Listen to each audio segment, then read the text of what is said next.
sorry, y'all. I'm never exactly on time. I try. And Oh, how Steve, late are we? 30 minutes. I know. I don't think anyone started complaining. So Okay. Willard got popped out of his spot. And Willard didn't make it over there too either, Jeff. I even missed it 2 hours ago. Dang it. You've been slacking lately. Can't be everywhere all the time, man. It's probably a good thing. You see another kind of life other than being first and chatting. Oh, Bella Vanilla said would be lost without you, Willard. That's sweet. Let's see. Can I troll? At least he's polite about it. Wait, I'm behind. I've got to do the thing from Chessboard, but I have to remove the banner or you can't see his name. And that's kind of, he made it. I know I'm slow. There we go. Take that off for a minute. The thing is, I'm scared to not put it on all the shit we talk and all the things, you know what I mean? I need that banner, but like I said, you can't see his name in it.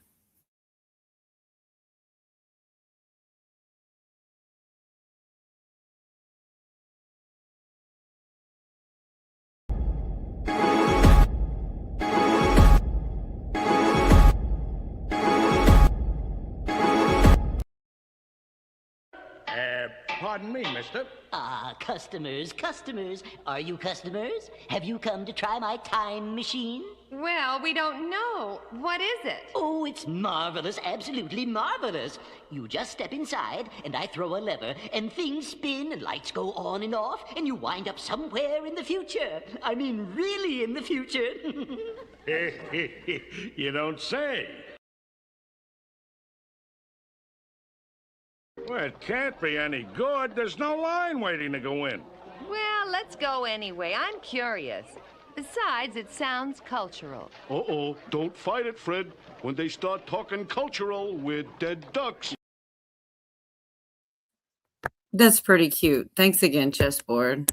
And then I'm going to play Roseanne, and then we can really start talking shit. Greetings, Earthlings, and humans, and all other intelligent life forms, and unintelligent life forms, and, morons, idiots, imbeciles, just people who are walking through life asleep and being MK Ultra to death.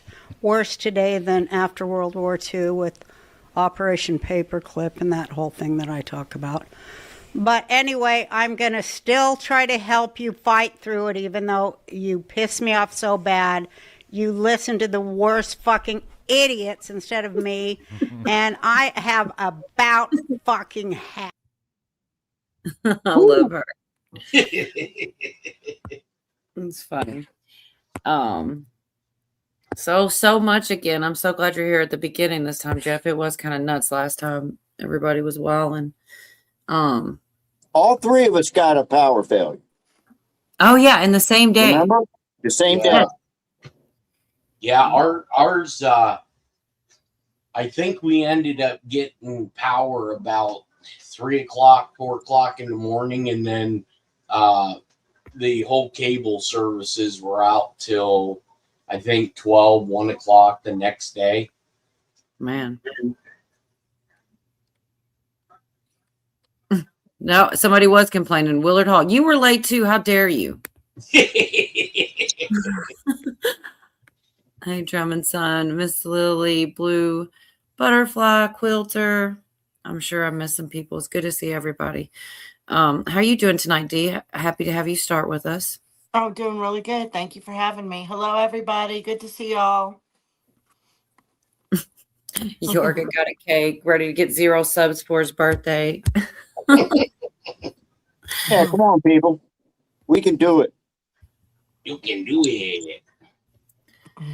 So I did look in the notebook for the thing about pins because I remember you said something about pins. And I know that's kind of in the middle, and I know it's a weird place to start, but that's the last thing we were talking about, and I had it in the background there.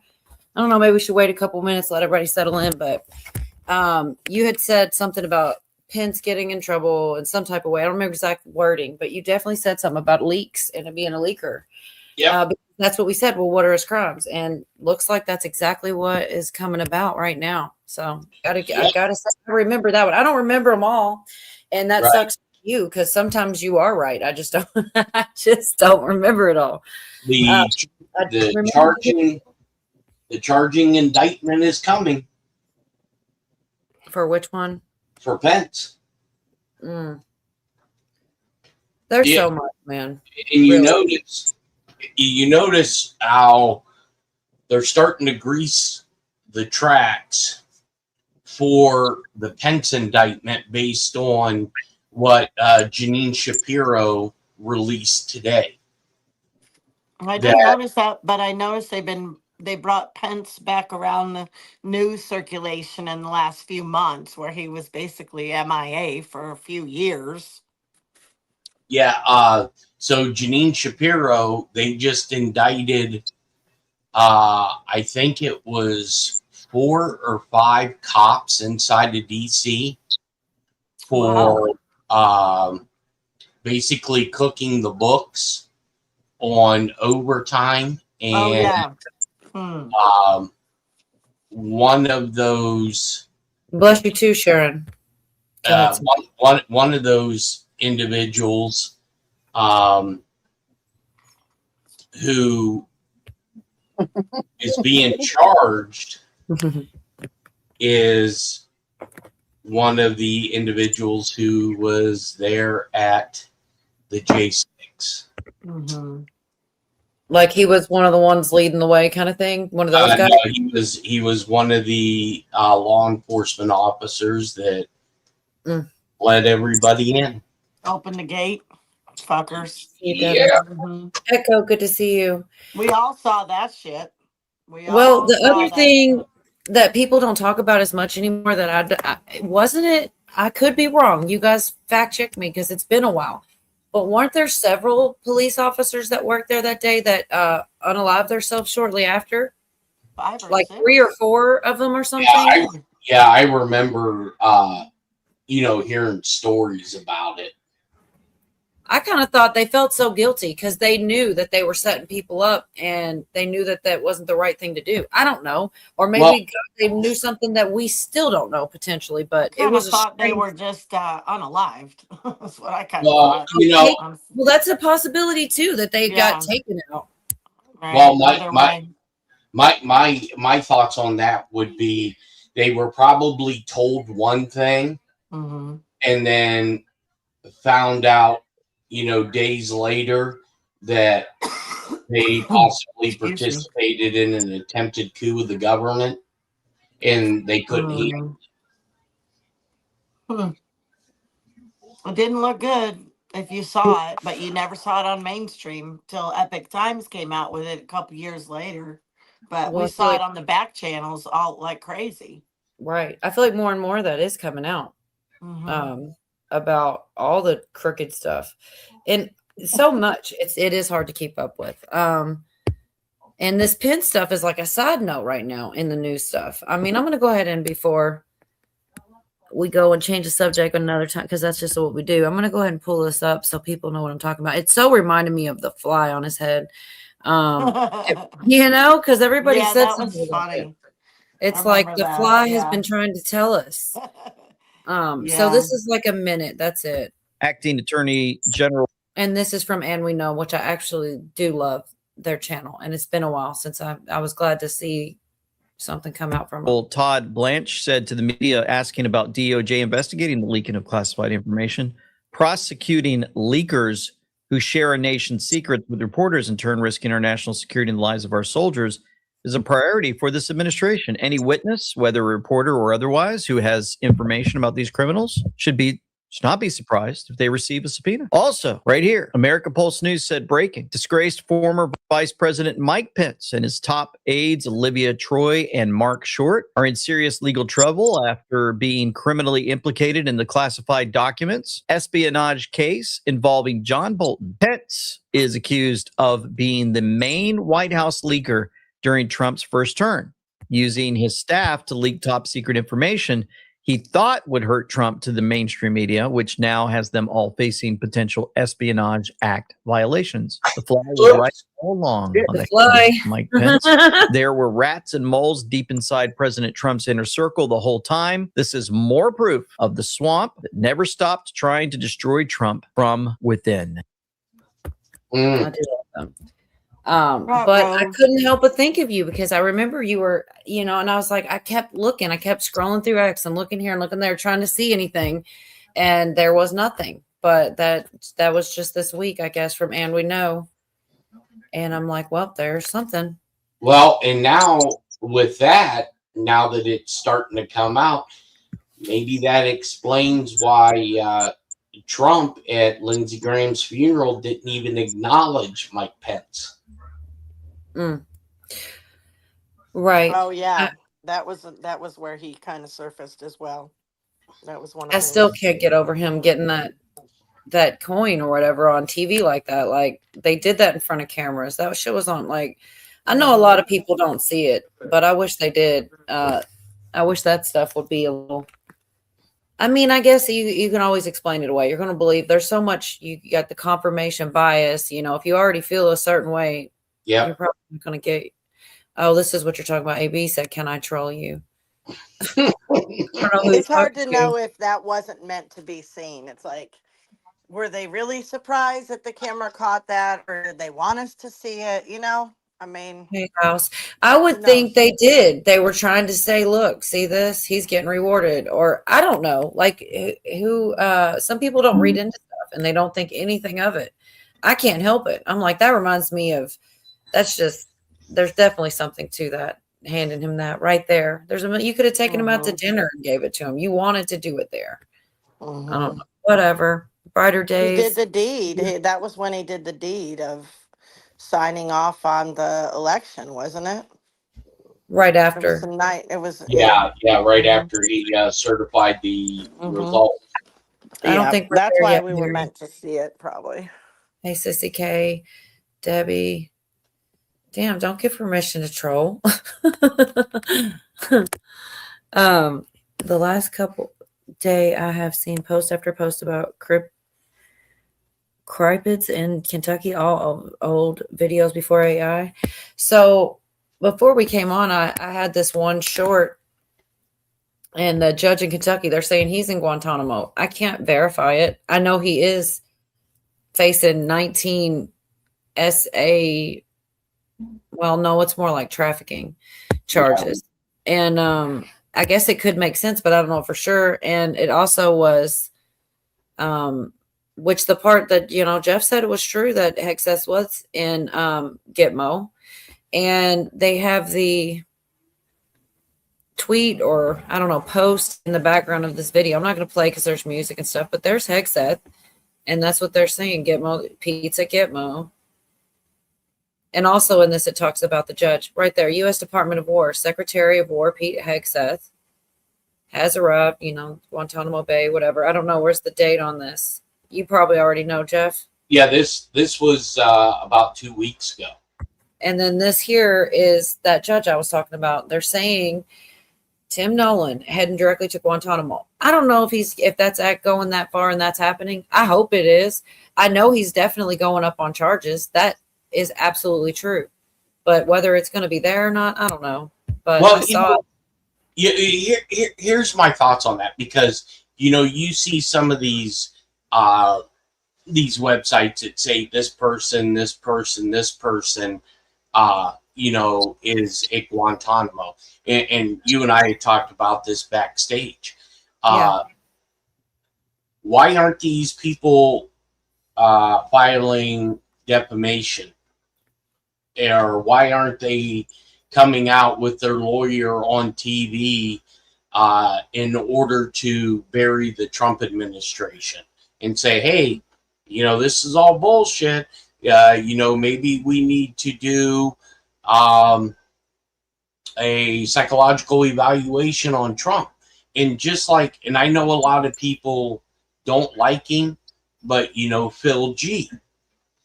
Think about the time that he was doing a deposition in court for one of these cases that was brought against him. And the prosecuting attorney asking about, have you said on your lives about Frazzle and about how Hillary was executed at Gitmo and all this other shit, right? Obama too. Yeah, so you are basically putting all this stuff out under oath. So if that stuff is false, and those are big allegations, how is he still free? I saw that video, and yeah, I haven't been a fan of his, but I saw that video, and I was like, you don't do that for money. You don't go to you wouldn't. That was under penalty of perjury. Right. His testimony. Right. And I was like, damn, okay. It And doesn't change if So he's I just recently heard whatever, something. but yeah. I'm not sure which one. I saw something recently about that too, about talking I about have that. it if you want it. It's just under a couple minutes, wasn't it, Jeff? It was like 2 or 3 minutes of him testifying. So where was it posted, because I'm not sure if I saw this one or a different one. It seems like there's more and more of this information coming out about that specific thing. I think honestly, it was the one I was telling you about, Jeff. There's another woman that's not Kathy O'Brien, alleging that she was an MK Ultra. And I don't know anything about this chick. I just listened to an interview she did. I don't know. Kathy O'Brien testified before Congress in 95. This lady, I don't know who she is, but she mentioned that, and they talked about that in that laptop. And the interviewer specifically asked her questions, what she saw that what these people were capable of. And she was talking about, rituals and all kinds of sick, dark stuff that aligned up with them making that video. And so it seems like it's coming out in all these different places to let us, like, soft disclosure almost, Right. Because we already know. Hey, Hawk and Jerry, Phil is a douche. I know he is, but I still watch that because I've never been a fan, but I watch a lot of stuff that's Me too. opposing and whatever. And I was like, damn, man, I don't think that was acting or playing, or I mean, he either that or he just really believes his own bullshit, which he could be a pedo, he could be whatever, but it doesn't change that being what he said being true. If it were, it doesn't matter. Right. Well, I mean, so Clayby says, okay, go ahead, Jeff. Sorry. I mean, you're still sworn in, Mm-hmm. and if they wanted to get you, you perjured yourself. Yeah. Because he said, as a matter of fact. So. And like you said, he would sue people. He has sued people for defamation and slander, for sure. But also for, who knows? I don't know. They also said half that word when they were talking to Hillary Clinton and then cut the feed. And a lot of people saw that. Yeah, and like that picture, I think I had sent to you, Cola. When they had the White House meeting in the Situation Room right before we started the operation in Iran. And I showed you, where John Ratcliffe was at. And then right behind him sat a person like a doppelganger for Phil G. And when I put that out there, people's like, oh, this is AI. Well, this was done right off of Fox News. They're the one that come up with the still picture. So, I mean, it is what it is, but removing the person from it, the point that we're trying to get to is you were sworn in. So if you lied about it and you committed perjury, well, you go to jail. And if he has done all the stuff that people allege that he has done, he would be sitting in jail.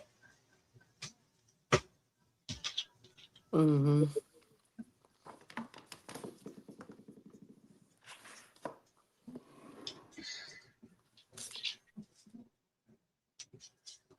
Oh, I'm sorry, I was muted. So you don't think he's done all the things that he was alleged of, just some of them? Well, Is what you're saying there? Well, my thing is this: if the stuff that he's alleged of doing, and if that was him in that picture, he wouldn't be in that picture. I would. And this comment is about the safety meeting. Nobody likes my because the guy's wearing eyeliner. Nobody likes my safety meeting. Actually, I don't even see it. I know I didn't get rid of it. I just no. Here it is. It's pretty bad, but you know. Ripping Bonnet, Ripping Bonnet, you really ought to give it a try. Ripping Bonnet, Ripping Bonnet, and floating up to the sky. Ripping Bonnet. I get it. It's not if they don't like it, send me something better. That's all I got for safety meetings. It's supposed to make you feel uncomfortable. A mission accomplished, right? Yeah. Right. Yeah. It's 80s Happy cringe. Two Bears. You're getting all kinds of happy birthdays, Yorgo. No one's ever gonna know when your birthday is, man. It's always your birthday. It's today. Well, happy birthday. Well, thank you. I got a cake and everything. And a mask. Yeah. Yeah. That was pretty funny. Dee didn't see that. She was late. Gay. I mean, he really did. I know. Jerry. You're right. I'm sorry. I hope it's not lagging everywhere. AB is trolling. Nothing Jeff says is true. Show receipts, Jeff. But that's what we were started on. AB was that he truly did mention Pence. I don't know. A month or two ago, you brought it up, and you mentioned leaks. I asked you specifically what, and then here you hear about Pence and leaks. I mean, you got to give some credit where credit's due. Like, he's not right about everything all the time, but he's been right sometimes. I mean, he's been, yeah, I'm with you. He's been right a bunch of times. I'm not going to sit here and say, he totally did say that. And I went looking for it, couldn't find it. And then some time went by and I saw it. I was excited to show him that I saw it. AB said 98% fake news. That's a large. Nothing's that high percent, period. Oh yeah, you should definitely not use me as a news source. Yeah. Well, I'm way behind, so I don't know if there's what's going on. I'm trying to catch up. That was NYP. It was the Wiener laptop. Yeah. And they said grown men vomited. Yep. Well, like I told you with the Hunter Biden laptop, I know one of the guys that was tasked to go through that laptop, and he told me it was so bad that they had to send it over to the special victims unit of the DOJ, and he couldn't. He couldn't. My internet. I heard you say it was so bad they had to send it over to, and I didn't hear the end. Yeah, the special victims unit. It's DOJ because it was so bad.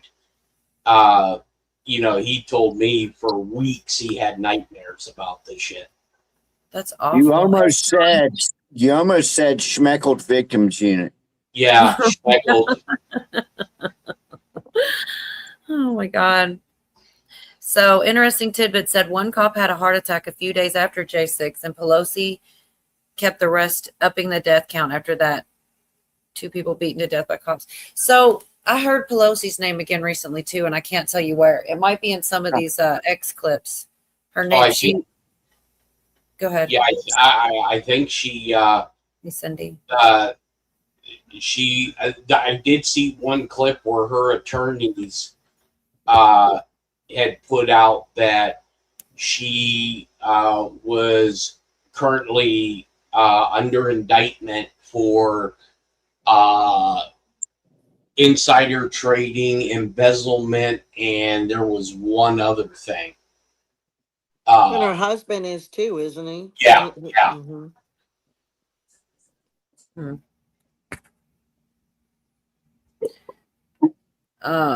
Excuse. Take Jim's I don't know if lunch. you heard it or not. Oh, don't know if you heard it. Oh, that's still going to be funny forever. believe in. I think what it is AB has a very unhealthy relationship with my name. I With didn't what? understand. I'm what sorry, you I said. didn't hear that. Oh no, believe in put in there. I am so confused. Is there really rude between AB and Jeff, or they just love trolling each other? Mm-hmm. Hey, kiss off. And I just he has a unhealthy relationship with my name. Camo. Oh, with your name. Okay. Yeah. Yeah, good to see you, Carl and Hawk, Cheryl, Teresa. I think, did I say hi to Regina? It's good to see everybody, but yeah, Jeff, there was so much, man. I can't even. I'm about to look. You sent me the thing. We have been talking a lot about the David Morin's guy, the guy right underneath the Fauci. And I saw this, but I didn't see Cash Patel's. And I know you said maybe looking kind of like Rico. So I'll pull this up and we'll share it so people will know why you said that. And I mean, I certainly hope so. It does seem like that everywhere I look. From Cash, he says, after an FBI investigation with our DOJ partners, Fauci's associate, David Morins, which I understood was the top guy under him. Anyway, just guilty to conspiracy in a scheme to avoid FOIA requests and the Federal Records Act connected to C-19 research grants. The FBI uncovered that Morin's co-conspirator 1, co-conspirator 2, and others conspired, I see why you say Rico, during the 19 pandemic to defraud the United States after the National Institutes of Health terminated co-conspirator 1's grant. The NIH terminated the grant, understanding the risk of the bat emergence. Based on allegations that the 19, I'm skipping words on purpose. I don't know if they trigger, but they emerged from Wuhan in China. Dr. Morins and his co-conspirators then agreed in writing to intentionally hide their communications from public view by corresponding through Morin's personal Gmail account rather than his official NIH email account. The FBI investigation remains ongoing. No one's above the law. So, yeah, and so here is what the textbook definition for RICO, which is Racketeer, Influence, and Corruption Organization Act. The prosecution or plaintiffs must prove 4 core elements: the existence of an enterprise, a pattern of racketeering activity, a connection between the person and the enterprise, and an impact on interstate commerce. So, remember, back during the 2020 debacle, and I kept telling people I have zero clue why Donald Trump picked Rudy Giuliani as his election attorney. That's not his area of expertise. It's RICO. Well, now you start having all these RICO cases coming out. So an enterprise, they define it as an ongoing organization. So NIH is an ongoing organization. And then you have to have the pattern of racketeering. So you must show at least 2 predicates of a criminal act. So it could be extortion, trafficking, wire fraud, and it has to be within a 10-year period. So we have checked that box because it's from the time that the information was arrived at, you have 10 years then to prosecute it. And it says the defendant must be employed by or associated with that enterprise. Well, he was the deputy, so he has another checkbox for RICO. And the criminal enterprise must affect trade, transportation, or commerce between states. Well, you can check that one off the box because people had to shut down their stores. People had to, wear these fucking masks. They got, yanked from their jobs if they wouldn't take the jabberoo. So that affects commerce. So all four, just in that little post that Kash Patel put out there, that check marks all the boxes for a RICO case. Good. Because I Seems won't like ever it to forget me. their bullshit they did. That's for It fucking seems sure. like it in a lot of situations. It seems like that's going on. It really does. Pootie, get up here. What are you doing? Just the plan, baby. Well, there is that big database too. I think it's bad/boys.us. Oh, Got a whole bunch of cases. and for the record, I was able to get my X account the ability to comment on a person's page blocked. So I did achieve something today. Well, there you go. Tim Pool dances. Actually, Tim Pool was saying some stuff about Alex Jones. I do have some clips of that for later if you guys are interested. I like to see what people are saying, even if, just to see. Yorga, if you can see me on open camera, did I shave? You're messing with Johnny. He's believing you. So also real quick, another big thing I thought, or decent thing, this Swalwell stuff. I know you know about this, but the thing that they're saying here is kind of a big deal. They're saying, okay, because they keep, oh crap, where'd it go? No, here it is. They keep declassing more and more info. And then stuff comes out and you're thinking it could have been anybody. Like they could still be doing this. Basically, what happens when intelligence agents, okay, this is not what I was looking for. Okay, how many other members of Congress have similar files? Could the information be used as leverage? Basically anybody, because they knew he admitted to this to them, and they did nothing. And that's coming out too and declassified. Not anybody's really paying attention to it, but well, did you go ahead? Did you see what? So Kash Patel addressed this with Eric Swalwell when they found more documents in the 7th floor skiff. It's nuts how they keep saying that, Jeff. Don't you ever think it's a little weird that how many times can you keep? It's been a lot, Right. Find Well, more and more. Me personally, I think they've had it the whole time. Right. That makes more sense. Yeah, this is part of the slow drip process of it. But Kash Patel put out that in a declassified document that the FBI had sent their counterintelligence director to Congress in the House Intelligence Committee, basically warning the House Intelligence Committee they better remove Swalwell from that committee and revoke his clearance because he was selling secrets. And Kash put this out there in the House Intelligence Committee, which was headed by Adam Schiff, refused to do it. Mm-hmm. Good old That's the thing.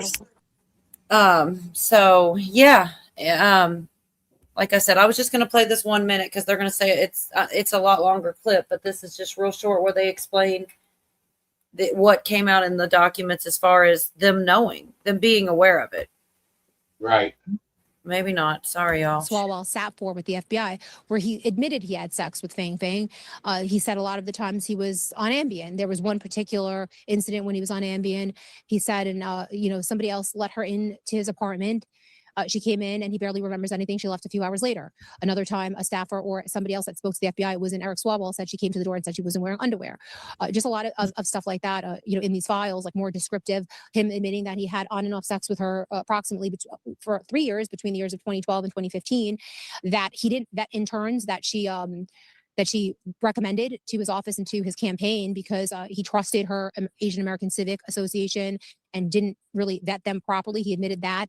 There was a lot of what seems like very illegal campaign donations, sort of with promises made on behalf of Fang Fang that she was selling FaceTime with the congressman. So just a lot of this stuff going on So, but they knew it and he admitted it. And that's one of the things that the text above this video said is, how do we know? And we don't. And I'm sure there is a lot of that going on, that they know shit on each other, you know, and there's blackmail involved and stuff. But yeah, he has. But anyway, I just wanted to, because I knew I would mess it up. But yeah, definitely knew about it. And he admitted it. So I heard Govea saying that that's why he never really would never really directly deny it, because he knew that they had it. And so he would talk around it a lot. I didn't really notice it, but now I guess looking back, I might see that. Right.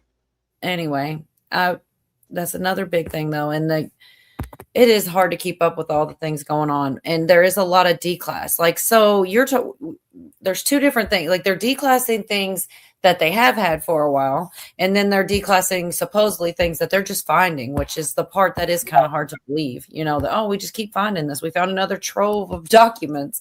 But also, I guess if somebody was trying to stash them away, that could be possible. I just don't know how many times before it's too, you know, unlikely. Hey, Davey Vet, good to see you. Logical Spark. Oh my God, there'll have to be a new series in the Law and Order show now. They say they do a lot of real cases on that show, like cases that have actually happened go on Law and Order. Well, you know, and here's something too that I've thought about that I think possibly could make some sense. You know, with Fauci, a lot of people want to know why he's not in handcuffs or why he's not in jail to the public. But I'm wondering, and this is just totally me being a conspiracy theorist, I wonder if the U.S. government doesn't turn Anthony Fauci over to the Russian government. Because, you know, I've been seeing a lot of weird shit coming out of the Russian news media about Fauci. And I think it's kind of ironic that here within the last few days, the Russians released that Marine that they had in prison. So I wonder if there wasn't a backdoor deal negotiation you know, for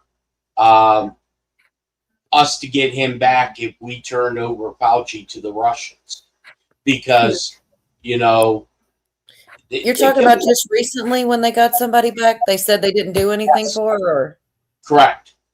And I'm thinking there was a backdoor deal done between the State Department to get that Marine released on the agreement that we possibly may turn him over. Because one thing about, you know, whether you like Putin or not, if you watch any of his speeches during that time period, Putin told, you know, his countrymen that whenever we find out who did this, you either put him in Nuremberg or you turn him over to us. And I just find the timing kind of weird. Yeah, I didn't see Franchise Club. Hey, how are you? Some of the titles of people's names look different than their actual names. I don't know.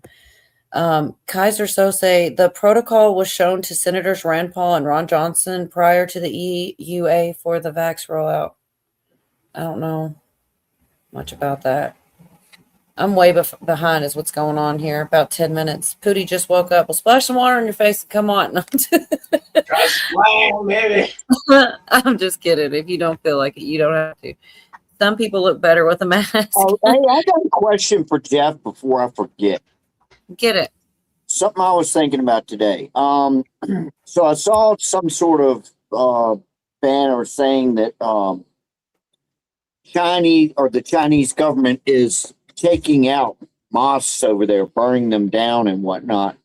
Well, my question is, how in the hell does a mosque even exist in China? I mean, they don't have freedom of religion, do they? No. And just think of how many of the Uyghurs that the Chinese take out in their churches. No, and there's very few, Christian churches. I mean, there are some. They kind of opened it up a little bit, but yeah, that's I seen that too. Now, of course, up in the northern parts, like towards like Azerbaijan and stuff like that, they have mosques, and I'd have to see like what region of China that they're alleging this to happen. But I look as we get closer to 9/11. I look for that shit to happen in fucking Dearborn, because that thing up there is going to get nuts. Yeah, I got a lot of. What do you mean? What's happening in China happening in Dearborn? Oh, I Yeah, got you. yeah. Huh. Well. Well, hey, the shout What's out that, to my Dee? brother Polly-in-law. He's asking if I'm here. Polly, I'm here.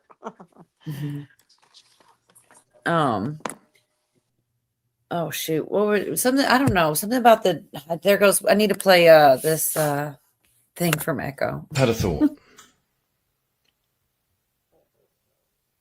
Apparently, I had a second thought that's ricocheted off the first thought, and now I can't find either. So I just had a thought. That's one of my favorites. I can't help it. Thank you, Echo. I don't know. Something about Dearborn. Oh, I was going to say the 18th came. See, sometimes it gives you just enough time to like get it back. The 18th came and went. Like there was some people, like a handful of people got arrested, I guess, but Right. it did seem like there was no big thing, Like I saw some footage. I have some clips if anybody feels like watching them. David, baby. I'm sorry, I had to break in. David, baby. Sure, we love everything you bring. I will just say that there's something about that Jake guy that does not set right with me. I mean, I just Which guy? can't pinpoint it. Jake Lang. I like, that he's a man of action. I like what he says. I do find him to be very antagonistic. I know that we need some of that, but I'm not sure about him and if that is the best way to go about it. Some of it just feels like bullshitty and staged, and I don't want it to feel that way. I want it to be genuine and organic, but he just feels like, I don't know. I can't pinpoint it with him. Here's something completely way off topic in a sense, but I'm sitting here watching Russia 24 out of Russia, and it's a program called Vesti, which means news, and they are going through and they are showing a bunch of actors and singers in side-by-side photos. It's called Then and Now. And the people that are talking about this are saying for each one of these people are not the same. Now, I think that is they're starting to wake up or expose the Russian populace to, I mean, right now they're doing Ariana Grande, and they showed what she looks like, what she looked like 5 years ago and what she looks like now. She looks fucking anorexic. Yes, and like shit. Yes. I have some clips on that. I wasn't going to play, but I could get them pretty easily. And her brother's out here. I know this is probably irrelevant to that, but he's out here dressing like, wearing little mini skirts and dressing almost like a woman with a man's body dancing. It's almost like a humiliation thing. I didn't even know it was her brother. Anyways, but yeah, she's withering away to nothing. And I don't know what that is. Well, and they put up this one called Yana, which is Jenna Ortega, and then they put up Dwayne Johnson, Then and Now, and a guy named Batista, who was in the DC films. They're showing a Then and Now, so it's almost like they're prepping the Russian populace for possibly what we think is going to happen. I got my own little then and now slideshow going of people that just don't look the same. Right. Yeah. Oh man, there's a list of them, huh? This is, Oh yeah. I can mute it. We can still talk over it. I just figured we could take a look at some. Y'all probably all saw a lot of this. I bet probably most people here did. Yeah. I saw them get one guy, and is that him right there? This might be the one. Yeah, this is the one. I think he's got. They're taking clip after. Yeah, this guy. Apparently, or I don't know, a guy wearing very similar stuff, and there's a clip, and they're just taking. He's got so much ammo with him, and it's just like I think they said he pointed it at him or something. I don't quite know. It's so chaotic. I don't really know what's. Like I said, it came and went. Carl says 22 arrests, which is more than I realized, but still, those people got right back out. You know what was the point? Well, is we see what's going on. I don't know. Anybody that goes to these things, you really need to have a mental check done. Because one, it's going to be nothing but problems. Yeah. And, when I was watching it live, when they had the city council meeting, why is it that all these, people that were in these califas, they were all white? There was not a quote-unquote Muslim. They were all white wearing that. Yeah. Yep. And the first speaker was a total sympathetic, Muslim sympathizer. Oh, the whole thing was just shitty. The whole thing was shitty. It's white liberal women, man. Fucking and then of our existence right now. You have this motorcycle group that allegedly is heading into town. So, we're on the anniversary of 9/11. I think this is going to go sideways real quick.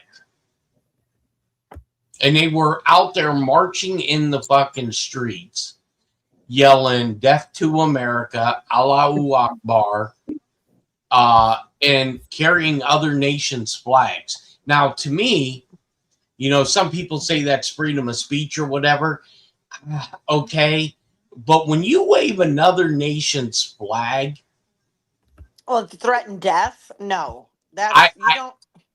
Yeah, I have a problem with you in this country waving another nation's flag. Now, if you're part of another nation and you put the U.S. flag on top and your country ethnicity below it, I'm fine with that. But see, what needs to happen is you need to have a high profile example being made out of some of these idiots. Unless you're standing on an Olympic podium, you don't get to flaunt your country's flag in America and say "Death to America." I don't think you can make death threats under free speech. When you watch this video, look at the people that are wearing califas. They're fucking white. Right. It's so pathetic. It's so pathetic. It's embarrassing. Absolutely embarrassing. Yeah. The Nazis joined the Muslims. Yeah. Yeah, and some of the narratives on this was just nauseating. I mean, I didn't pay a whole lot of attention. I got the couple different clips, that came through. I saved them, looked at them, and it was like, a bunch of people making a bunch of noise and stuff. And I don't know. I mean, the thing is, like what the text on that one said, Dearborn is the test. Christians and bikers stood up. American flags high. One law, one culture. No Sharia systems. Hold the ground. Night is coming. Stay ready. And if only 22 people got arrested, and people are saying set up, it didn't set anybody up necessarily. I mean, I guess they failed at that. I mean, 22 people, and they'll be out in the morning. So I don't know what it was. Well, I'm glad it wasn't a civil war, and I'm glad nobody died because I definitely was praying for that. But I wish that the city council meeting speeches were a little more solid and less just antagonistic. Because I don't know what it really does. And there still is a lack of direction with all of their gathering and efforts, which is good to see. I'm super pumped for the bikers to be engaged. I've been waiting for them, you know? Well, they're Sorry, honestly, go ahead. Oh. I was just going to say that I never thought of that Debbie said, I think Ozempic is code for a dream, like the chromey stuff. Yeah. With drugs. I never considered that. That's like kind of nuts because they do say it. But go ahead, Jeff. I'm sorry. all those bikers are going to do is commit and antagonize the shit. And you get some of these motorcycle clubs, they have no problem shooting people. They have no, and that's what I think is going to trigger all of this shit. And getting to what you said, Cola, at that council, or it was either you or D at that council meeting, it's kind of hard to be open-minded when 80% of that council are Muslims. Yeah, it's like, if I may, just for a second, to compare it to some of the stuff with Humboldt, going out and trying to protest a drag show for kids and seeing a bunch of parents bring their kids to the drag show. It's just fucking unbelievable what some of these Americans will not only tolerate, but support. Right. It's a disgrace. It's embarrassing. Right. Somebody asked if I feel great. I don't know why. Maybe I don't know why. So I hope I'm not tired. I'm in a great mood and I've seen a lot of good stuff, but it is hard to stay on track and we do go all over the place. And somebody said probably only the Patriots got arrested. I saw at least one person that didn't look like a Patriot to me with a lot of ammunition on him. I have the clip somewhere, but real quick, we don't have to even play the clip, but I'll just say, and you probably already know this, Jeff, this was the 18th, though, which is yesterday. There's more information. Obama was on site when his personal chef drowned. Secret Service has surveillance footage from just before the incident. That's, it's a little short 48-second clip, but that's basically all they say. Just that there's footage now. It's, I don't know, little, like just more and more little details. Boston footage, huh? Boston. Yeah. Remember, I know, people that have followed me for quite a while. I think it was approximately 4 or 5 years ago, I told people to watch what happens out of Boston, and nothing happened. And now you have this news story coming out about Obama being present during the drowning, allegedly, of his chef. And where did that take place? Boston. Well, it's been years. But there's no statutory limitations on murder. Just throwing that out.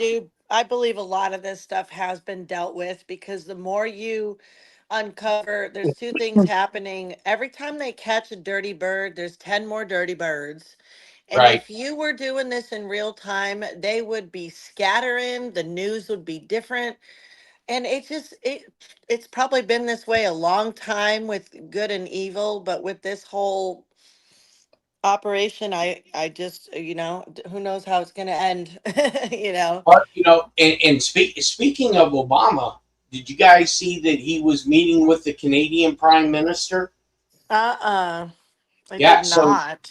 Yesterday, he's up in Canada meeting with the Canadian Prime Minister. So, if that's truly Obama, or if he isn't under a tight leash, why isn't Trump and the Department of Justice picking him up for a violation of the Logan Act?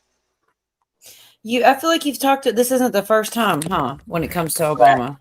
Yeah, maybe they will. Maybe that's what they want to pick him up on instead of or all maybe the other shit. Well, no, or maybe this is to start introducing the fact that Obama's been doing illegal shit. and we may not know everything that he's completely done, but it'll be enough to get him charged and, possibly dealt with. I saw something that said, oh gosh, I wish I would have saved it. It just, some of the stuff, it's like, yeah, it's interesting, but it's not like, world stopping. But it was something to do with how he got on the ticket in the first place or something, and some kind of mistake or intentional, from way back in the day, like something to do with Indiana or something like that. And I was like, it's just like all different directions. I should have saved it. But what you're saying, Jeff, is some of the things and I heard what you say too, Cola. I think it's a 3-letter agency thing with him, but like with Roberts and those Chinese girls and those kind of things, they'll never bring that out to light, probably. People don't want to know that stuff. They just don't even want to know it. Shit, there's a lot of stuff I wish I didn't know, and I try not to dwell on it. Right? I try not to only think about the dark, you know what I mean? Because there's a lot of good things. So I try not to get just absorbed in only negative news when there's so much good news too, and so many good moving pieces too. I try not to focus on it for too long. But here's the guy I was telling you guys about. I've left the volume down. We can talk. I just wanted to show you. He definitely had a lot. I don't know what he was planning on doing. Maybe nothing. But and I'm all for people being able to carry guns like that. But when you bring that kind of shit to something that toxic, you are asking. Yeah. When you take a concealed permit class, they tell you not to go to shit. Like there's certain places and things you are told and advised highly not to do. Right. I mean, the guy that's getting ready to get put in that cruiser, that may be AB. Oh my probably is. So Believin asked, what is the punishment for violating the Logan Act? I really don't. That's got to be for you, Jeff, not me. Well, I mean, I want to say it's seditious, but here, let me go into law. Hey, Buffering, good to see you. Thanks for being here. Hey, Steph.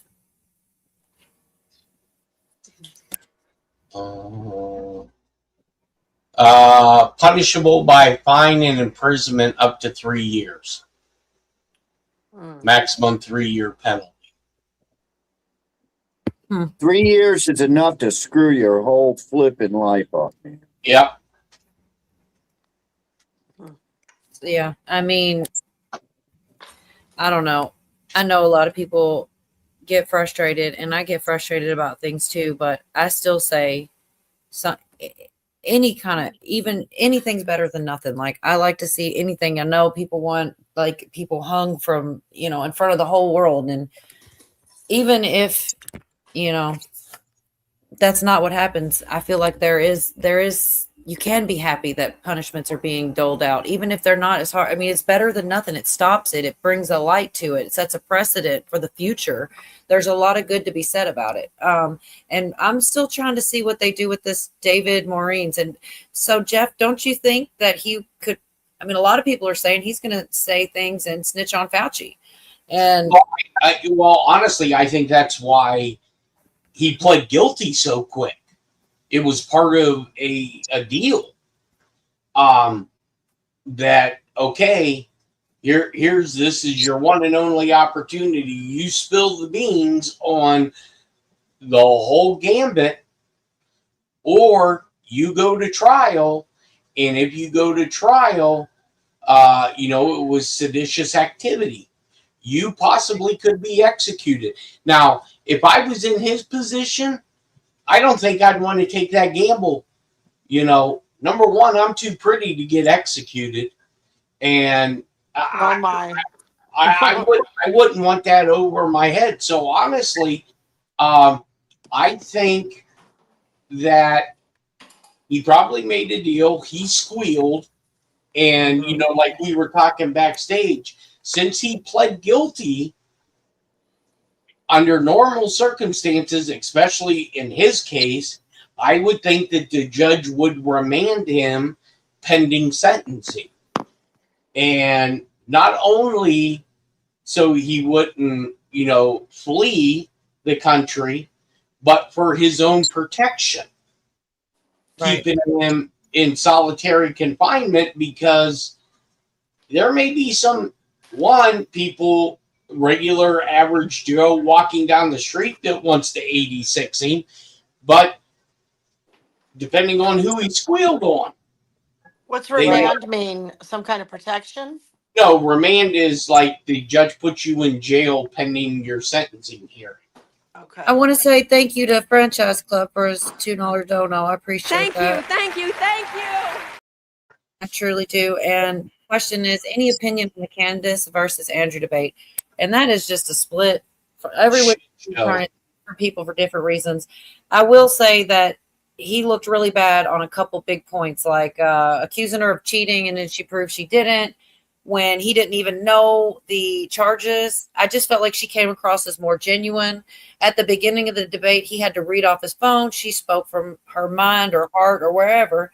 I think I think she won it. I think it was a work. I think it was a work. I swear I do. It was. Well, a lot of people think that, Yorga. It's not an unpopular. Really? I thought I was the only one, but it looked like a People work. think that they're both kind of just trying to get money, and I mean, there's all kinds of opinions. What about you, Jeff? She came out looking good. She was in. Right. I don't know what to think, honestly. But yes, thank you so much for your dono. And Jeff, do you have an opinion on the debate, or? I didn't even see it. I just, to me, Candace Owens, I think, is just fucking worthless. Just like, everybody was on the Marjorie Taylor Greene train, and I never liked her from the get-go, anyways. What about you? Did you have an opinion on the debate, D? I just very released that. No, I didn't. My daughter, I can tell you this, my daughter, who's 27, sent it to me. Though she's not a flaming liberal young girl, she does like Candace Owens, but I do not really care for her and can't stand to listen to her. And I don't watch a lot of that stuff, but I know nothing. Sorry. Yeah, they did both have earpieces, but they were from her team and all the different things. Another disinfo agent. I'm telling you, Tim Pool was talking all kinds of stuff about that. I'm definitely going to play that later if you guys are still around for it. I thought it was interesting to listen to at minimum and just see what he's saying. That sounds about right. That does. He's probably right, although he is one too.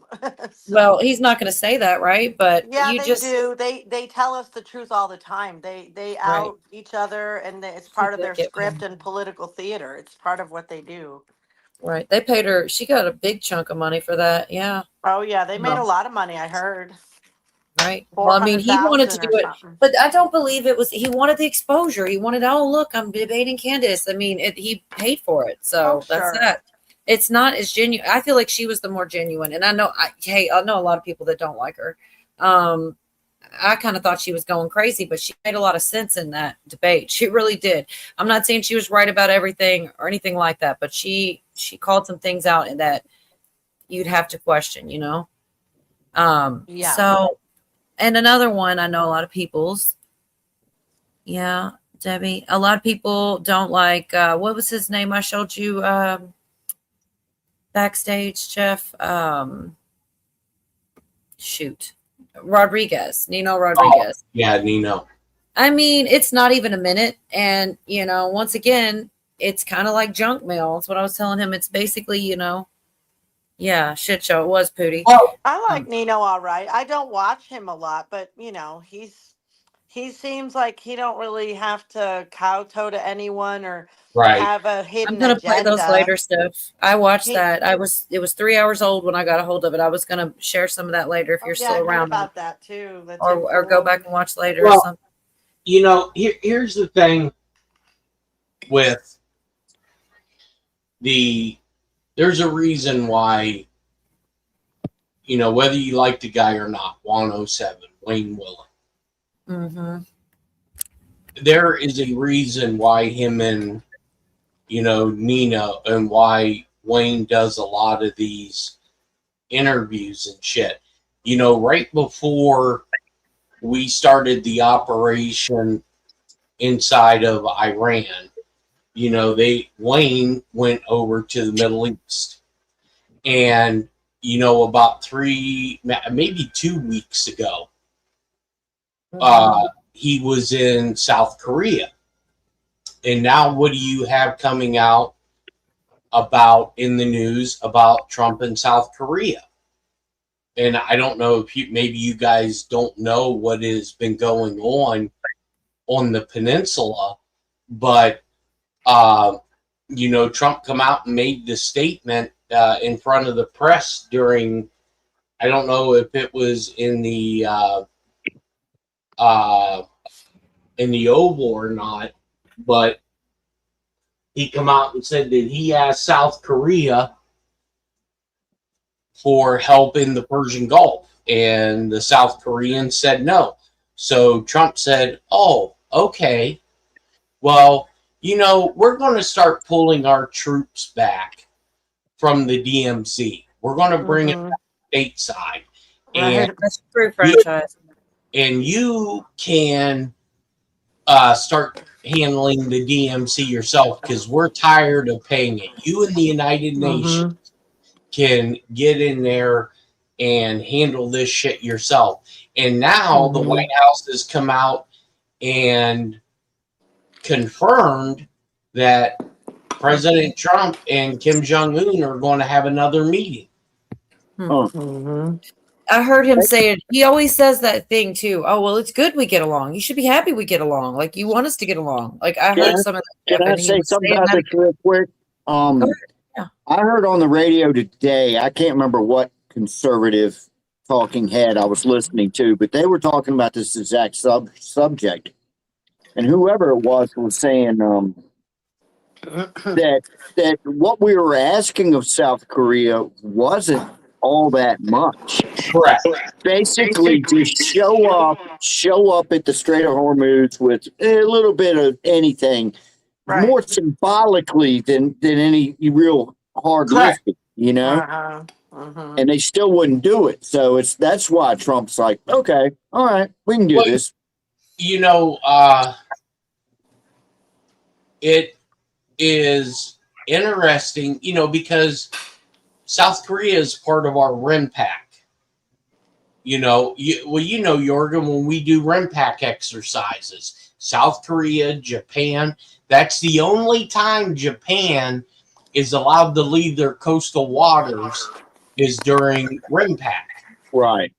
And, you know, me personally, I think when Trump met with Kim Jong-un in Singapore, I think they made an agreement. We're getting some feedback from your Yeah, mic. I think it's from D. Yeah. Well. And I think they made an agreement, basically, hey, you know, if you help us root out and give us some of your intelligence on our congressional members and help us root out some of this shit in South Korea, we're going to allow you to stay in power. You can rule your country how you rule. And in return, we will lift sanctions as long as you don't do X, Y, and Z. And we will make sure that your people have food. I mean, that to me seems logic. And then you have, when Trump met with Vladimir Putin in Anchorage, Alaska, and I told people that was probably one of the weirdest fucking meetings that ever took place, and it was short. And I think there was some shit that Putin and Trump discussed about the whole Ukraine thing, and Trump letting Putin know that, hey, we're going to officially, as a government entity, announce that Ukraine had all these biolabs. Right. Yeah, that was the thing that was, I thought was, I was getting ready to believe was a conspiracy theory until they finally did just say, hey, it's a thing, it's real. Well, you know, and this is, for everybody that was on any of these social media platforms and talked about this, how in the living hell can these platforms not be sued? Because you told everybody that this was all bullshit. It was all a conspiracy. Now, going to the news that happened today, ABC News is now suing the FCC. And all these other major media outlets are going to sue the FCC. And I think it's because these news media outlets were informed about what's about ready to happen, that their telecommunications may be shut down, because as we get closer to the midterms, and if the president wants to do a national address, which, I have a conspiracy on what that national address may entail. I think and this, like I said, this is probably a 5% chance. I think Donald Trump may step down as president. That would be shocking, Jeff. So thanks again, Franchise Club. Did another $2 donor and asked Jeff your opinions on the moon landing. I don't know why, but Thank you. I was out of left field. I think that was to rile up your gun.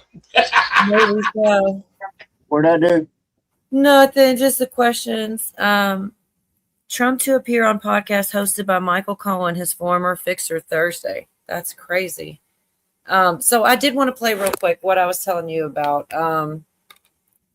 The little short clip, he says the arrests are coming. And I know it's hopium or whatever people want to call it. But this guy, for whatever reputation he does or doesn't have, whatever happens in the future, I think he's trying to get ahead of it and be right and get a name, restore his name. Because otherwise you're just making yourself look dumb again. If you come out here and say this and nothing happens, I think they are too. But he also explains why, and it's very short. I wanted to share it. I know not everybody likes the guy, but the arrests we've been waiting for are getting ready to happen. And here's why. Imagine Kash Patel sitting at the center of an enormous investigative spiderweb. Every arrest produces evidence. Every defendant produces records. Every seized phone opens another door. Every financial transaction leads to another account. Every cooperating witness points investigators one level higher. You don't attack the center of the network first. You build from the outside in. And that's what makes this surgical procedure about to turn explosive. Everything you're watching right now is a surgical procedure from Kash Patel, and it's about to turn explosive. Mark my words. Patel has already publicly predicted arrests connected to allegations surrounding the 2020 election. He's spinning the web of intricacy. I mean, he has said it. And so, like I said, I think the reason he's doing it is so that he can hurry up and say it and then go, see, told you, and be right about something. Because I think it'll come. Awesome, D. I see ya. Anyway, I know not everybody likes him and a lot of people. So Kelly Kay likes him, but a lot of people, Hey, so can you go back and highlight Kaiser Soze's? Okay. This one, Trump isn't going anywhere until he's done. I didn't say he was going anywhere. You said step down? Yeah, I think he may step down as the president of the United States.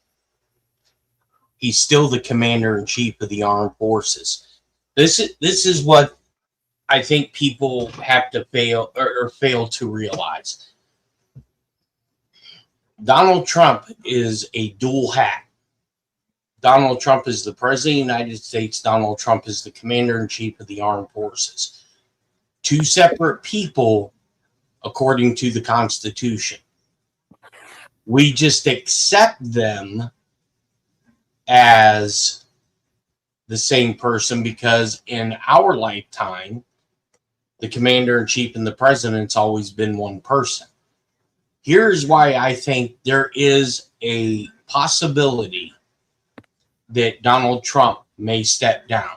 Number one, He may step down.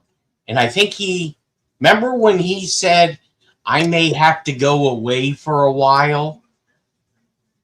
I mean, I kind of do remember that a bit. Yeah, he made that statement publicly. And then it was like nothing else came of that. He never really revisited it. Exactly. Okay. So now let's put that little piece to the side. He says this outrageous statement. Trump says a lot of outrageous statements. Mm-hmm. If Trump comes out with the what I've been told is the 17-page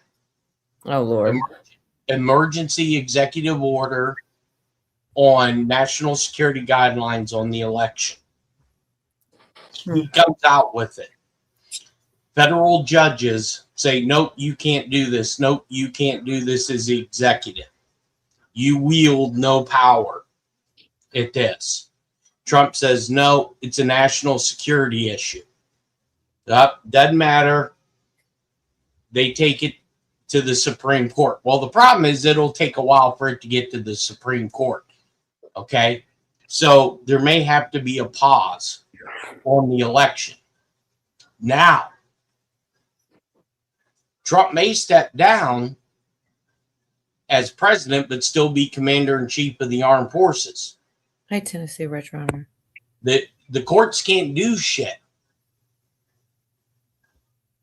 till because it's a military type thing, and the military doesn't go by civilian court rule. They go by Uniform Code of Military Justice. Then, Trump saying, hey, maybe I'll run again in 2028. Well, there's a lot of that. If he didn't complete his first term because he had to step down because the military took over because attempted coup of the government, then here's your constitutional crisis that So I've been. people are saying that he said that the first time and then went away 4 years. Are you sure that was after he came back that he said? He just said this a week ago at a press conference. We talked about this 2 or 3 weeks ago. Mm-hmm. He come out and he said, I may be going away for a while. And the press asked him, It's recent. But I guess he said it in the past as well. And people were saying he stepped away in between presidencies. Yes. Guess when he said it? He said it once, right after or right before J6. Remember when I told people that Hey, Diane. And people were asking the press secretary, where's the president at? And, I told people that, they had Trump locked away because the Secret Service was worried about a coup, and they got him out of Dodge. And Trump, like I said, I can see, and this is just a scenario that I'm playing out in my head, because you have the news media outlets suing the FCC. You have the president making the statement, hey, I made a national address to the country and you didn't carry it. Now, granted, they are not required to carry his speeches, but the FCC doesn't have to renew their individual licensing. And I think that's what they're going to be suing the FCC over, because a freedom of speech issue. But if there is a national emergency and Trump needs to get on there, I think this is in the realm of possibilities. Right. There's a lot. Franchise says, why is everybody else so quiet on the panel? Well, Jeff doesn't stay as long as a lot of us. And so we do try to let him get a lot of it out. And we have a lot of questions for him while he's up here. Because I'm the host, so I'm going to be here all night. Yorga stays pretty long while with me. And we usually have more people come a little later. So while he's here, we do like to get as much out of him as we can. So what about the Katie Hobbs thing? I've got it right here. I don't know if I should... I don't even need to play it, really. I can just show you. I mean, it is what it is. It says right in the irate Katie Hobbs is now officially under criminal investigation for bribery, fraud, conspiracy, and racketeering. And like I said, there's a clip here, but we don't have to watch it unless you guys want to. No, you can go ahead and play it. I just, like I said, we don't have to. It's basically that's the whole thing. Was asked about an alleged pay-to-play scandal under investigation. The Attorney General is looking into whether Hobbs improperly gave a campaign donor a lucrative state contract to care for foster children. Sunshine Residential Homes donated big money to Hobbs and the state Democratic Party and was one of 52 groups to get a pay bump. That I would not act in the best interest of Arizona's children in foster care. I have always and will always do what is best for Arizonans. There is an AG investigation. I'm not going to comment further except to say that I look forward to the conclusion of the investigation and finding that we acted in the best interest of Arizonans. The governor also sounded off on a court ruling that she broke the law when she installed leaders to run key state agencies without the state Senate's approval. Hobbs appointed the directors after she struggled to win their confirmation in the upper chamber. The committee in charge of the governor's nominations was run by one of Hobbs's loudest critics, Republican Senator Jake Hoffman. This is the chaos that was created by Jake Hoffman's sham committee that he's using to inflict his radical political agenda on Arizonans. This is not what Arizonans want. We're going to make sure that government can continue despite the circus that they've created in the Senate. Hobbs is appealing the ruling. In response, Hoffman, who leads the Arizona Freedom Caucus, issued a statement today that said, in part, it's sad that while the Arizona Freedom Caucus and Republicans in the legislature continue to do the hard work of delivering a government that works for every Arizonan, Katie Hobbs instead resorts to throwing around childish insults and playing immature political.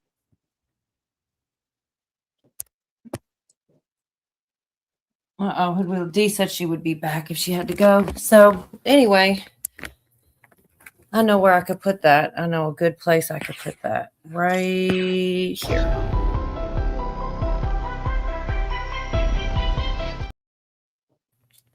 Because there are a lot of investigations and things. And even people that have been arrested, but nobody wants to give any credit to them.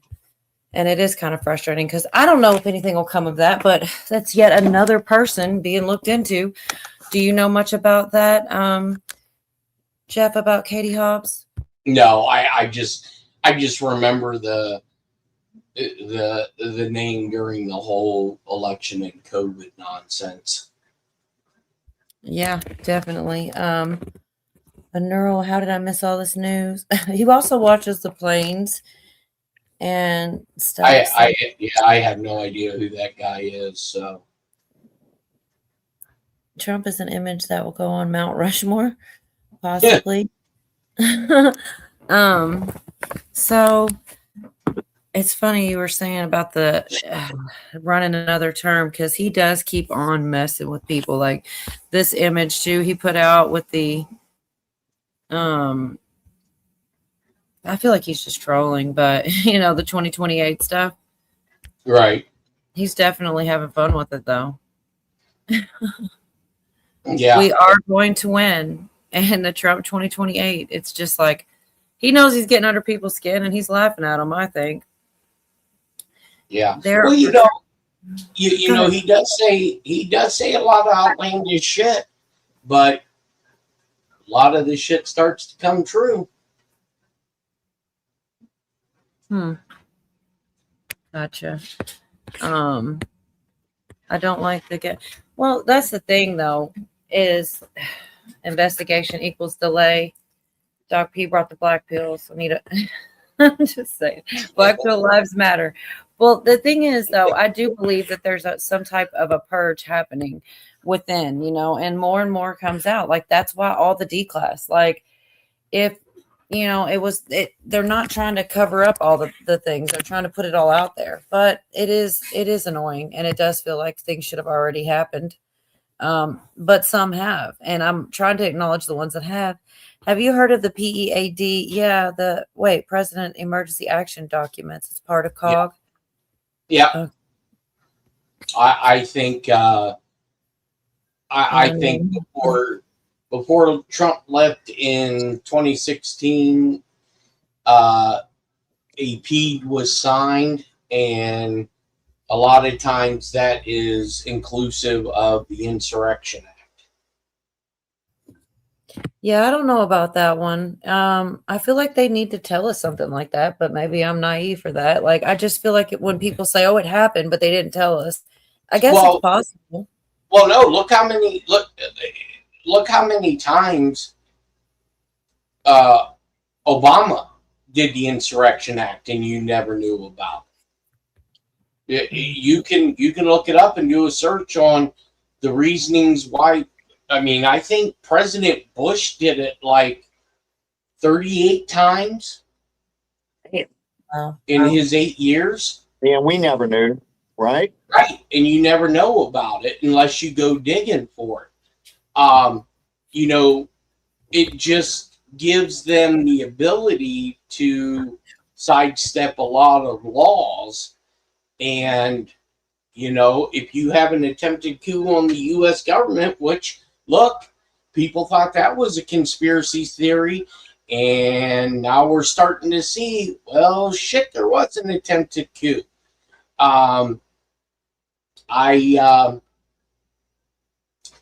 The military takes control, and I think that's why we've seen all that crazy shit happen during 2020 to 24.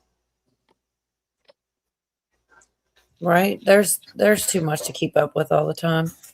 I do believe there's a push for the Trump train thing to be over. There's definitely a lot of stuff going on. I am going to play the Tim Pool stuff because I think it's relevant.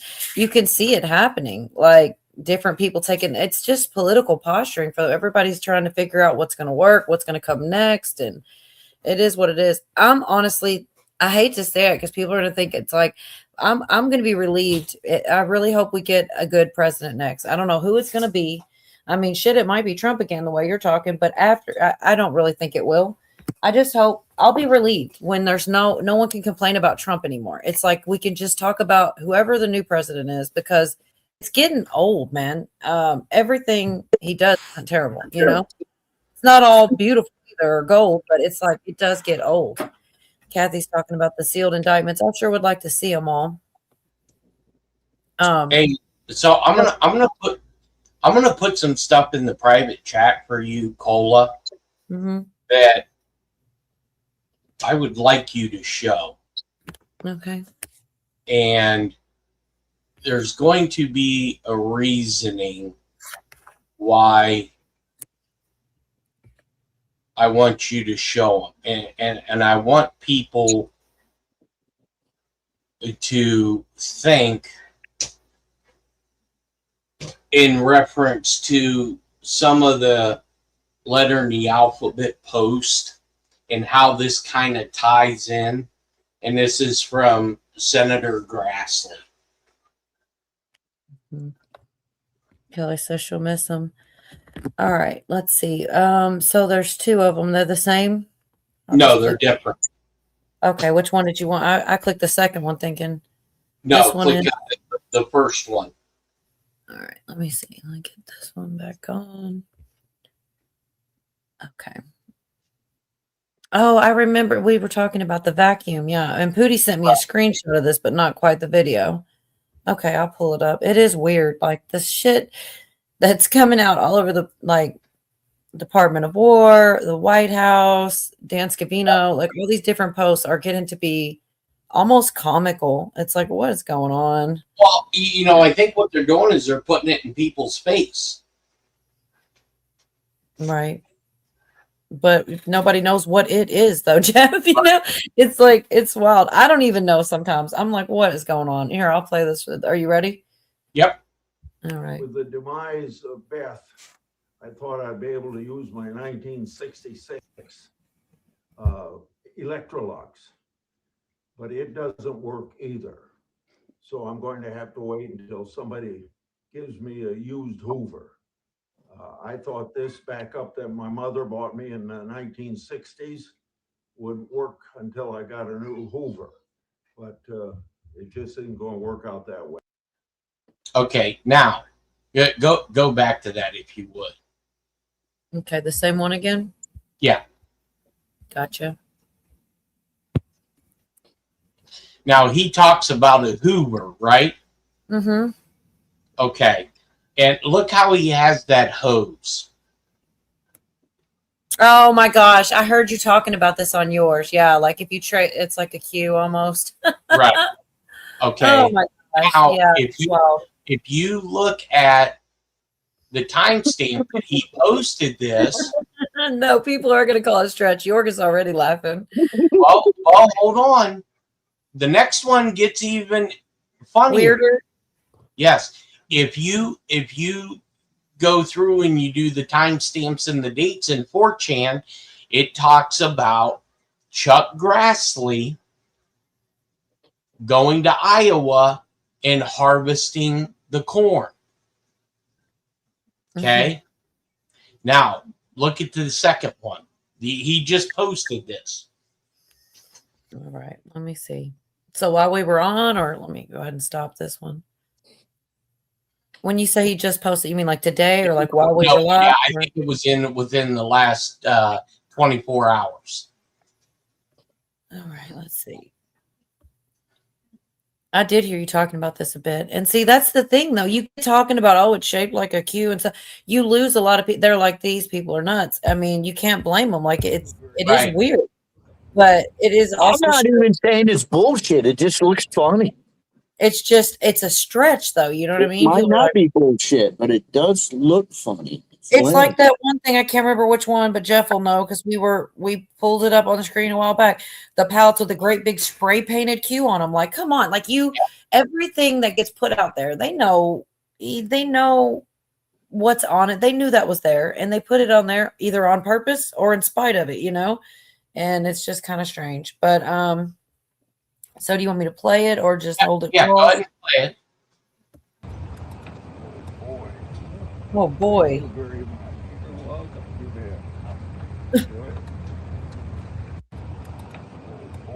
That's really Okay.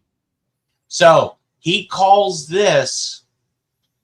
his first vacuum Beth. Calls this vacuum No, I heard this. Go ahead. Sorry. calls the second vacuum Beth 2.0. It's crazy. Okay. When Mhm. you run the name Beth in Gematria, it's 17. Mhm. I'm telling, and then I think it's this one, the date. If you reference the date on this, it comes up with some interesting shit about the elections, and it talks about Katie Hobbs. And guess who just come into the news? Katie Hobbs. Katie Hobbs. We just played it. Yep. It's crazy. Yeah, but if you're referring to your vacuum cleaner as she, there might be some issues. Yeah, it's crazy. Yeah. Get your gal a Kirby. I have a Oh, Kirby. my They're God, good. my vacuum cleaner. Mhm. I don't know. It's silly. Grassley always talked about Betty. Mike Flynn bullshit. I don't know what that even means. Why is Mike Flynn bullshit? Yeah, well, probably, I don't know. Mike Flynn has done more for this country, so you could, make those kind of statements. Whoever that, I've never seen that person before. It's probably just another troll. Right. I always thought Flynn was a good guy. I really did. Oh, And- I think he is too. Yeah, definitely. I don't know though. It is hard to tell anything, and it does get confusing because but I see it as when people's like, oh, well, yeah, let's trust the government and stuff like this. It's not. I feel like, it's multiple things. There's splits inside, and there are people trying to do things the right way and people trying to do them the wrong way. And that is what I believe. But I know a lot of people don't believe that. But it's not. I feel like it's big parts, the way that things have been. Of course, I do have that clips to play. I don't know if you're going to be here much longer, but I was telling you about the about the Iran thing. What do they call it? Economic isolation. And I thought that was pretty interesting. This is funny. Kaiser puts in there, Beth is 2 + 5 + 20 + 6 is 33. Okay. You are correct. But the 0, you don't count. It's a 0 value. So Beth is 2 + 5 + 2 + 6, which is what? 15. That's why I said Chuck Grassley made it a point to call the second vacuum Beth 2.0, because you add the secondary 2 to make it a 17. That's deep. No, that's what you call graphic analysis. Is that what it is? That's what it is. Huh. That's why when people go into the military and they do the ASVAB testing and they run you through this test, that's why some guys, all they do is sit there and shoot artillery. And then that's why you have guys that sit in skiffs, intercept signals, and do all that fun shit. Because you have a mathematical mind. If Baron Backroads got musical Tourette's. I remember that song, bro. She's only 17. Also, that shit wouldn't fly now. You couldn't, depending on your age, I don't think you could sing that song. And not when there's a 30-year-old guy singing it. Right. But back then it wasn't a thing. People just sing along. Yeah, she's only 17.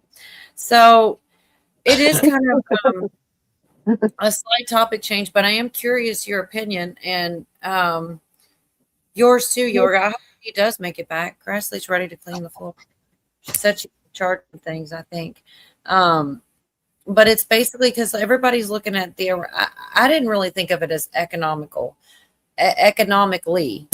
I thought of it as just like war, but I mean, there's always economics involved, but it's not just, anyways, they do a much better job of explaining it than I'm ever going to do. And like the first part is really short. It's like a minute and a half or something right here.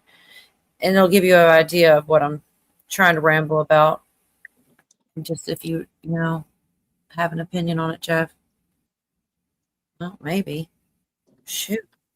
Treasury Secretary Scott Bessent delivered a message to the government of Iran and to the world. At the president's orders, we have raised the level even again, and watch this space for more announcements coming next week, because we are going to apply measures like have never been seen in the history of economic isolation on a country. That is an execution of a policy that has been years in the making. And a week earlier, Bessent told you what it was. The Strait is never going back to the way it was, because the Iranians have used or tried to use it as a choke point. What we are going to see over the next 2 years, the Strait's going to become irrelevant. It is going to become just another body of water. This isn't just about Iran. It's about the end of a British choke point that's been used as a weapon in service of a policy which has kept the region in flames for decades. Now, if you're living in your social media feeds, you're probably getting whiplash. The Straits are open, the Straits are closed. America is winning, America is losing. That's not the story. It's a distraction from the real one. The real story is much bigger, and it didn't start 6 months ago. It started 50 years ago.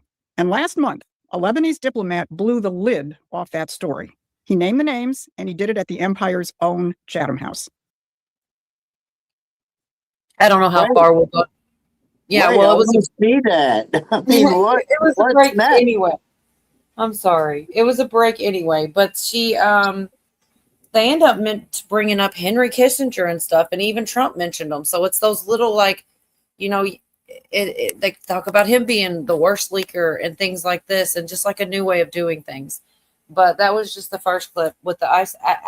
I think there's a lot more to it. They talk about Venezuela, and you know, they fixed the numbers that mainstream was, I think, intentionally screwing up, you know, and trying to muddy up the waters and, you know, make the narrative a certain way.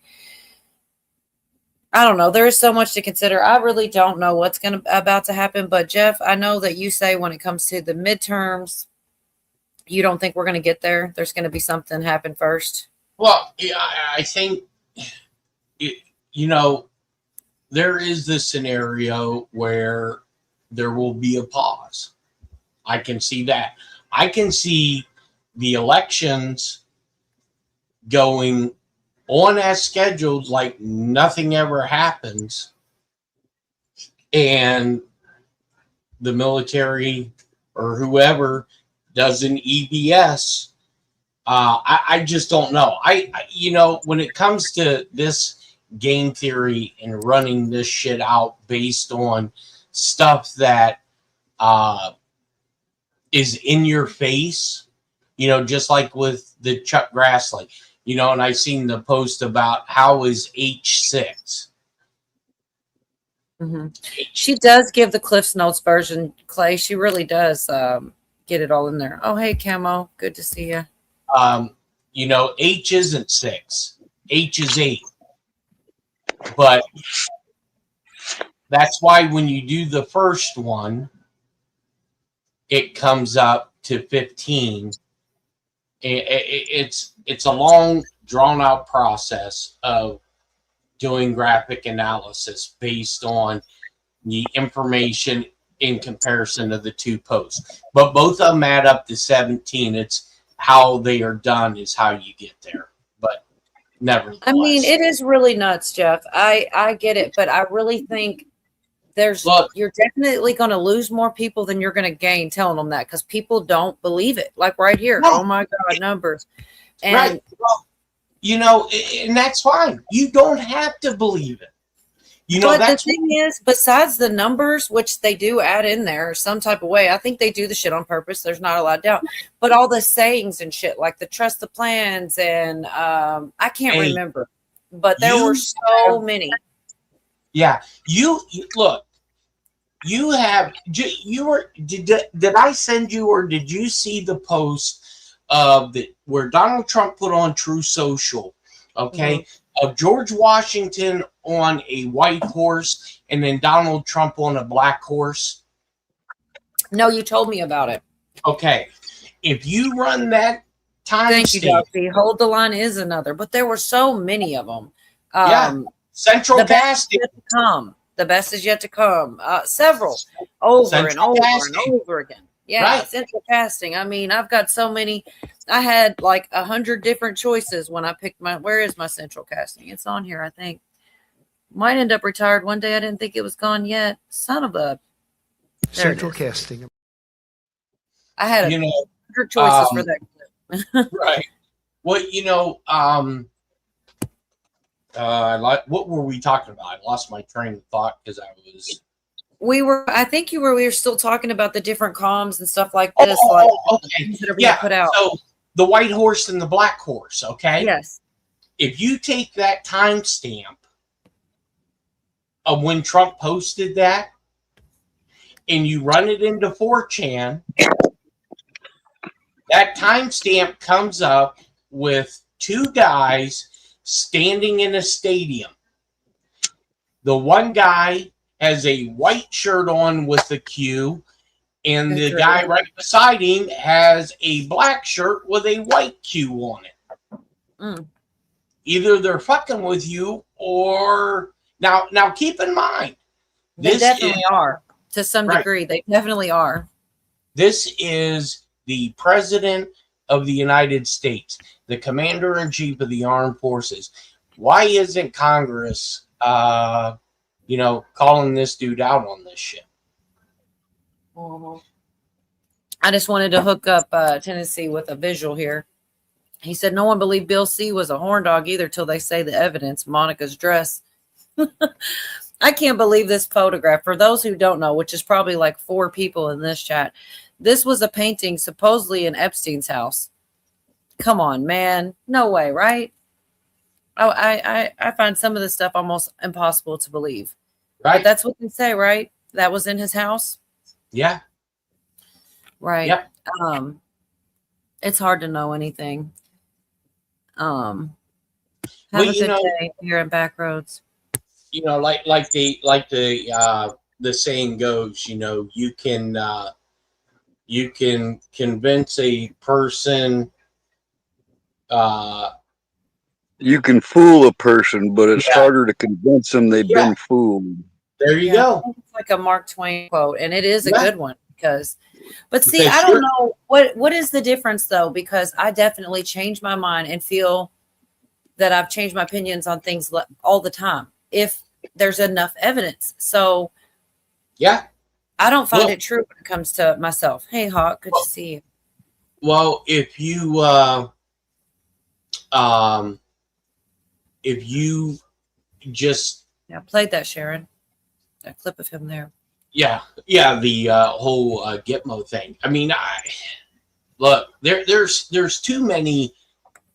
To me, it's getting more and more prevalent. More and more of this shit's coming out, and when it comes down to it, and if any of this shit is true, right? No one truly knows. We just are looking at stuff that's very weird. But the people who now are saying, "Oh, this is all bullshit," you know, when it does happen, you'll probably never hear from them again because they aren't going to be able to convince themselves that they were duped. Well, that's kind of sad, man. Because It is. I mean, when I look, when I'm wrong, I'm wrong. I mean, I'll admit I'm wrong. You know, and Jeff, you're speculating. Well, you're speculating like the rest of us. And I want to say something about that. I see a lot of people that doubt you, all right, you know, and make fun of you, and they don't believe who you are. And I've known you over 5 years. I've listened pretty darn closely, and I remember things. And I know that nobody is well informed in the terminology, the basics, and the little details of how this all works. There's no way somebody could they would be looking stuff up before they spoke. It just flows right out of you, man. I believe who you are. I know that's why I listen to you, because you're more informed than I am about how this shit works. Even though you're just speculating, you know, I listen to you because of that. I know that you're better informed than I am. As far as being wrong or right, though, the thing is, and I say this all the time, I don't know if people don't believe me or don't hear me or what, but I think about all the time, like there's probably 5 things that I'm pretty sure of that I'm wrong about. I mean, it's absurd to think that everything that you've deduced out of your life, you're right about. It's absurd. And a lot of people do walk around just thinking they're right about every single thing and they know it all. And it's hard for me with people like that because that tells me they don't realize, like, this is an information war. It's not cut and dry. Every single thing is a damn conspiracy wrapped in another conspiracy, and nobody has it all the way right. I'm sorry, but there's no way. And so that being said, I'm malleable. I'm not going to be set in stone on anything because I know that new information could prove the information I think is right to be wrong at any given time. I just think more people should think about that and realize that there's no way there's not things they've been misled on. And I'm talking about myself too, but I already know that, you know, I'm preaching to my own choir here because I feel like it's pretty arrogant to think you're right about everything. Nobody is, but you could be right about crickets. I think I've been wrong in life more than I've been right. I mean, and honestly, I'm just kidding. So real quick, if I can. Go ahead. Post 17 on the keyboards talks about Hussein following Trump around. Okay. I was down at the creek. I was sitting in the creek naked while the dogs were running. While the dogs were running around. people were saying to me, jump on the panel, jump on. I ain't jumping on the panel with no clothes on. Okay. It ain't happening. If my camera, I thought I saw something. I thought that was a joke. If my camera accidentally watch out comes for up- those watch out for those freaking crawdads down there. They like to hang around in the creek. we, You know? we don't have none of them here where I'm at. Hawk, I just keep my camera off, man. Yeah, it's about knowing me on the phone. I'd end up hitting the wrong damn button, and next thing you know, I'm naked in front of the world, and it wasn't gonna happen. Okay. And it goes Okay, wait. Fuck. Let's get back to the post listen, thing. if- You're if getting. I can't get one thought out, I'm not gonna bother to stick around.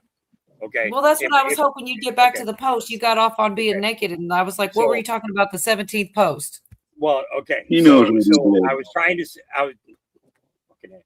I was trying to say this while Jeff was talking about it when he was talking about the Logan Act. Okay. Now there's a secondary act, okay, which is basically seditious treason.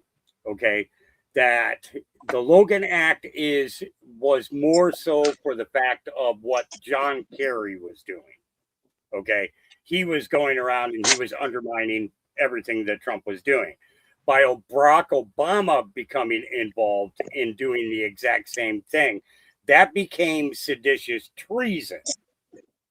Okay, because of the fact of number one, the feds already have the statement where Obama was speaking in front of a bunch of college students in Africa, and basically told them, listen, he said, I was born in Kenya and all this other shit.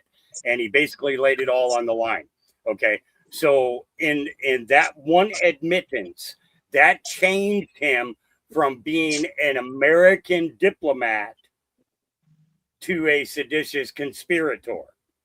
Okay. So basically it was like having a spy come into your house, right? Jeff, am I correct in saying so? Yeah. Okay. So this is where the difference comes in. Okay. So now with everything coming up about Obama, him going to Canada and stuff like that. Okay. If you go back to post number 17 on the boards, okay, what's it talking about? That Obama was either appearing before Trump or after Trump on Trump's state visits. Now this is about 9 months before they did the carry-on. Okay, where basically where there was a capitulation from a huge number of the countries, of the big countries at that. Okay, Saudi Arabia, England, the Pope, so on and so forth. Okay, so if you remember the video that Ronnie Hunt used to play on a regular basis called Carry On, you know, and it showed the sword dance and things like that. Okay. So Yes, I remember that from Ronnie so Lawrence. during that, just before that entire period of time of that that carry on being released, is when Obama was jet setting in front of or behind Trump, no matter which country that he was going to. Okay. So you know that there was a shadow government running at that time. And this is the thing. The Logan Act is a way to open the door, but seditious treason has to be proven beyond a shadow of a doubt. Yep. If I'm correct in saying so. Okay. Yep. And this is going from the UCMJ side of things. After being a Marine, you begin to understand when they talk about seditious treason, so on and so forth. We had the seditious six last year. Mark Kelly and the other senators and congressmen who ran their pie holes telling the troops not to follow Trump's order, right? Okay. Right. So when we look at that, okay, and then what happened before, right after Trump came into office, Obama started putting statements out, right? So again, trying to subvert power, okay, and create a deception that would begin again to undermine the constitutionally elected president from doing the work that he wants to do. Okay, and it's super important for people to understand the difference between seditious treason and the Logan Act. It's a very big difference in picture change. Right. Well, and two, Hawk, and I'm sure you remember, Barack Obama openly bragged about maybe he could have a third term where he was operating in the shadows. Correct. Yes. Yeah, he did. That was that came out his last year. That came out like January or February of 2015.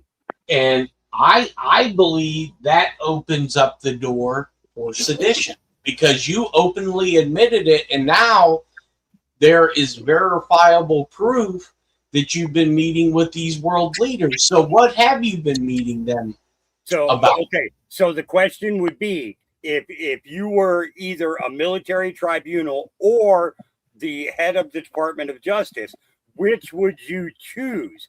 Would you take the 3-year sentence for the Logan Act, or are you going to go for the whole kit and caboodle? Yeah, I'm sure my attorney would advise take the Logan Act.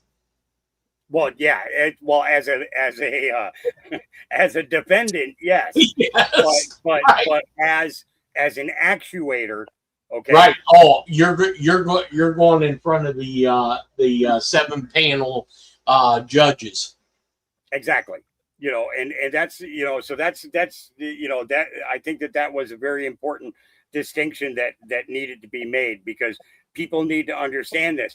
And the thing is like, so the images that were released with with all the political figures and actors and stuff that had the what their charges were and stuff like that. Okay. Not saying that that's not true. That's a very good possibility. Right. And I'm very open to that. Okay. Right.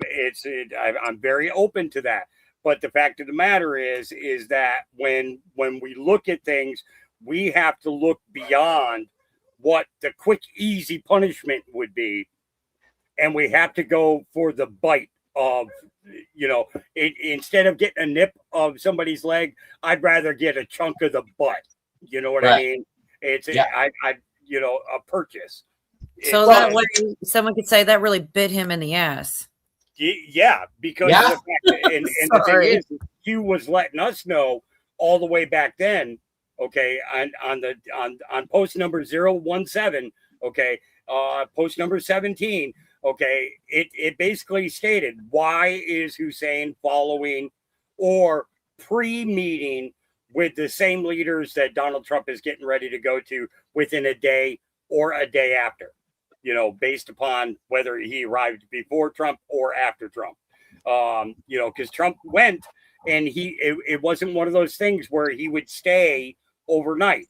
He went, did his business, and came back. I think, if I'm not mistaken, there were only 2 places that he stayed overnight during that tour period. One of them was Saudi Arabia. Because of Prince Ben Salman? Yeah. Okay. They were talking in regards to the Abraham Accords being written.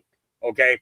And then the second one was when he went to when they went to the Vatican, because the First Lady and Ivanka went with him. They arrived the day before. They met with the Pope the next morning, and all of that was, filmed at that point. So, but Obama had been there the day before Trump arrived at the Vatican, and then he reappeared the day after Trump left. Right. Okay. What happened a week later? All of a sudden, all the lights in the Vatican are off. You see a long line of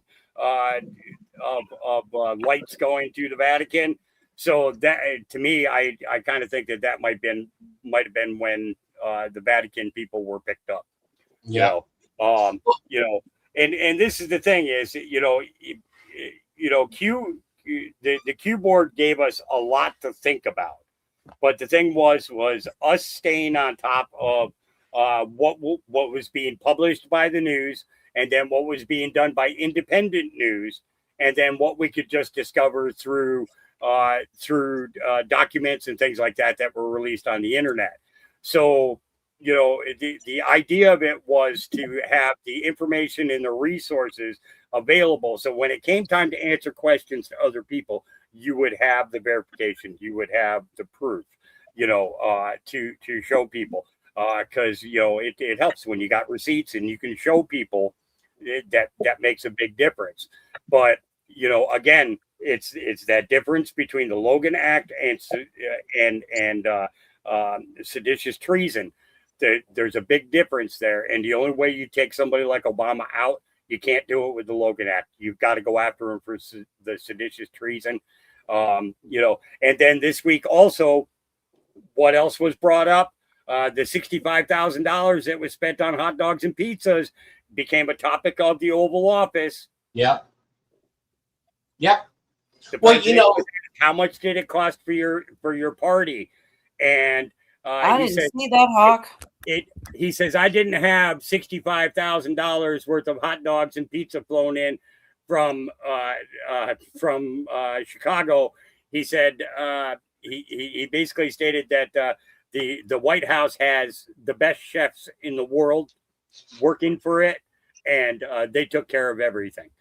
Right. So is that on X or something? Do you know a place that's It was posted up under rapid response. You know, it was a couple of clips, but it was an off the cuff thing that was a remark to an answer to a reporter. You know, and it kind of felt like the question was kind of guided in a way, right, to get him to make that comment. So again, the world is a stage, political theater, okay, Oval Office theater, military theater, so on and so forth. Okay, and basically we now have propaganda theater, you know. But then the other thing that I wanted to say is those of you who were alive during the time of the Warren Commission, okay, and then Watergate, okay, you know, you think about what came out in the 2 years that transpired during the hearings for Watergate, right? In comparison today, you know, we are talking 1,000 times more information in the last 10 years than we have gotten from every investigation across this nation since its inception.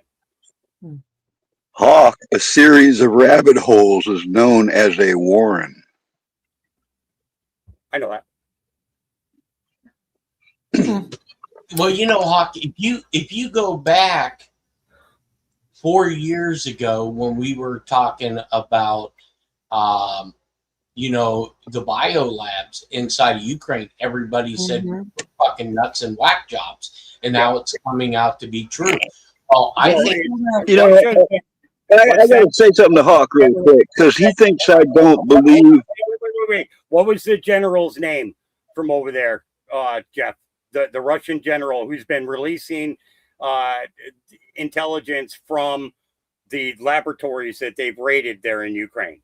I know the first name I think was Vasily, but I was it Gerasimov? I thought it started with a K.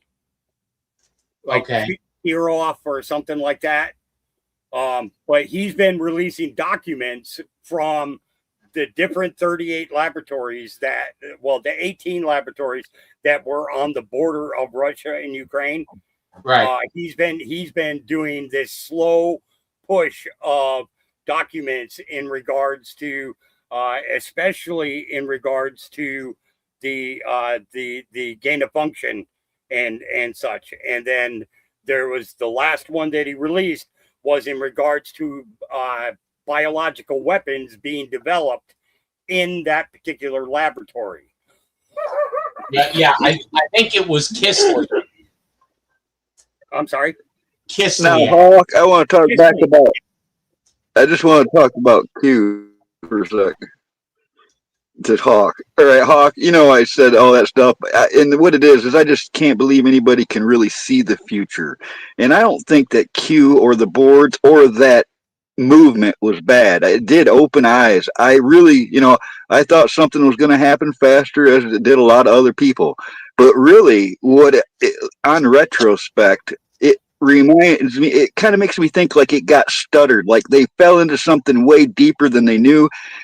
It took a lot longer than they would have expected, kind of deal. It's like I think it. What happened. I think that what happened, Carl, is that there was a period of time in which they understood that in order to waken the mass population, because you got to remember, we got 330 million people in America.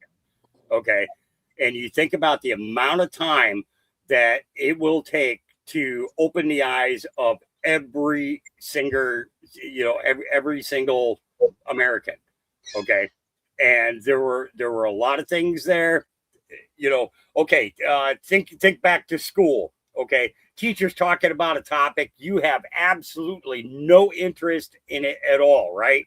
Then all of a sudden, a kid makes a comment and the teacher responds to that comment. And you're saying, "Whoa, wait a minute, I never thought of it that way." And then what happened? You all of a sudden became interested in that topic, right? Almost like it was. Yeah, I'm thinking more like, when was the last post?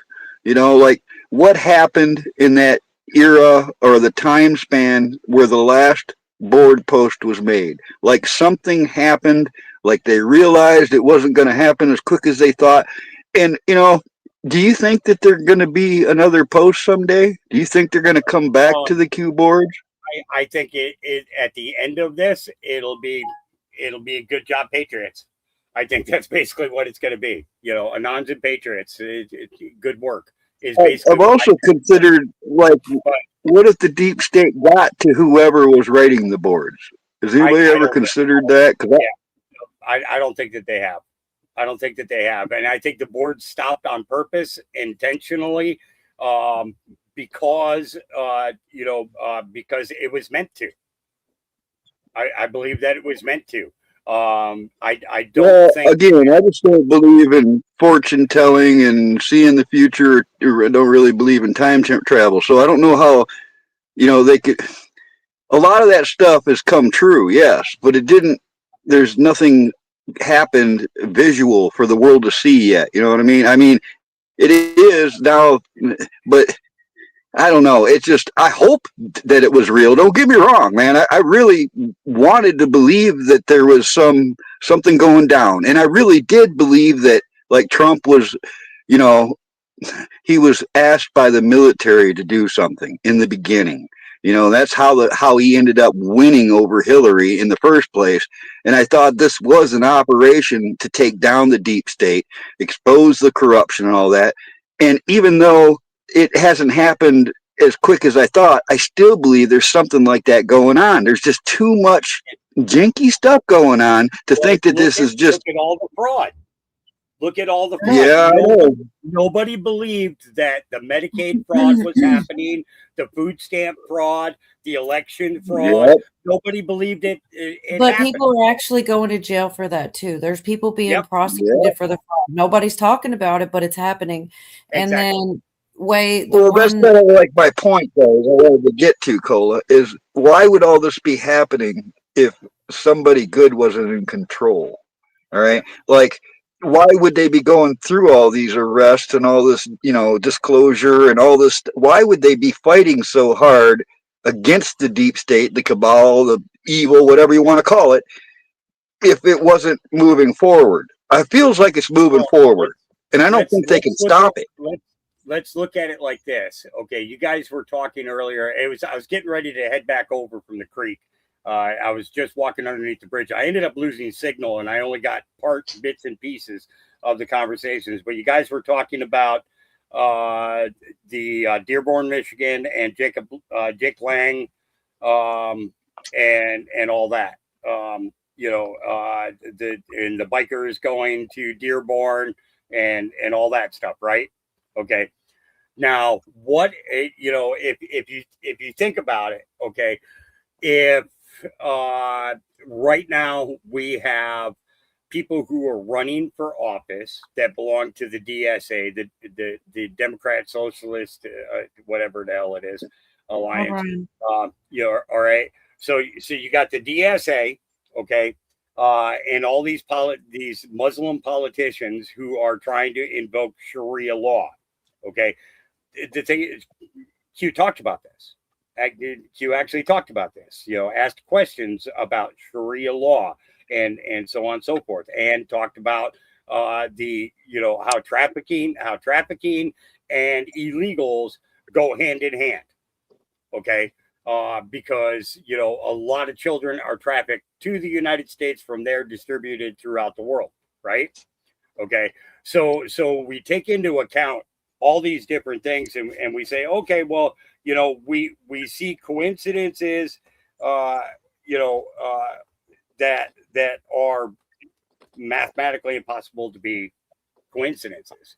There's too many situations. You guys are probably the ones that could help me. When did Trump say that it was worse than they had expected? He said that at the end of 2017 was the first time that he made that statement. He said it again just before the January 6th incident in 2020 or for 2020.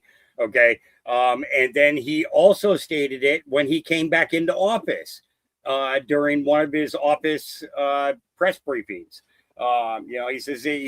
He said there's a group of people who are legitimately working to subvert the government, and we got judges doing it, we've got police doing it, we've got mayors doing it, we've got governors doing it, we have Congress and Senate doing it, everything all the way down the line. How awake would the American people have to be to the corruption and things being, people getting away with shit, okay, before the American people will finally say, you want to know what? We're going to start taking care of this shit ourselves. Okay. So what would be the kicker in having to bring out the military? Because the people are going to rise up. Okay. You try to turn the United States of America into an Islamic nation, and there's, it's going to be the end. Infiltration instead of invasion. They came in here crying that they were. All right, I got something to say about that. I do. I got something to say about that because, all right, I'm 35 miles away from Dearborn, and they are surrounded by pissed off Michiganders that are holding their ground and well aware of what's going on down there. It's only a matter of time before this is confronted on a big way. All right, because it's ridiculous. I remember when.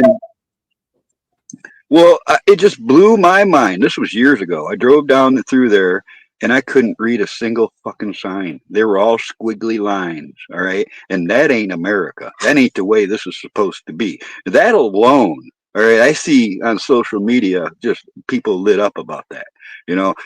This ain't going to last long. And that Madan and Medini, whoever he is in New York, he ain't going to last long neither. This stuff is not going to fly in America. That's not what we're about. Yeah. And this is the thing. I'm not going just off of what Q says. Okay. I'm going off of what Trump is telling us, what Hegseth is telling us, what Grassley is telling us. I'm watching these hearings. I'm hearing what's going on. And I'm saying to myself, there's a lot more to the Q operation than what people think. And those who kind of walked away from it, well, I can understand why they did, because of the fact that we're not seeing it fast enough. Okay. But the one thing that man always does is we rely on our own understanding instead of his understanding, the big man's understanding, and that's and I'm not talking about Trump. I'm talking about God, the big man. Okay. The boss. Yeah, there we go. That's the plan I believe in right there is his plan. I know it's going to end his way. And I think that part of this was a reconnection to truth seeking as much as a way to get us information and give us clues to get us started in our research. You know, do I believe that there are, you know, that there is a team out there that is doing that? Well, you know, yeah, I do. I truly believe that there were a group of generals that got together after Kennedy was assassinated, and they say, we're going to have to take this back by force. And they've been planning this whole time, and they were going to take it by force. And I believe that, you know, with the ability to have Donald Trump at the helm, knowing what he could do economically for our country, you know, because you think about all the things that have to be reversed from the economy of the 1950s and 60s that was altered during the 1970s. Okay, when our trade started leaving this fucking country, because that's how long ago it started. Okay, was back in the late 60s and early 70s. Companies started moving because they could save money building in other countries, and there were no tariffs, you know, on products after the 1950s. So these guys were able to ship their stuff in, you know, at no additional cost. Okay, other than shipping, of course, you know. And you know, and what's come to a stop now? Now there are tariffs. Okay, this country ran on tariffs. Okay, up until the point that they came up with the income tax. Okay, and when they came up with the income tax, they converted it to make the American people pay for it instead of the world. Right. We go and save these fucking countries. We go and fight in these countries, you know, for a lot of illegitimate reasons. But the fact of the matter is, you know, we spend the money to do the war there and so on and so forth. You know, just seeing the focus on America first, and seeing our borders secured and ICE doing its job, tells me that something is definitely in the works. And you got to remember, there were conversations in regards to ICE on the boards as well. Okay, about deportations, and that's when the topic of infiltration or invasion. Okay, now Spain got invaded. Okay, we got infiltrated. These people worked their way in. Okay, they worked their way in. They built their networks so that when their people came, boom, they had contacts and everything all the way down the line. Okay, they have a complete network across this whole country. Okay, what's it going to take? It's going to take something like a fiasco in some place like Dearborn, Michigan, okay, or New York City, for people to realize that these people are here to take over our country. Right. I'm sorry, I want to jump in here a bit because I wanted to do a little bit of that Susan Kokinda, or however you say her name. I know you know who she is. Yep. Yeah, I played a little bit of it. You know, she's talking about the difference between the mainstream narrative and what's really going on, and she's talking about like the different number of barrels of oil a day, and just a lot of stuff that I wouldn't be able to explain. And it's a real short clip, like about a minute or two. I wanted to share. I shared a one way earlier. They've been so far apart now, but they kind of went together, but it's still important, you know, and just this small piece really does speak for itself. I can't explain it the way she does. She's super smart. So start Can with. I say one thing really quick, Cora? I mean, Cole? I guess, yeah. Go ahead. I couldn't hear anything. No, I just wanted to address this in the chat. And I've said this kind of before, is, you know, I can't doubt, or I can't blame anybody for doubting anything anymore. Look at the propaganda we're fed. Look at the way the news is. But look also the way we've grown up knowing everything was rotten. All right. So I get it that nobody has any faith or don't believe that things are happening or whatever, or nothing is going to happen, or it'll just continue on and get worse. I understand that train of thought. It's just that I'm seeing so much happening now that I think evil is being checked more than ever. That's all I really had to say about that. But I don't blame anybody for doubting. Also, right in the Just middle don't blame too. me for having faith. Nobody's mad at you for having faith. It's right in the middle too. There's a lot of cases right in the middle of things right now, like all kinds of different grand juries, and just nobody knows how they're going to turn out. Maybe all the judges let everybody off or whatever, but it's in the middle, so it's hard to tell what's about to happen. But this is her explaining what I can't. Never go back to the way it was. Energy Secretary Chris Wright described how that is already happening. In an interview with Fox News, Wright addressed the panic mongering in the commentariat. So you're saying that because of the U.S. military escorts and because some of these ships go dark going through the strait, that those numbers of these tracking agencies are not accurate? Exactly. They're trying the best they can, but almost all of these ships have their AIS, their transponders are off. So they're dark, they're under escort. And it's a different shipping operation than we had before the conflict, but it's 8 or 9 million barrels a day on a running average are going through the strait. Plus you've got to add the 6 million barrels a day that are being diverted via pipelines. And those pipelines are being expanded as well. So the real gap is 5 to 6 million barrels, not the 15 million the doomsday commentators keep repeating. The interviewer kept hammering on the gotcha question. Who controls the strait right now? And Chris Wright flipped it from the tactical to the strategic. But their ability to cause difficulties are declining. Our ability to escort and bring products out of that region is growing. They have sort of one card, and it's shrinking in size. One shrinking card. That's not a joke point anymore. That's what Bessent meant when he forecast the future irrelevancy of the strait. But the situation on the ground in Hormuz is just one flank in the overall strategy. Economic isolation that Bessent spoke of is the final phase of a strategy that he's been carrying out since March 2025. And we've been going after, as you said, their bank accounts, crypto wallets, assets around the world, cutting off payments into both the leadership in the regime and the government itself. So while Treasury was quietly strangling the Iranian regime's economic networks, the U.S. was creating alternatives to the oil coming through the strait.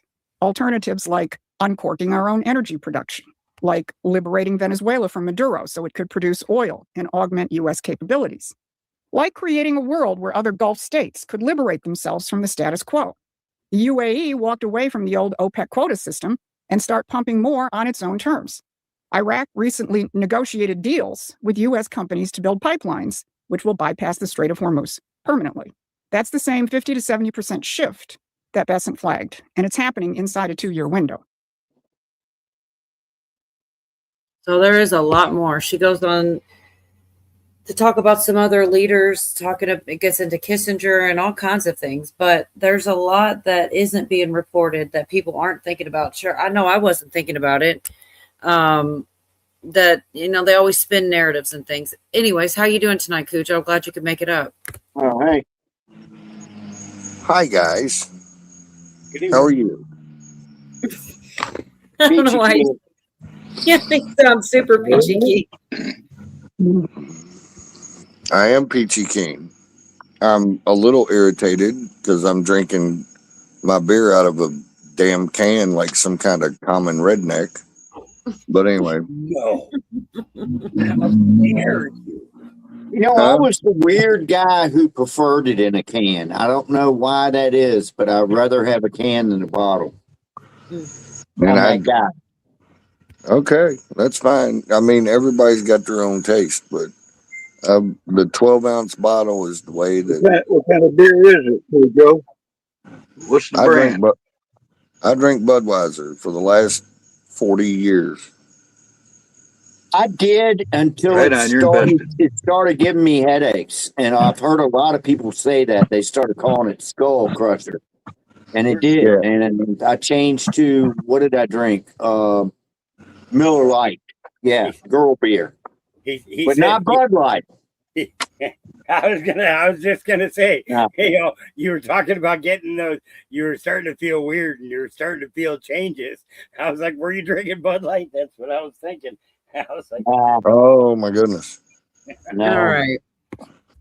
I'm sorry. I got to do the pots and pans, lady. I haven't played any of it all night. I'm not trying to ignore it, but it's like there's always something being talked about, and I'm like, I'll get to it. Now I feel bad. It has. I can't believe Jerry hasn't cussed me out and left the channel.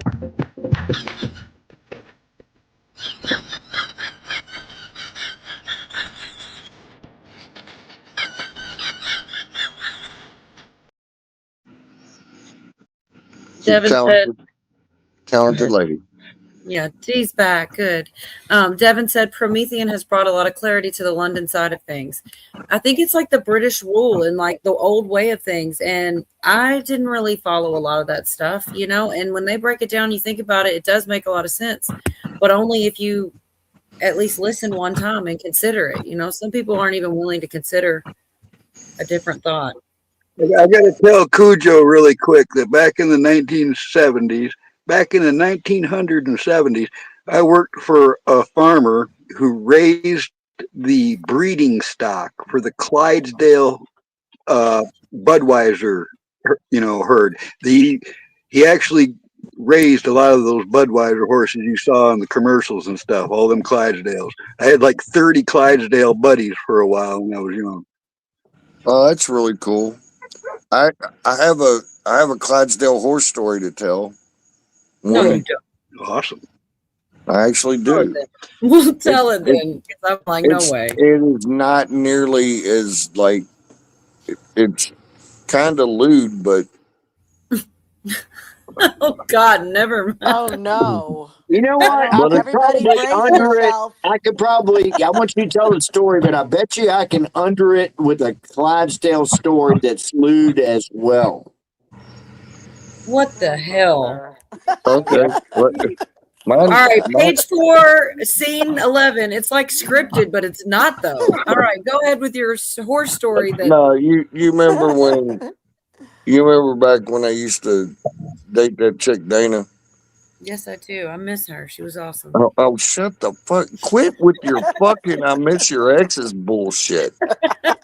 You did have some. They weren't all terrible. Just saying, there were some cool ones along the way. Yeah, if you weren't, did you know if you weren't the guy in the relationship, they weren't terrible.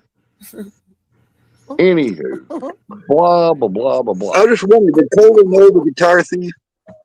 Yeah, I did. I didn't like her. That's the only one I didn't like. She actually knew that bitch before I knew her.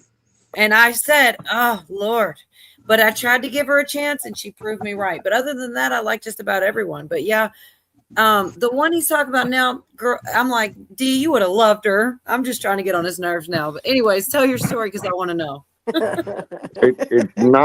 It isn't that big of a deal, but. So when your Uncle Tom retired from the Air Force, me and her drove out to St. Louis to go to his like retirement party or whatever. While we were out there, we went to the bud plant. You know, they have got the tour and all that. Well, they got the horses out there. So if the internet doesn't know, my real name is Scott. Anyway, we're walking through the stalls of all the Clydesdale horses, and they got all these, you know, they got a real nice like nameplate with all of their names above the stalls. Mm-hmm. And we get to the corner of one and it says Scott. Well, this horse is obviously sexually excited. I'll just leave it at that. Mm-mm. Yes. And Dana's like, so it was a boy horse, is what you're saying. Yes, it was a boy horse. Have you ever seen horses breed, Cujo? Okay, so what did Dana say? You were about to say Dana said something. What? Yeah, Dana said, "Yep, that's Scott." Oh my God! It sounded cool because the whole touring crowd was like behind us and stuff, and like I walked out with my chest out, but. She wasn't talking about girth or anything. She was talking about state of mind. Anyway, they didn't know that. I got one for you now. But after Yorga's yeah, Yorga had one, he said, and then you go next, Carl. I can't believe it's like all the same. Everybody's got a horse story. Mine's not even a story, really. I just remember being at the state fair when I was a kid, and they had those Clydesdales, and those are some. I don't like any animals that are bigger than me, and Clydesdales are really, really big horses. And I just remember there was one, and just like Scott said, they had their names, and this one's name was Smitty, and he had The largest schmeckel I've ever seen in my life. Schmitty. I Yeah. knew somehow this was I coming did. back to a And that's the Schmeckle. whole story. So I honored you. I I can don't know. tell you about it. I don't know if you undered me or not. We're gonna have to get Smitty and Scott together and see who's over and who's under. Oh my God. You guys are reminding me of a traumatic experience from my childhood. All right, I'm going to share it with you. All right, just because Oh this is the God, I internet. don't know if I want. We're talking about horse Listen, Schmeckle. I was probably listen. I was preteen. I was pretty young. All right, maybe 10, 11 years old, and I got dropped off at a horse farm to help a gal. All right, and you know, when you're that age, like a 30, 40-year-old gal, they seem old to you, right? You know, and that's what the situation was. She wasn't really elderly or anything, but she needed help breeding her horses. I didn't know. I thought I was mucking stalls or something, and it was about breeding. And this is the first time I seen this go down. All right, and you know they get the mare in a stall, and they keep them separated because that fucking stallion will take her. Okay, and it's a violent, dangerous fucking thing to be near. It'll fucking kill you. Their hoofs are up in the air. They don't give a fuck about you. They'll squish you against the stall, all kinds of nasty shit. So, you know, I saw this shit go down where she opened the stall and this stallion was ready, boy. He was right there, and it was, like I said, kicking the walls down, breaking the fucking gate. I'm not even kidding. And the whole time, this gal was like, yeah, oh, yeah. Oh yes! Oh, you know, like she was fucking getting excited about it, and that was like I felt so fucking uncomfortable. I didn't have a ride out of there. I just wanted to leave, man. She enjoyed that shit way too much. Oh my What's her phone number? That's what they're about. It's like the donkey show in Tijuana. Oh my I gosh. didn't go to the donkey show. I've been in. All right. Wait a minute. Go ahead. Go ahead. Okay. Something for the ladies. So, I don't know if you guys have noticed, but our Department of War man gets to go around without his uniform on, and he wears like shorts and t-shirts and shit and has tattoos. And it's different than when I was growing up. I'm just saying. I think that this new image of our military men is good, and I like it very much. And I Oh my noticed. God. Just let it be known. Thank you. She's like, they didn't make them like that when I was young. That's what it sounds like to me. No, it's different. I mean, I think they're actually desensitizing with his look and the talk of the oaths and the veterans and the bikers and the 2A and all kinds of stuff. I mean, it's less formal than it used to be. Put it that way. Right. You know, I saw something and I'll get it all wrong. Somebody here will probably correct me in chat or on panel, but something about felons and getting and trying to work on getting some of them case by case their gun. I don't even know if I should, how you spell, they're being able to carry. Exonerated. Yes, the nonviolent offenders. And Be I able to think carry that's- again, where now they can't carry because of the crime. But if like case by case go through and try to give some of them, I mean, everybody's talking about worrying about them being taken away. We're trying to give them back to felons. It's the opposite of taking them away. And I don't know. Yeah. I just think sometimes it is like a fear thing. Like everybody wants to sell fear because people will gobble it up. But to me, I see the opposite. They're saying, hey, let's try to give them back, not away, take more away. But anyway, like I said, they're not even just saying let's try. They're doing They're it. doing I it, think they're yeah. passing. That's Harmeet Dillon, the AG in DC. She's doing a lot of stuff with regards to that. I think she was just out with Tina Peterson yesterday. If she's the one that was with her, can't remember, but she's starting to get out and about. Cola, our overlords have been using fear to control us for thousands of years. Right. Oh, you guys, I got to look this up for y'all. I don't have it handy, but I can find it. It has been a serious ass night. And honestly, this is kind of serious too, but I kind of, like I said, I know some people hate Temple. It's crazy because you know, there's just some people love this person, some people hurt that part. There's no way to like get on the same page for everybody, but I don't know. I found it interesting what he was saying. It's just I had a really full I didn't play half the stuff. Some of it's silly. That one chick, I think she's hilarious. The girl that does the redneck girl. She's like in a trailer park or whatever. I forgot about so much. I did have a lot more than I needed tonight. Maybe I'll have to save something for Sunday because there was a lot of random ass stuff I didn't share. We'll play some stuff. It's still early. I'm It's digging still right light now. out here. I'm digging for this Tim Pool stuff because I don't want to misquote it. It's a lot, man. Actually, you know, he goes through all the different people. What's there? Tucker Carlson and several different names he goes through for different reasons. And just kind of his opinion on things. And that Alex Jones, because he's having a feud with Alex Jones right now, I guess. That he's like basically he said none of it's true, but that doesn't matter.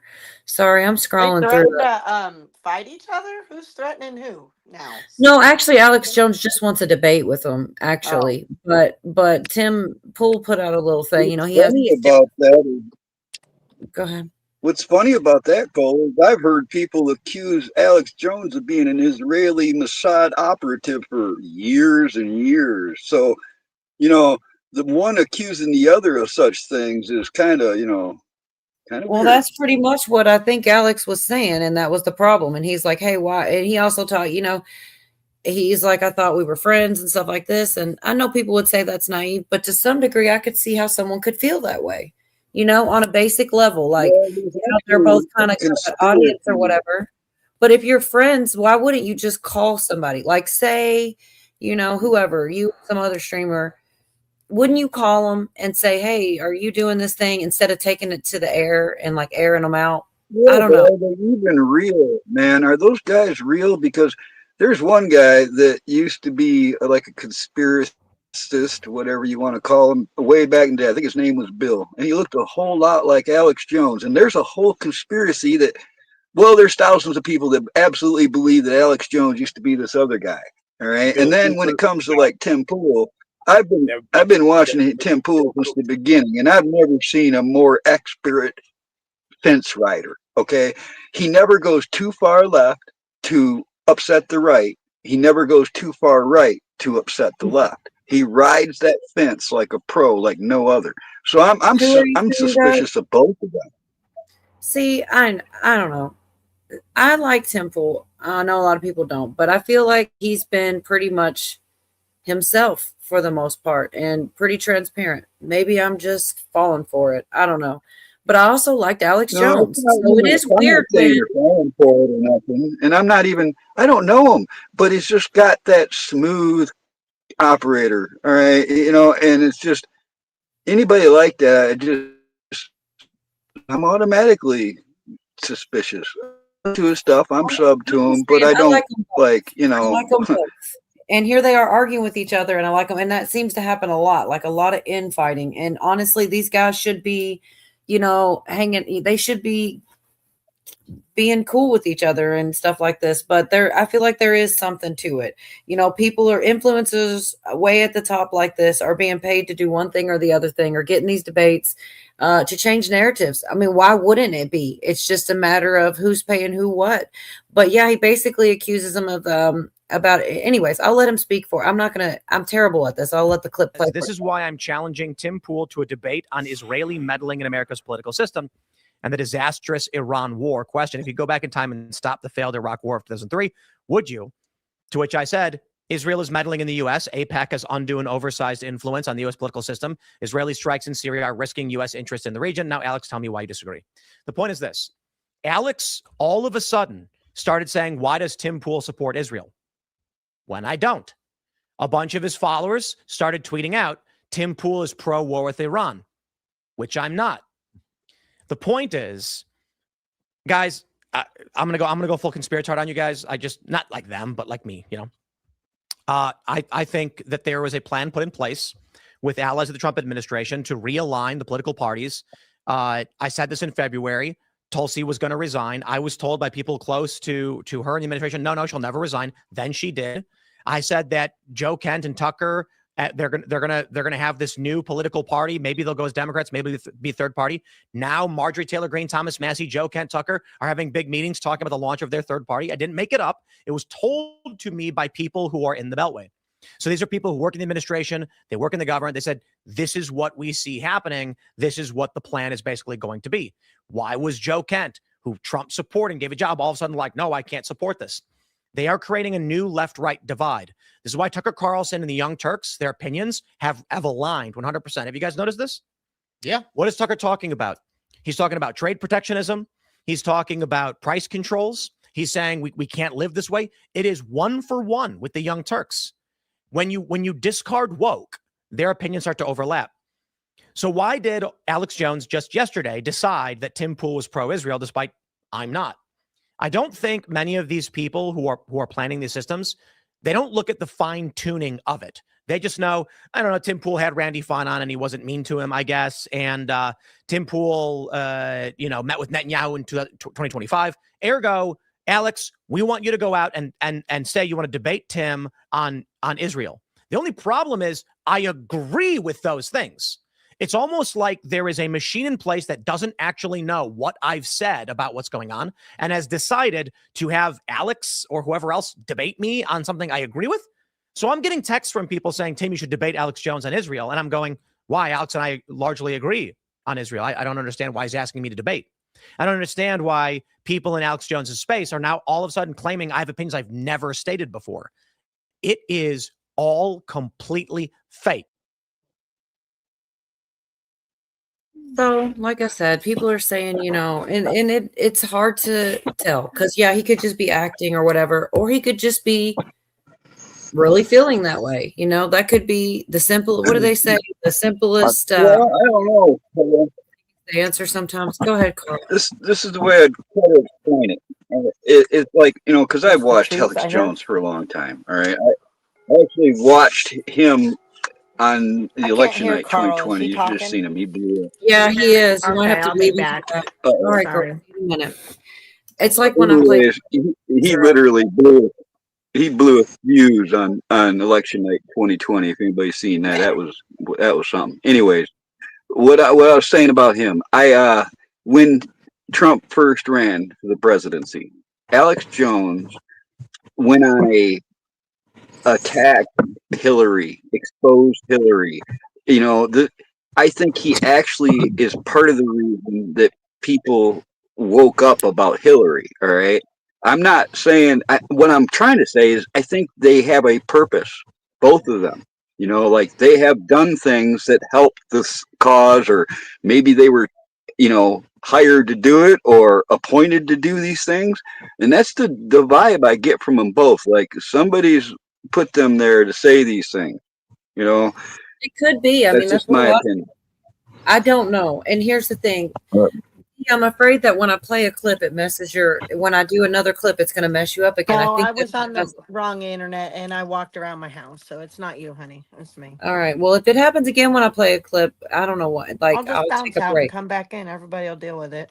I was going to say that, or we could just take a break from him. I just want to get through some of these things he's saying because I think that he makes a lot of points in his little spurg he does here because, I don't know. There is something to it, but even if he's guilty, he could still be telling on other people, right? Like he's getting paid some money. He's like, oh, they're coming. I don't know why they're doing this. Anyway. Can I kind of sort of maybe come close to giving you an answer? Yeah. Okay. All right. I don't know what that means, but yeah. Post 2089. Okay, on the board. All right. It says ask yourself a simple logical question. Why are the majority of Q attacks by pro-MAGA supporters coming from AJ, Alex Jones, all right, Mossad in kill brackets right afterwards, Mossad backed. Okay, so they're not saying that he's necessarily Mossad himself. They're saying that he is supported by Mossad. Okay, now if you want to start drawing attention again to Israel to distract from everything else going on, what are you going to do? You're going to put two of your top conspiracy theory news people together, and you're going to utilize that as a mode for propaganda. Okay. Right. But it basically says, why are a majority of the Q attacks by pro-MAGA supporters coming from Alex Jones, Mossad backed, or Alex Jones known associates? Why are we a threat to them? Why not simply publish an original picture plus minus 1, 2, 3 seconds of established credibility? Why was this done in the past? We know this type of attack was coming, predictable. Fake news attacks will only intensify. Okay, so that's how they're coming at how guys like Alex Jones, we were being warned that Alex Jones, and this is a full year to a year and a quarter before Alex Jones even started talking shit about Q. Okay, so but they attack Alex Jones to give him fake credibility amongst the POTUS supporting patriots. Okay, thus poisoning the water and directing the narrative of the opposition through a Mossad assorted asset, aka Alex Jones. Okay, so it's basically just coordinated banter, okay, or fake fights in order to bring attention to them. But here's one thought I have, and just a question. Could it not be that it is as an attack, but Tim Pool could really kind of just be a puppet in it all, like kind of confused? Because that's what, I mean, maybe he's just a great actor, but it comes across to me that he truly doesn't understand.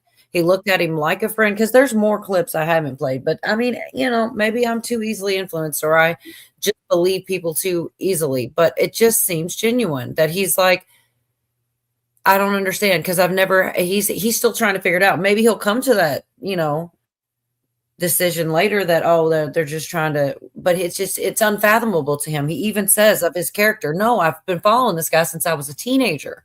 And when he says that shit, he sounds hella genuine, that it's just what happened. He's trying to figure it out. I could get straight to that clip and let you guys see what I'm talking about, where he says, is it even possible for, of his character for him to do something like that? And they said, what if he's just never been loyal? He goes, oh no, that's not true. And he's like, I don't know, like I said, maybe he's a good actor. I'm not. Yeah, it could be. I mean, it does feel like so much political theater. It's hard to really take any of these people seriously, because they can easily team up and create a drama, because that creates a lot of clicks and views, and people love that shit, but I don't know, sometimes you think people are genuine, and we don't really know, Mm-hmm. That's So the it problem. could be. Yeah, could be though. I'm sorry. There's so many different things. He breaks down all the different, like he says, like one time, I don't know. None of that really Go ahead and matters. play it, honey, if you want to play it. It's your I don't show. like anybody who wears a beanie. toboggan on the inside of their home and knowing that they're going on a damn podcast. Anyway, Same black color every time too. Like you're never high. Man, Please. he bitch. probably throws one away every time. Temple's got the kind of money he could just buy a new one every stream and throw it in the garbage. I would, a new one every time. I know he doesn't, but people always talk about it. Does he ever wash it? I mean, I'm sure that thing is not just the same one every freaking podcast. People are gross. He wanted a son of a signature bitch, my thing. broke ass can afford $3 a day. Yeah, it's really not that much, depending on what brand he's probably wearing some kind of bougie ass brand. But I'm gonna put this on real quick for y'all. This is where he talks about him being friends, and you guys tell me maybe he's acting. Tell me if you think he's acting here or being genuine. This is a different clip from the same, like he's going off. Explain to me how Alex abruptly and randomly just goes, did you know Tim Pool met with Netanyahu and no one talked about it? I'm like, bro, that was like 2 years ago. And we talked about it on this show. Why would Alex Jones, who was my friend, instead of calling, just randomly start tweeting things going on his show and making these false claims about me. Yeah. I had a phone call with a mutual friend and I said, this doesn't seem organic.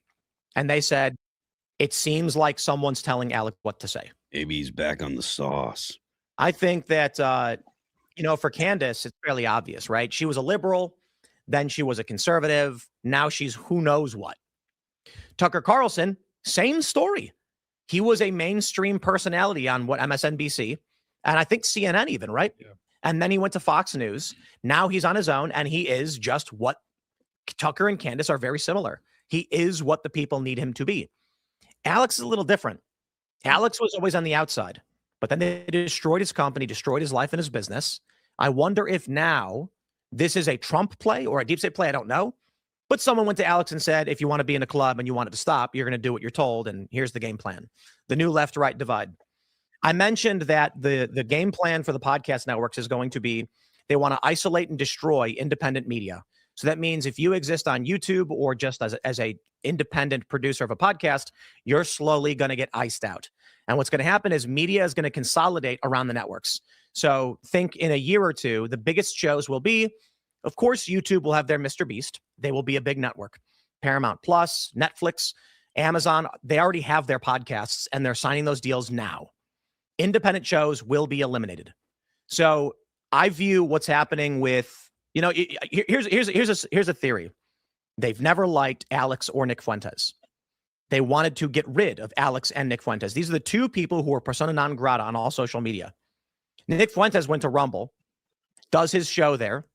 Of course, they also tried to stop Rumble. Alex went to X, and I think he's also on Rumble as well.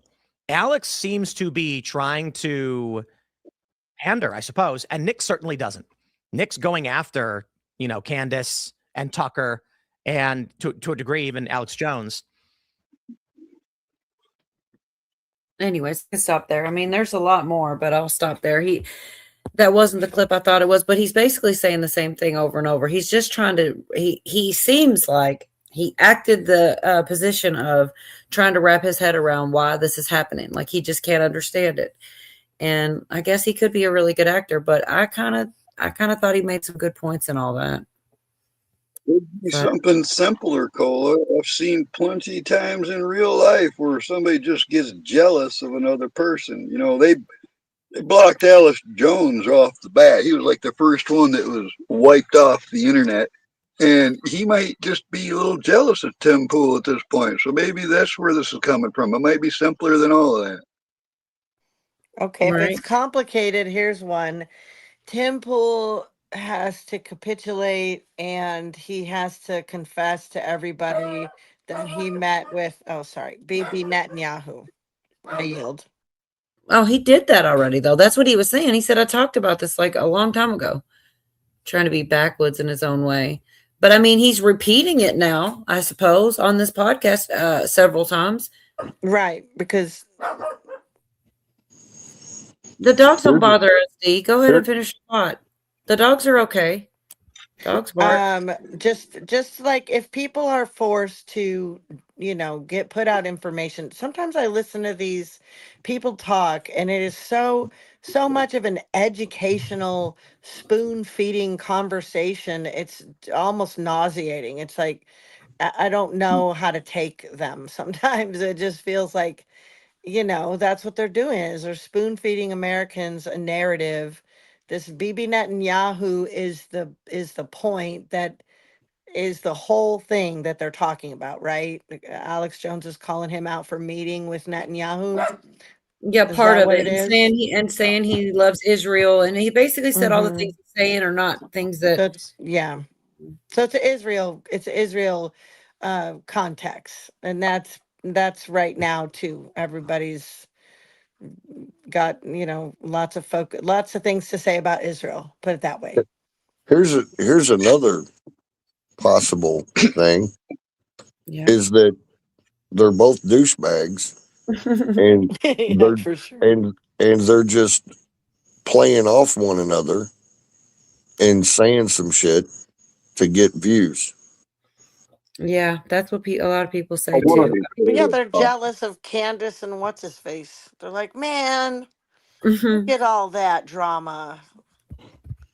I'm It sorry. I does can't. feel like a big soap opera, man. This stuff is really, what's the relevance of this? Well, there's Political much theater. more I'm so sick important of it. things going Yeah. on, you know?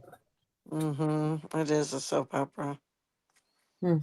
Well, I mean, he also starts talking about this. Did I play the part where he said, he knows some things people tell him behind the scenes and stuff? I might not have. I don't think I so. mean, I didn't hear you that. don't have to Well, believe I it, was you know what I gone. mean? But it's worth listening to. I'm about to go back. It's got to be here.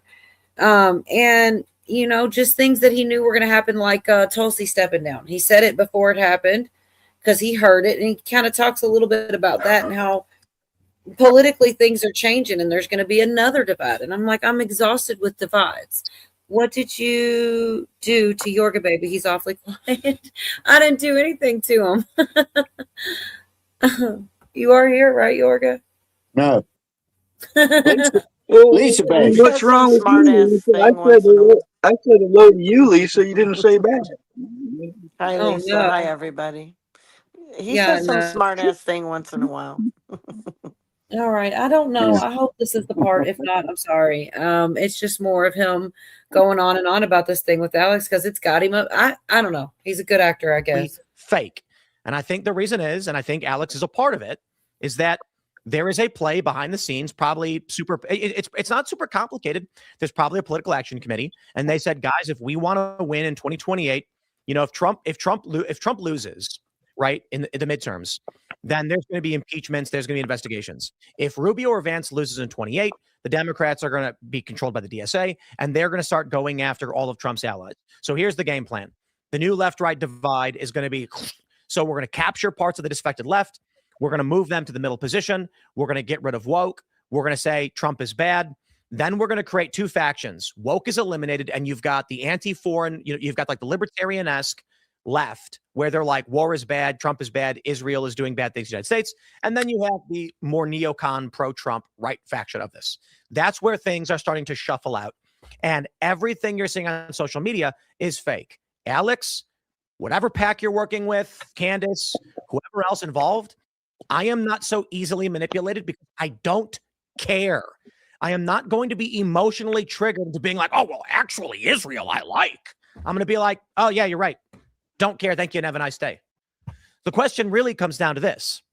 Why is Alex Jones all day on his live shows, on these posts, consistently saying that I work for Israel, that he actually posted Tim gets his marching orders from Netanyahu? This is all completely fabricated and a near 2-year-old story. So why is Alex lying about it? So I'll give you an example because let's break down the lies just so we can once again explain to you this is all fake. So also I mentioned I'm working in a game where you play Alex Jones and you have to throw Israeli flags at Tim Pools. Let's see. I thought I retweeted something. I guess it's not popping up. No, where is it? After I met with Benjamin Netanyahu in 2025, literally like 10 minutes out the door, I tweeted, I just met with Netanyahu. The next day, Jewish Insider reported on some of the things said, and they were wrong. Now, Alex and many others are lying and claiming I got caught after the fact, and it was only after it was leaked that I admitted to being there, which is just absolutely not the case. So the question is, why is Alex lying? All right. I don't think that was it either, but it is what it is. I did think a lot. What? I said, what a mess. Mm-hmm. Well, when someone's slandering me, or, I guess because Alex is such a big channel, but sometimes people just ignore it and don't give him any sunshine, and that's what I find a little off about it. It's like, why are you giving him attention when he's talking shit about you?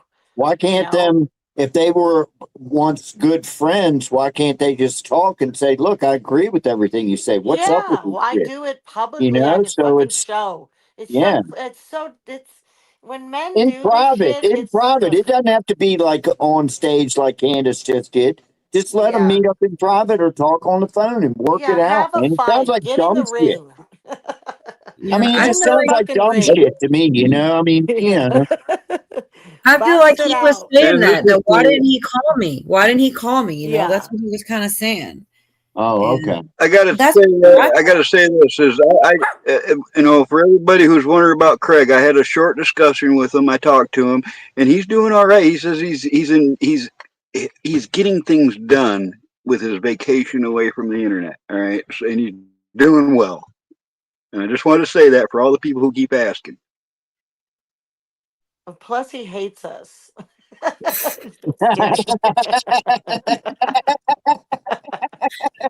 Don't forget that. He would love that joke, by the Maybe way. just me. Craig, I if you're don't know. listening, I know Yeah. you like that joke. Yeah. I do miss messing with That him. was a good one, D. I'm going to remember. Thank you. Thank you very much. I'm here all night. he would relish in the Poking. yeah. There He's you a go. good poker. Oh my He's gosh, busy I didn't poking even his read wife. that. Oh my gosh, the 1287. beanie. People hate the beanie. Oh my gosh. Yeah. Prepper I 1013, don't we hate can't him. talk I don't about hate the any of page. these people. I just don't care about them. You know what I mean? Yeah, I'm looking still. This is where okay, this is the really good acting, and you guys can tell me the truth. Like if you think that I'm falling for shit, say that you think he didn't mean it. But this is what I consider to be the good acting, where he's like, is it even possible of this guy's character? Like, how did he become a different person? Like, legit, this is the one where I was like, man, this guy means this shit. Like, I mean, or he's a great actor, because I do kind of always consider both options. My theory was that they were trying to Pied Piper Nick Fuentes' followers into a different direction where you could then chop them off and cast them out. That is the way we describe it. Maybe think of it like a plank, but I describe it as we've often described it, the censorship that we saw on YouTube, as there's like a spire in the middle of the ocean that bowls outward. It's flat plane on top, and on the edges, they Pied Piper you to the fringe left, and then once everyone is standing there, they hack the precipice off and it falls over, and then all that's left is the people in the middle. I wonder if that's the play. Is the play like, we assume Tim Pool is this, so we're putting him in this box, and then everything is done as a generic math problem, in which case everything they're saying makes no sense, applies to my character. So anyway, grand conspiracy, my opinion. Do you guys agree or disagree? Look, I'm not sure, about a conspiracy. I think that it's the incentives. The incentive right now is to, be critical of Israel. Like you said, your name's in the news, so it gets clicks. So it just adds up for people to be like, oh, now the idea or the fact that Alex Jones has been a friend and you've defended him on multiple occasions, it's a drag to hear this kind of It's not real, bro. This is not real life. This is not what real people do. I don't know. This is not real. So maybe he doesn't believe it, but the fact that he's saying this publicly is still, stabbing you in the back after you've defended him in the past. What would make Alex Jones be so dishonorable and disloyal? Do we believe that is possible of Alex Jones's character? There it is. Want to Oh start man. a podcast, but not sure how. Wait, I want to see this. Sorry, Oh, got you man. covered. First, That's exactly the part that I wanted. That's exactly what I was trying to get to, is that part. He's like about to get an Oscar right now. Hey, I can say one good thing about Alex Jones. All right. I ordered a t-shirt like 13, 14 years ago from him, and he sent me a free pocket Constitution with it. All right. I'm not sure if I lost this, if this is the right place and now. stuff. I How mean, did it get on something him? happened to him. I think Yeah, that something was happened to just, him. Like maybe he never was terribly loyal in the first place. No, I disagree. I've know the been guys. I've been listening to Alex Jones since I was a teenager. See? This is where the phrase I say "key bono" came from watching his show in like 2006. I was in Seattle at a screening of Endgame when it first came out. So what would make Alex Jones become a different person overnight? He was MK It's been the Ultra case and with wore a lots of mask. people. It's just Yeah, it makes sense for talk. I mean, that honestly is like, that's a possibility. I know you're being a smart ass, but at this point, all right, just a little bit more. This is where, yeah, his different personality overnight. It's like a minute right here. And Candace, who have consistently done this, but Alex has not. His whole life, Alex was the same person until just now. I mean, there's even a lot of people that were minted in the MAGA orbit. I mean, I understand what you're saying with Alex, but it seems like that's the way the wind's blowing. And for a lot of these guys, they're saying, look, my career previously is drying up. I got to pivot. And this seems to be where the energy is at. So I'm going to tap into that. So it could just be that Alex saw that Tim Pool's name is in the press because of Jubilee. There's I get notifications on, we have media, PR, we have a PR company. We get notifications on when stories are written about me. And there's an insane amount. There's hundreds because of the Jubilee thing. And this is what I hate. This is what I've been critiquing people that are going hard on Trump. It's the same thing with you, where there's always been an attack vector opened up on you from the left, because for reasons we could get into, left wingers hate you in particular, more so than probably any other political commentator in many ways. So they understand that if they participate in that attack vector, they will be rewarded. So if it's this is a Sam Cedar attack vector, you do the same thing. You're going to get golf claps from, Sam Cedar and all those types where they're saying, Alex Jones, a broken clock is right twice a day or whatever. Like that's kind of what's happening. Different because like his character has not been to. So he's saying like he did it. They're doing it for bragging rights or something, right? They're doing it just to be like, oh yeah, I stood up for the cause or whatever. I didn't catch that opinion. Anyway, stuff and things. Yeah, I don't know. Maybe I just thought that he made it. He really seemed upset by it, like he didn't understand. And maybe he was just acting, but I don't know. I feel like he usually says what he's thinking, but I don't really know him enough to know, to really judge whether he's genuine or not. Me too. Yeah, I really couldn't say. Um, I wouldn't say he's full of shit. I'm just saying some possibilities if if it was just a political theater kind of move. But I'm not saying I believe that it is. I just don't know. There's too many narratives always rolling through my head when I hear people talking on TV now. I don't know him either. You But got a TV? I ain't had a TV in I don't know how long time, over 15 years. Honey, we're on TV right now. What are you talking about? what were you saying, Cucho? You're a movie star. I just said I don't know him to really know whether he's acting or not. But it's something about him. I would not want him sitting next to at the bar with me drinking. That's the way I feel about him. Tim Pool. I believe him too. Looking at him and slapping the shit right out of him, wouldn't you, Cujo? I would smack him in the back of the head. He'd be rolling his yap, and I'd smack him in the back of the head, tell him to get his damn hat off when he talks to me. But I'm just saying, it's the vibe I get off of him. I don't know, I just go by my gut. So. Hey, you know what? I do have a question about that hat because I'm looking at him wearing the same thing. No, but you know how a little kid will be like attached to a blanket or something? My do you think that hat might be like that with that like kind a of Linus blanket. The Linus complex, yeah. Oh, shit. It's We what wouldn't he like that, Yorga. that's what he hides behind to make his persona. Oh. I'd like to somebody snatch it off his head so I could see what he looks like without it. He's bald, probably. Well, yeah, probably. I don't know. Which is all right. Bald men are all right. That don't mean Hey, shit it's now. not a bald spot. It's a solar panel for a sexy machine, right? Oh, that's cool. I used to, when I was working, I had a bunch of people come up to me, and I worked with a bunch of girls at this one point, and I always wear these like they call them skull caps, but they're like kind of like do-rags or they look like bandanas, but they're like made skull caps. They're skull caps. Yep. Yeah.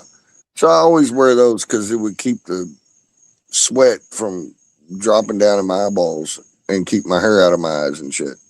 Anywho, so I always wore those, and these girls were like, I came to work one day without one.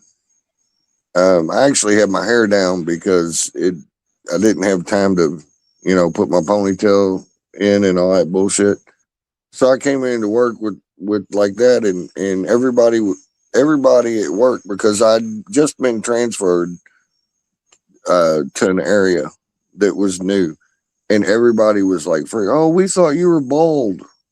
I was like, just because a dude wears something on his head don't mean he's bald. Anyway, Yeah, that's true. Right. You know, I'll tell you what, Cujo, I was 20 years old. My gal was cutting my hair. She'd cut my hair for years. And one day she was cutting my hair and I heard, and I'm like, oh shit, you fucked up, huh? Oh no, nothing. It's nothing to worry. And she saw the first start of that bald spot. I swear, within a year, it was gone, man. The hair was gone. It happened fast. All right. I used to have a giant head of hair. I don't miss it at all. It was a pain in the ass. All them curls and shit. I was like the only white guy that carried a pick, It was, I don't miss it. No products, no barbershops, no Butch, nothing. man. My brother Butch had real curly hair like that before he joined the military. He used to keep a pick with him. It looked like he had a black man's afro on his head. It was a pain in the ass, man. You just get out of the shower and shake your head. There's no brush or combs going through that shit. Well, Tennessee said, I'm sorry, go ahead. No, nobody gives a shit about this. I was just saying that's one of the reasons I let my hair grow real long. The weight of it keeps all the fucking curl out of it. Yeah, Anyway. I know that's a thing. Tennessee said Tim Pool looks like the kid in South Park, and I'm like, that's like, yeah, he does. It was Kenny, right? He's Has the one he been there? I wouldn't be surprised if he's been on South Park. Oh my gosh, probably. Oh yeah, they probably made fun of him. Oh, but yeah, I'm sure by now they've made a skit of him. Yeah, probably. So, shoot, there's so much funny stuff that did happen actually here and there. Grace said, I try not to get wrapped up in all the worldly shenanigans. I pay attention, but I don't take much interest in all the ridiculous drama. Right. I just was listening to a lot of, he made some good points. There were a lot of flippy floppy people who changed their positions, and people are kind of picking new sides and making new, there's a lot of shifting going on, and it is worth, I was just listening from his perspective, to hear how he sees things, and I kind of get what he meant, there's a lot of moves being made, Yeah. Can I say something just real quick? Go ahead. Yeah. Sorry, this is about internet people in the chat. I'm in a real weird situation where I can't see the chat, but when I went inside a minute ago, I saw it. So I see you all, like Cheryl, Sissy, Snake, Devin, and a bunch of other people that I saw had shouted me out, and I didn't want y'all to think that I wasn't saying hello. Hello, everybody. Anyway, okay, I'm done. Okay, me too. Hello, everybody, because everybody knows that I don't do that, because sometimes what happens is too much. Say hello, or in chat, write everybody's name out, because inevitably somebody will get missed and somebody will get butthurt. And so I do my best not to miss anybody. I really do, man. But I know it does happen. I don't mean to. Well, I'm real real intermittent, and everybody knows it, and that's just the way it is. I'm real old, and I love anybody that takes the time to say some shit to me, even if they say, Yes. fuck you, Cujo. Fuck you, Cujo. But yeah, well, not you though. You can't say Oh, that. okay. But I thought you'd Anywho, like that. well, I appreciate it. You're But welcome. the point is that if I miss somebody and and they get butthurt and get mad, well, that's cool to me too. So anyway. Yeah, I know. I want to take this moment to say, Pamela, if you're still listening, you're welcome here. You don't have to leave just because I'm here. It's weird, man. Every time she just leaves as soon as she sees me. It saddens me. Who's that? my ex. You know, she's welcome here. She's got friends here, and she just refuses to be here because I'm here.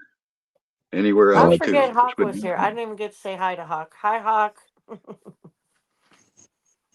Hi. He's naked in the creek. And somebody was No, I'm saying back up. it's your turn. Yeah, no, I'm back up at the camper now. So I got my You clothes could on. be naked. It's okay if you're naked. We Well, know I was you're an for a old, while you're there. a hippie. It's Hippies be naked. well, I can't sit in the creek with my pants on. It's just uncomfortable. That'd be weird. Yeah, exactly. See, somebody understands. Yes, I do. Stuff and things. Stuff and things. Blah blah blah. Right. I'm I was sorry. I Go was ahead. just thinking about being in the creek naked. I don't know. Sounds good. I wish I haven't been to the It river does, yet. but I don't know if I could sit in the creek naked. I was thinking about that too. I was, well, is it on a log? Is it in the soft dirt or on the I was the only one not thinking about that. I'm like the only one not thinking about sitting in a creek naked. So now I feel like a weirdo because I didn't think about it. I already asked him about the crawdads. Okay, that's what I was gonna say. There's crawdads, there's rocks, and there's mud. Not And in our creeks, not in the Pacific Northwest. They're flowing and they're clean and they're awesome. oh, well, I'm sorry, you got the bougie ass We creeks. got the bougie creeks. Thank you, bitch.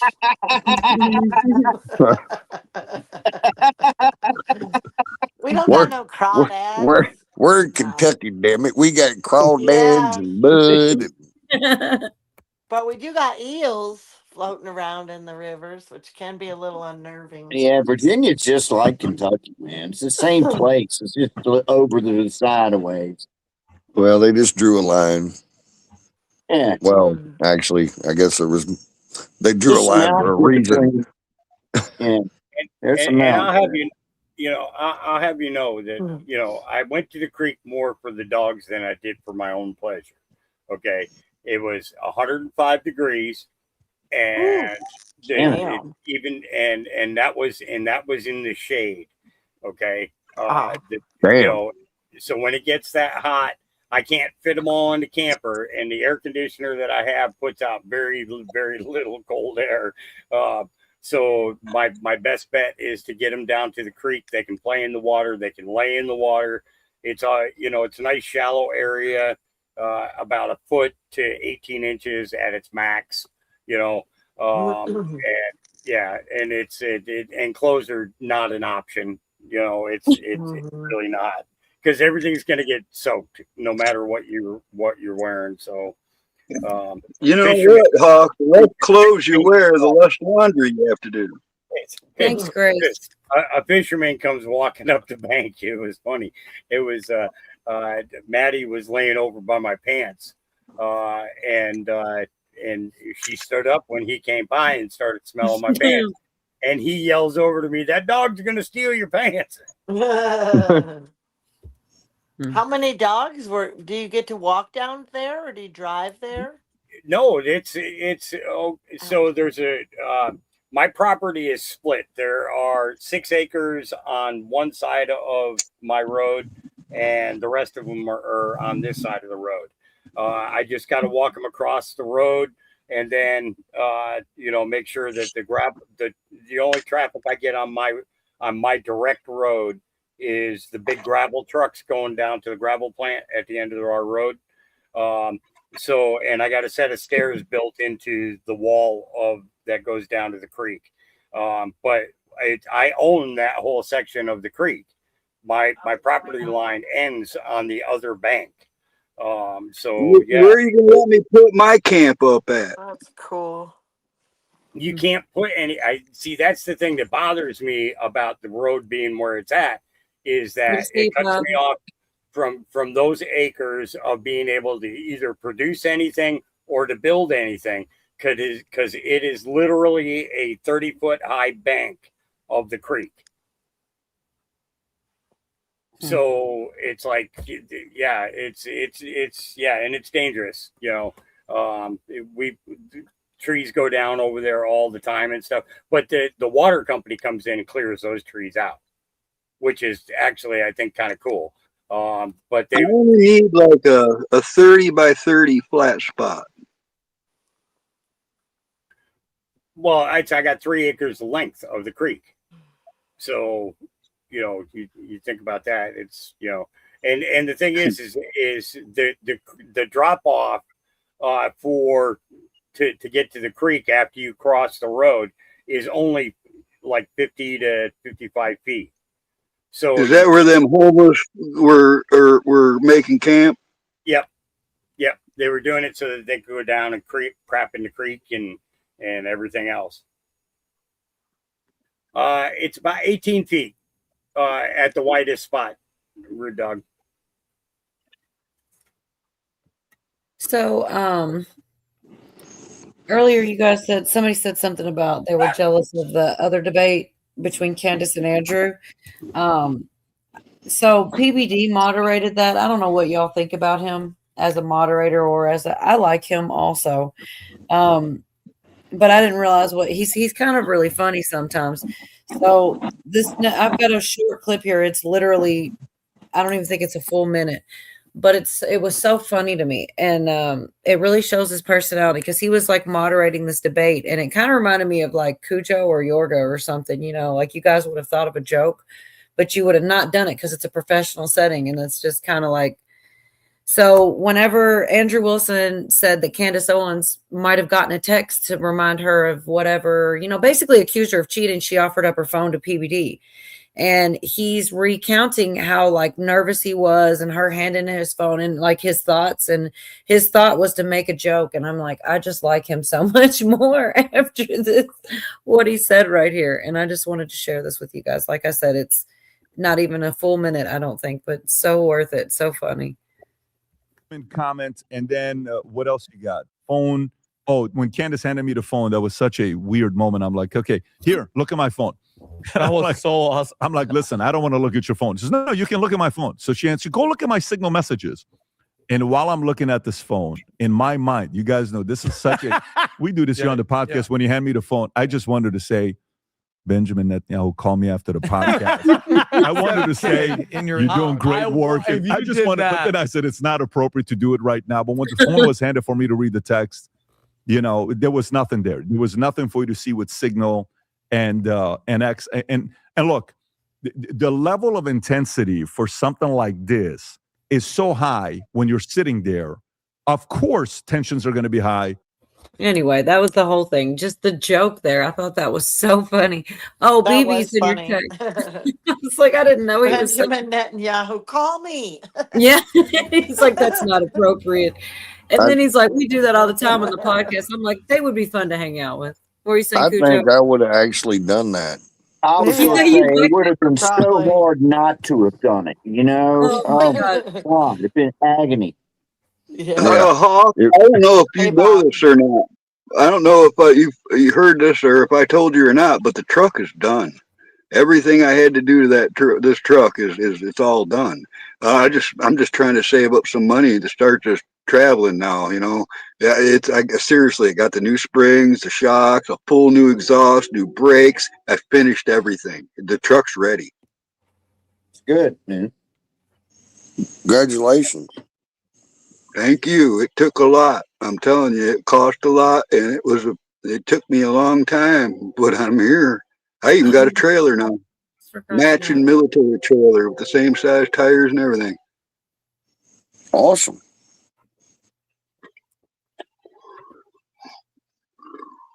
I do always even when I think I'm slacking, I always have a lot of clips. I almost completely forgot. It's going to take me forever. So I shouldn't have brought it up until I had it found, but oh well. I almost completely forgot.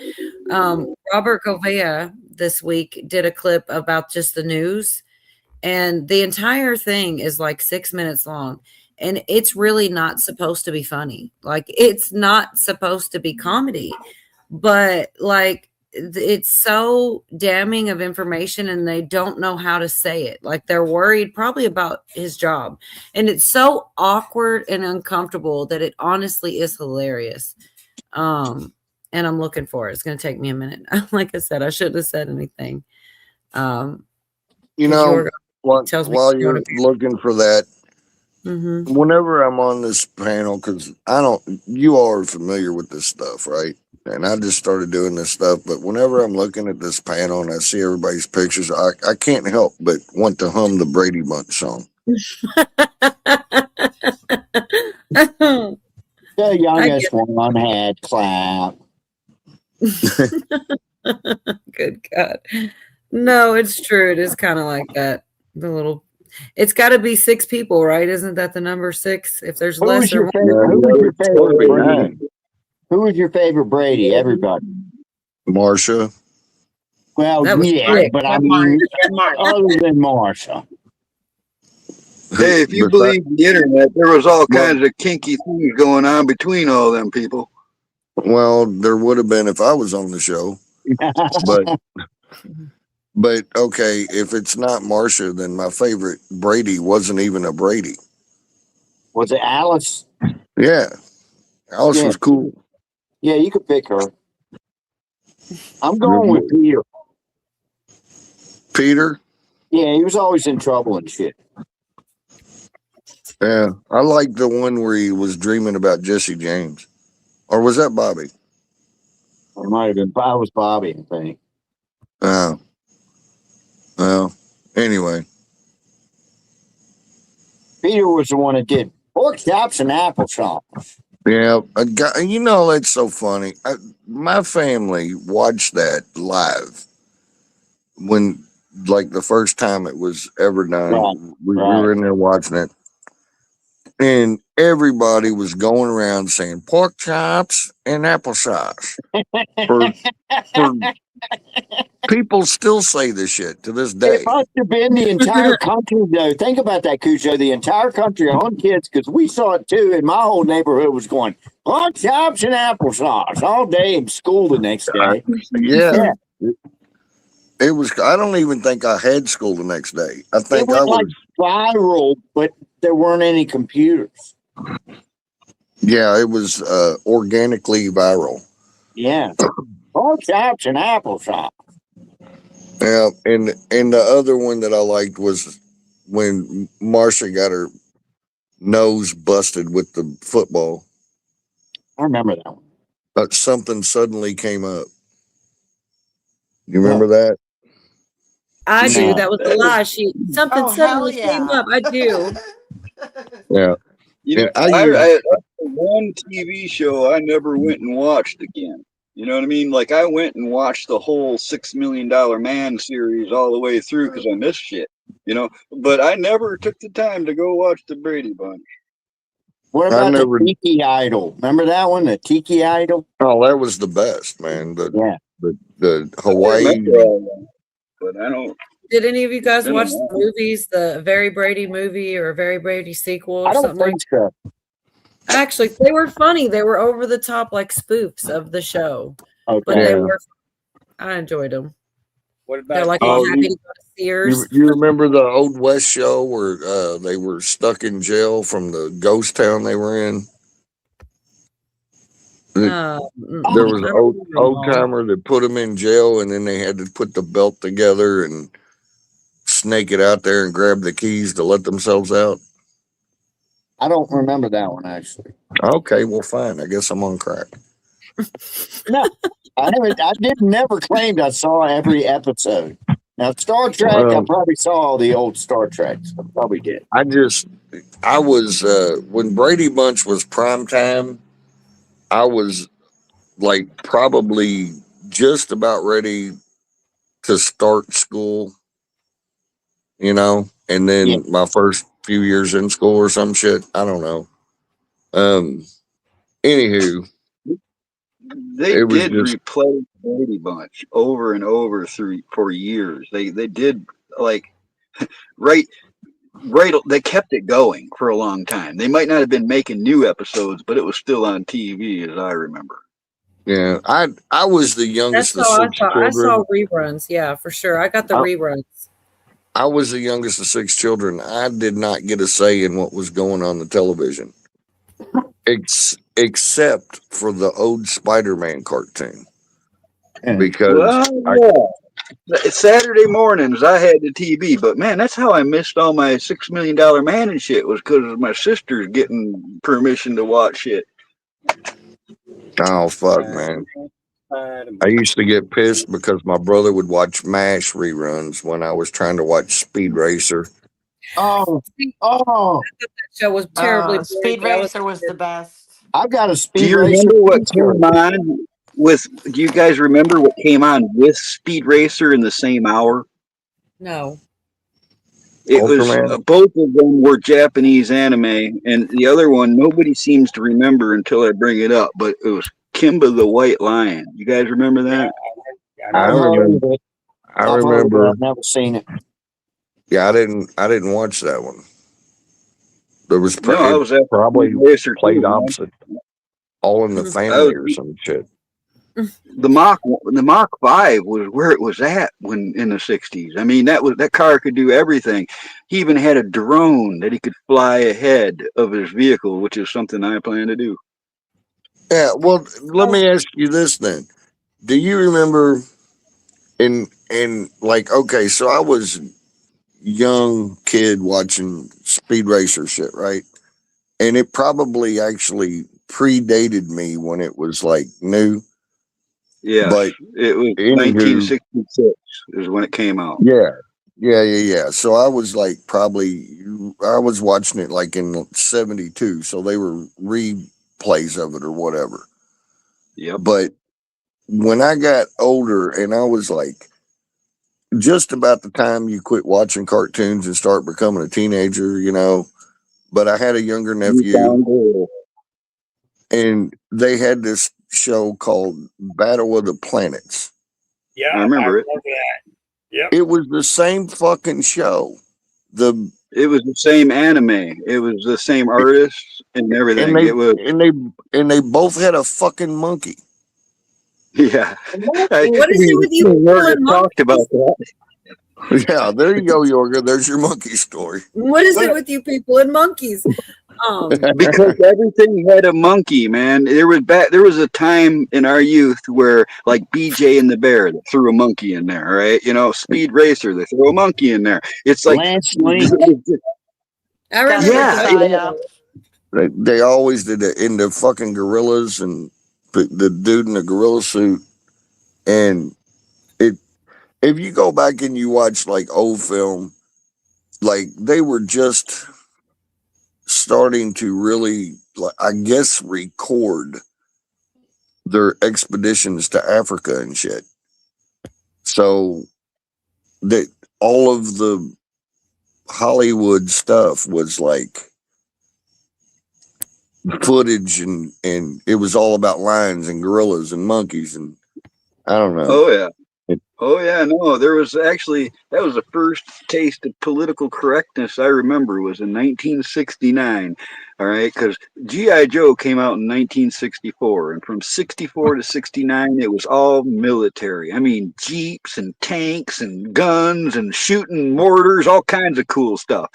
And then 1969 hit, and the Vietnam War was so controversial that the executives at Hasbro decided to make it the adventure team.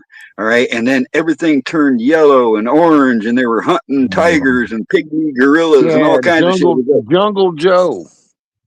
Yeah, man. It was, they completely altered the course of what they were feeding kids too. It's like it changed, man. I watched it change.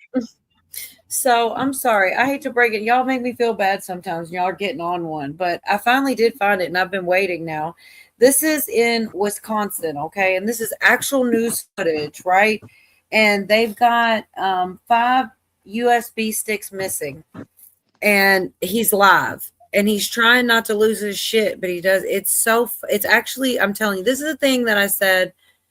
It's like a comedy, but it's not supposed to be. It really is. It's crazy that this was live, and it makes it obvious for what it is. Over from NBC News, and once he learned about this is what it sounded like over on the cables. Couldn't even believe it. I guess the exact thing, yes, is if 5 of the USB sticks were missing results from the election. So then they have to go try to re-grab them. At the start, you get Oh to my pick a gosh. shelter freely. Once Sorry. chosen, there is no going back. It will be your only home. Sorry, Yorga. Wait, I want to see that.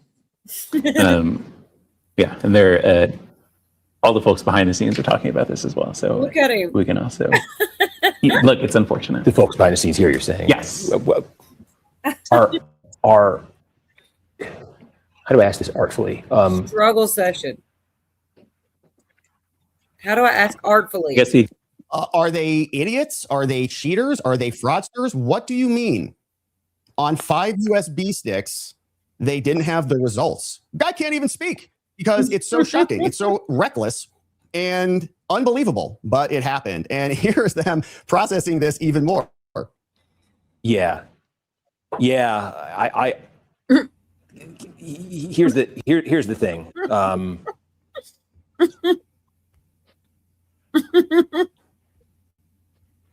Yeah. Here's let's look at it this way.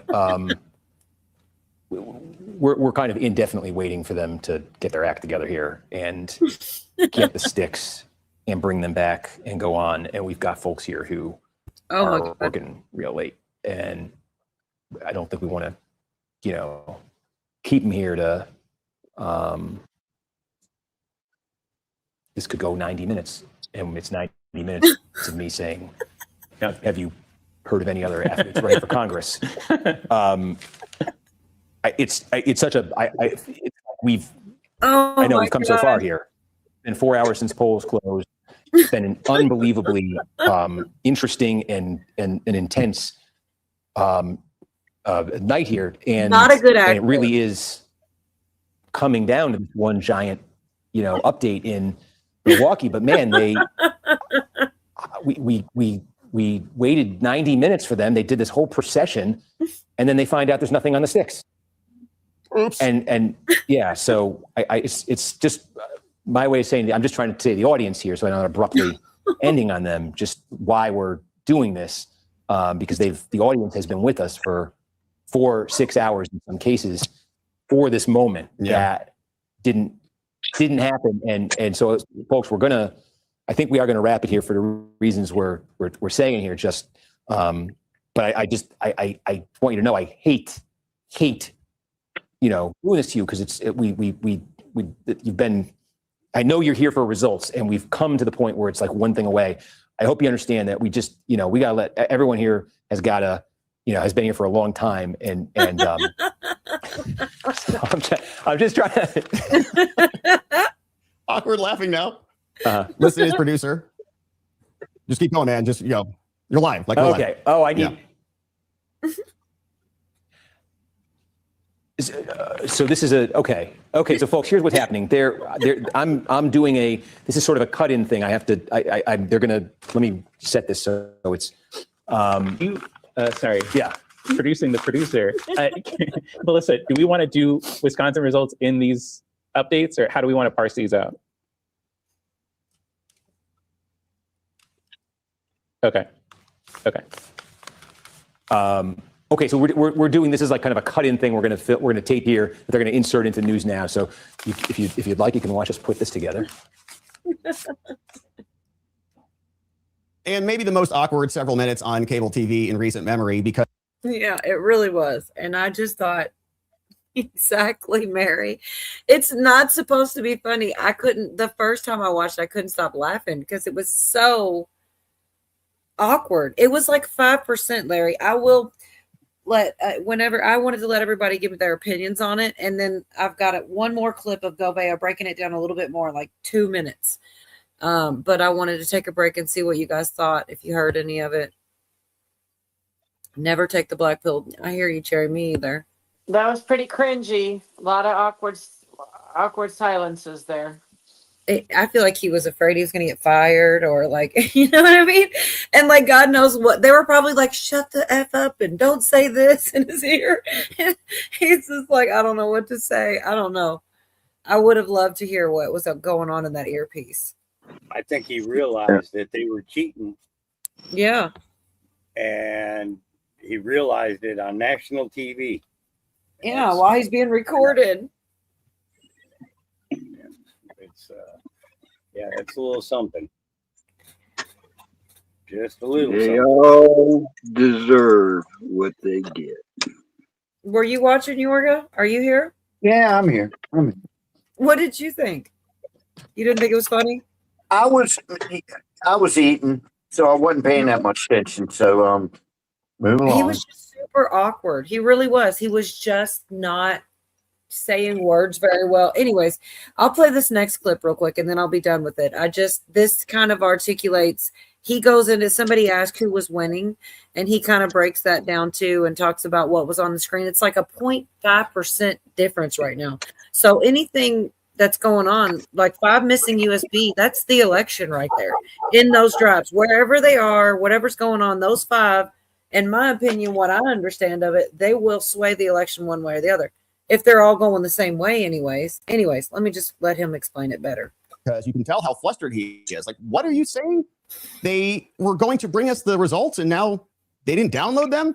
And how's this for a theory? What if the results that they got at the time of the counting were not in their favor, right? So if they would have downloaded them originally and delivered those results, maybe Francesca Hong would have won. Look how close it was.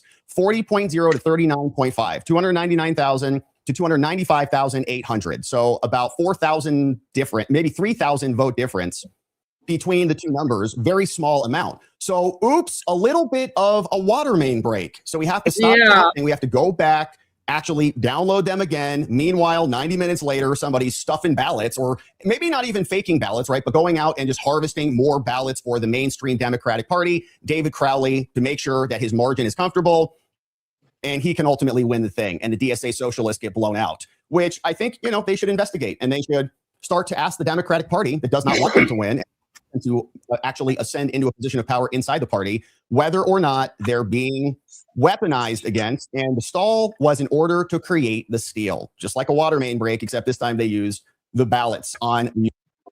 So that was his opinion. And, I don't know. It was hard to watch. But it was also kind of funny.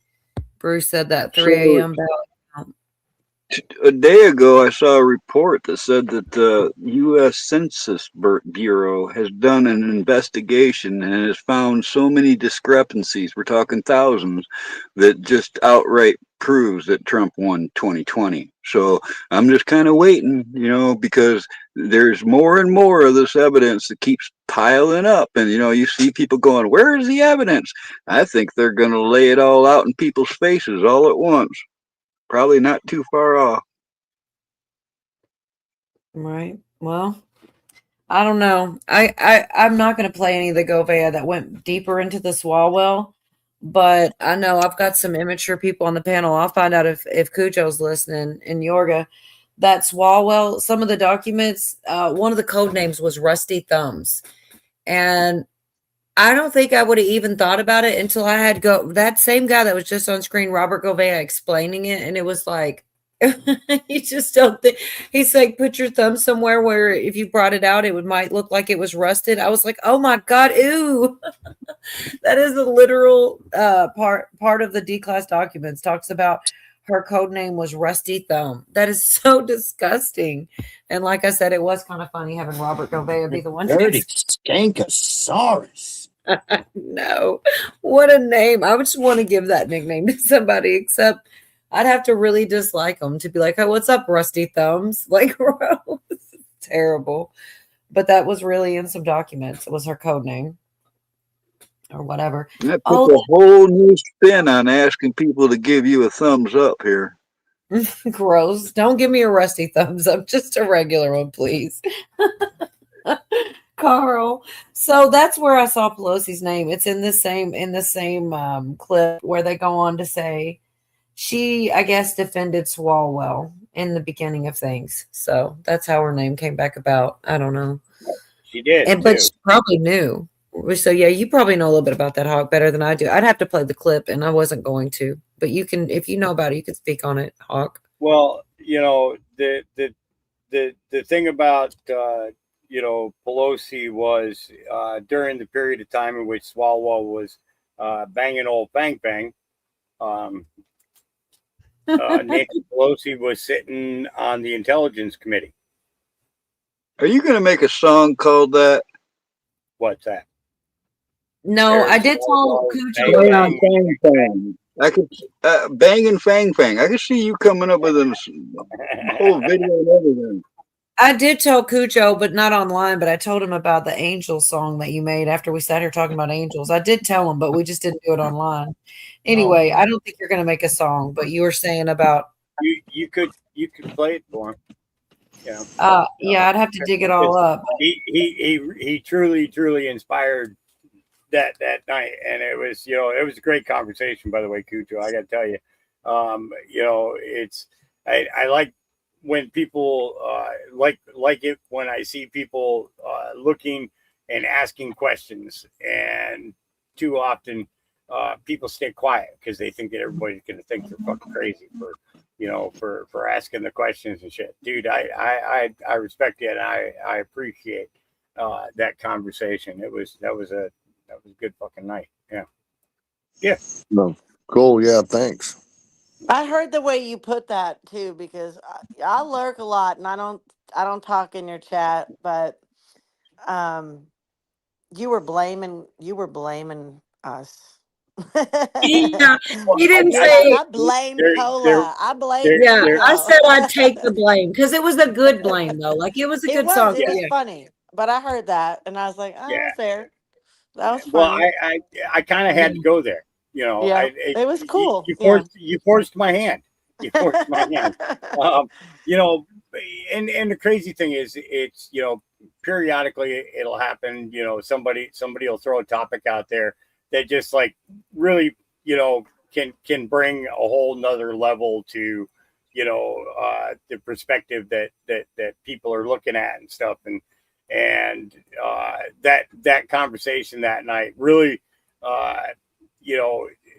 brings to mind of the fact that the other one of the big things again going back to the cue boards was a reconnection to God. There's a lot of people, you think these young people, the young anons, who never really got into religion or anything like that, kind of grew up without it. God's been erased from the, they didn't say the Pledge of Allegiance and things like that. Okay. They're the younger generation, but we've had so many of the younger generation wake up to what's going on. And the other thing is that a lot of older guys, I'm 60, I'm an older guy. Okay. Don't really like talking about God, if they're not like a real religious person, kind of thing. And all too often people are quieted by, it's either persona or whatever you want to call it. They're quenched, really, by this world. Yeah. I've always appreciated that about you and the men in this community that are not afraid to be real about the shit that happened in their life and then how they've turned to God. It's very refreshing. Yeah. I refuse to deny Jesus. I refuse to. And it's just a way to be too. Amen. We're all broken. Well, yeah. I mean, as long as we're going to talk about my best friend for a minute, I would be nowhere at all. Anyway, sorry. I just wanted to chime in. No, that's it. And that's basically what that song says. That's pretty much what the message was in that song. So if you ever take the time to go over and listen to it, it's up. I'll drop the link in the private chat. And which one is it? The Angels one, right? Yeah, I want to know the name of the first song you always play. I can't find that one. Either Truth on My Lips or No More Shadows. That might be it. No more shadow. I got. Yeah, I want to see that angel thing. So you can drop a link in here or give it to Cola and she'll Yeah, send it to me. She can actually play it if she wants to. I didn't do. I don't do a thing on there. And it says he gave his angels charge over me is the title of it. You know,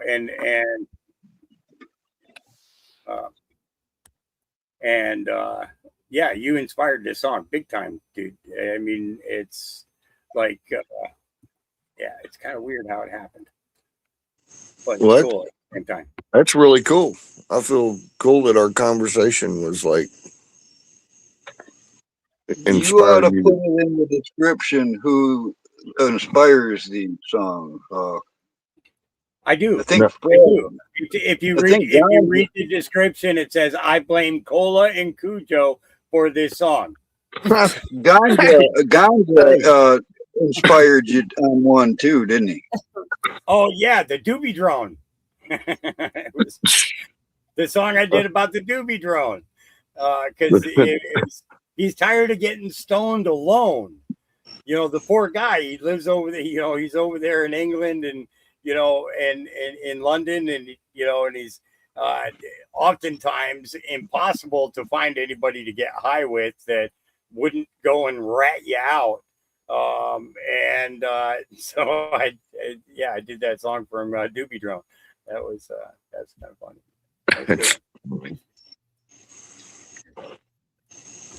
Uh-oh. Was it D? I dropped it into the private chat there, Cola. You can play it if you want. Let everybody hear it.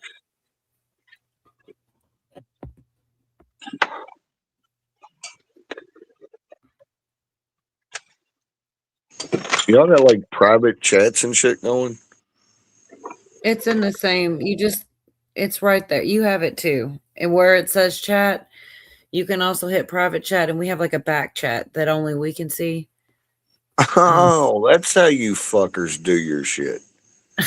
I never look at it, man. I swear, I never do. There's never Well- anything diabolic in there. People always make sense. People are so funny about stuff like that That's too. Because like, if exactly- you look listen, back here, it's so boring. He said, "My internet. phone might die. It's plugged in, but losing power." Cujo, I drop that's where all them gals been leaving their phone number for you in the private chat for the whole time. You didn't even know that? No, I'm a loser. But Hey, Cola, that message was a couple hours ago. Which one? Oh, I know. I was Oh, just okay. giving an example of Oh, like good, it's okay. not some big like we're not. It's always like regular ass shit. It's not people No. are so Not perfect around here. no, I That's want for to tell. sure. I want to tell everybody in the chat and on the internet that will ever see this in the future that every conspiracy theory you think about what's going on in the private chat and backstage is 100% true. As a matter of fact, it's much more diabolical than you even think. Allegedly in Minecraft. Bruce said, "Are we backstage?" That's on you, Cujo. Damn, I don't know. that's going to haunt me to my grave, isn't it? Well, I mean, it kind of just was funny. Dang Hawk, this is 6 minutes. I'm gonna put it on 1 1/4 speed and pull it up and let people see. Is there lyrics on it or like written on the screen too? Are Or we backstage? No, I didn't do that one this way. I just said, and it won't put me in trouble even though it's music because it's AI or something. Nope, you won't get in trouble. Okay. I mean, I have had shit like that happen, you know, over Yeah. dumb stuff. But I put it 1 1/4 and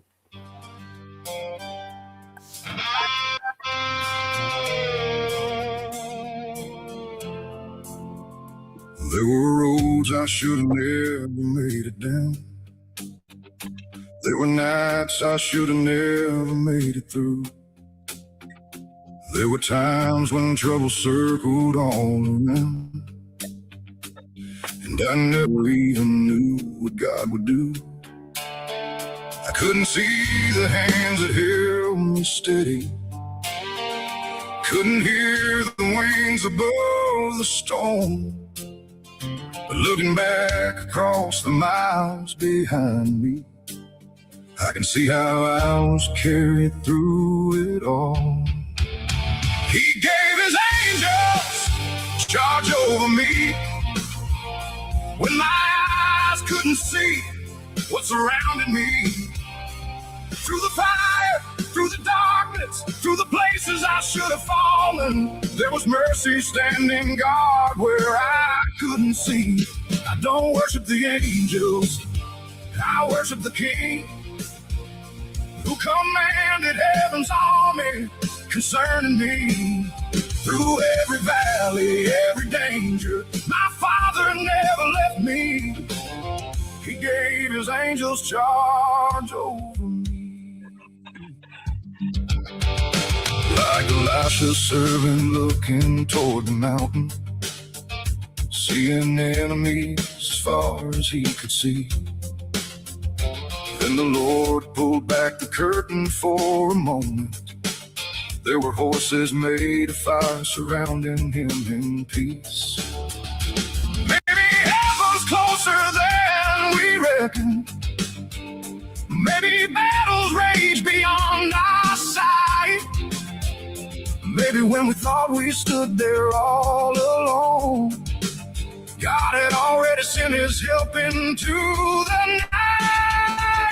He gave his angels charge over me when my eyes couldn't see what surrounded me.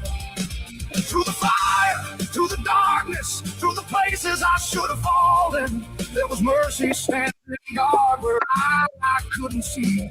I don't worship the angels, I worship the King who commanded heaven's army concerning me. Through every valley, every danger, my Father never left me. He gave his angels charge over me. When Peter slept in chains behind the prison walls, heaven sent a messenger and watched those shackles fall. The God who did it then is still the God today. And when he sends his angels, even none gets out of the way. So I won't fear the darkness, I won't tremble at the night. For greater are the ones he sends than anything I fight. He gave his angels charge over me to keep me in the ways he'd have me be. When I stumbled, when I wandered, when the enemy came closer, there was more around me than these eyes could ever see. I don't worship the angels, I worship the King. For every unseen blessing he's commanded over me. And when someday I'll reach that mountain and finally get to see, I'll thank the one who gave his angels charge over me. There were nights I thought I walked alone, but heaven knew differently. My Father had already spoken. Watch over him for me.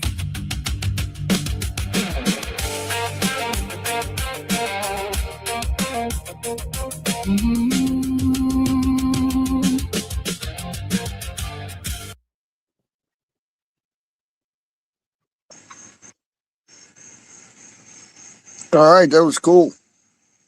Yeah. And it was, you know, I took some of what you said and then a lot of what I lived myself and I put it together because, you make one statement very clear all the time. He's your best friend, Yeah, that was good, Hawk. And he's the reason that you're here, when it's, Oh, yeah. same. He's the reason that I'm still here. Because, only the good die young, right? I'm just saying, there was something to that saying, only the good die young. Oh, goodness. Don't say that to me. I don't want that many more years. I'm going to live to be 385. That'd be nice. That'd be nice if we can enjoy it. and you don't Sounds need to take a little blue pill. That sounds. I don't know, sounds man. I'm painful. getting. Go ahead. I'm interrupting somebody. Go ahead. No, I just said it sounds painful living that long. Yeah, that man. I was talking about this today, and I got told to shut up. But I was thinking about it, man. Everywhere that in my neighborhood is gone, they say you can never go home again. That's very true. Everything's been leveled, and all the trees and everything are gone, and there's supermarkets and shit now, and there's a bar I used to go to drink after work, and there was a big group of us that used to meet over there.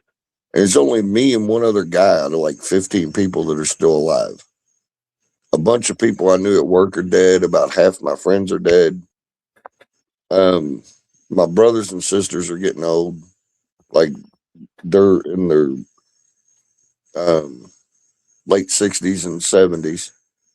And it's like, I got Cola and her daughter are like the only, and maybe my nephew that's in Colorado are the only people in my family that will give a shit about me or talk about me. And then another 20 years after I'm gone, nobody will even mention my name. And your body gets hurting and hard to do things that you used to be able to do and all that kind of shit. And I'm just like, I want to live. I want to find that sweet spot where I got a few more years, but then I kick off before it's just like before I'm just this old crusty bastard that's a burden to everybody and nobody really cares about me or whatever. I just don't want to live that life. You know what I mean? Yeah, it ain't fun. I'm already there, man. They're all gone. I know more people gone than they're still here by far now. And it's fucking, it makes you, all right, listen, I love life. I want every second I can get. I'll never do anything to shorten my life intentionally. All right. Cause I appreciate it, but I'm ready when the time is up. I've lived a full life. I ain't, I want to see the people I love. They're all up there. Right. I want to meet Jesus. Really, the worst way, the one person I want to meet is Jesus. So, I mean, when it happens. Yeah, I get it. And like, I want to be here long enough to finish this fucking book and, see my greats get a little older. But other than that, I've done all the damage I can do here for real, pretty much. Anywho, blah, blah, blah. And I'm not saying that in some kind of depressing way. That's why I got told to shut up. But it's man, not, it's like, it's not depressing to me. It's a conclusion. That's it, man. And when I'm gone, I want anybody who fucking knew me that's still here to realize that I lived my life. I fucking did it the way I wanted to do it. I had a hell of a ride. All right. It's not like I don't want no one sad or nothing. I just. No, I want people that could be sad but don't be sad. That's all I'm saying. I would be cool if like a bunch of like hot exes dressed in black come up, to the funeral or the wake or whatever. That'd be cool. No, I want to have freaking sluts all up and down the East Coast crying their freaking eyes out when I croak. Fucking asshole. Well, all up and down the East Coast, baby. I'm with you, but my problem is I already made all of the sluts cry. So, well, good. No, best knife. Just so you know, best knives. I ain't even kidding. I should we should talk because if I die, I'm leaving a lot of shit behind it. And nobody's gonna, whoever finds it, kind of deal gets. I need somebody young to take on my gear and shit when I'm gone. I feel a lot better about that. The fact that Carl responds to it is like that's what makes me a troll. You guys I are just, awesome. I just, Because I he puts need it to. out there to troll, and Carl's like, "Hey, we should talk about that." Yeah, I don't know. Maybe you could get that sewing machine. Like he's totally trolling Yeah. you. I I got sewing machines, man. I got lead slingers. I got all kinds of cool stuff. It'd be kind of a drag for whoever finds the body just to start rummaging through. I'd rather somebody I know get it. Yeah. Hey, Cola, put your earmuffs on. Oh God. Earmuffs. I just, Oh, goody. I just need one of you guys to delete all the porn on my computer when I'm gone.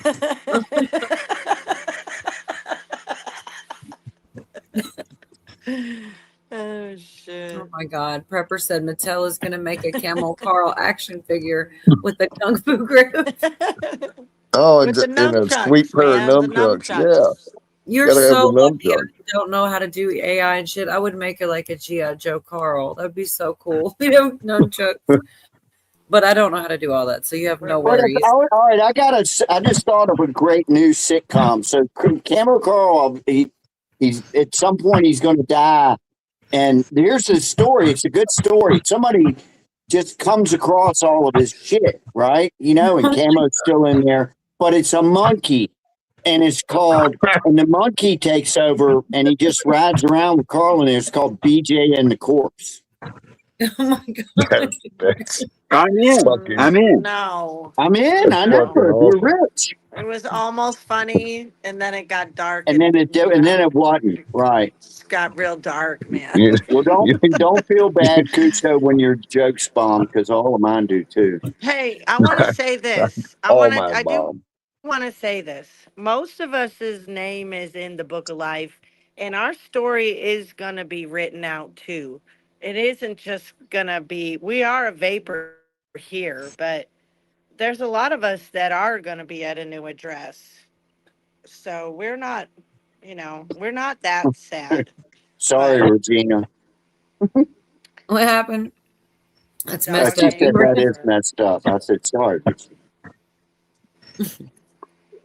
But I mean, Cujo's got me to thinking. the story, it makes it great. Just throw a monkey in there. Cujo's got me thinking, if I do die, I need somebody to throw away this ammo box of photographs because I got half a century worth of girlfriends' pictures and shit in there. I don't, probably shouldn't get out in the world. Over here confessing shit online, Carl. I don't have anything here. Because I'm old. You should We're have the old ones. We're the elders around here. Yeah. I don't have confession. Everything I've done is public knowledge, pretty much. 99.9% of the things I've done are known, not to my niece, but I've told the internet everything, Cujo. I got nothing left to hide. Sometimes I feel like this is my confession or testimony or something. I get out here and shit just flies out of my mouth. I don't even care. It's not even like I regret it or nothing. I don't get it because I ain't never been that way. I ain't never talked so much as I've been when I got on YouTube. Damn it. I just don't give a flying shit, man, because I know I've done some really fucked up shit in my life. But me too. I'm not gonna be judged by humans because they've all done fucked up shit too. So you can miss me with all your bullets talking about me doing this or me doing that or me having a potty mouth or anything. Just miss me with that. Don't even waste your time because I do not give a fuck. That's the way I feel about it. I got one person I got to worry about what they think about me, and he already told me what he thought about me. You can hope, but there's always, you never knew your face. You never knew know my what? face. Oh, yeah, from Probably Jesus. something. Right. No, there's not that for me. Oh, I yeah, know yeah. that ain't happening. And not for you, but for some people, that is true. But I'm in like Flynn with Jesus. I ain't worried about hearing that. I just hope I hear well done. Not just get your ass in here. Your butt's on fire. You just barely making it in, girl. Yeah, I would love to hear well done, but I would be fine with just hearing good enough. Yeah, just give me a C like in school. Bring me those C's, kids. C minus, but by the skin of your teeth, Yeah.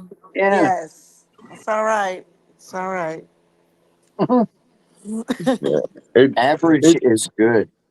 It's a pass fail. You're either 100% pure or you're not, or you don't go. Average That's the is good thing good. about it. It is. That's what I told my kids. I said, if y'all bring me C's, you ain't never gonna hear shit out of me, man. Average is good.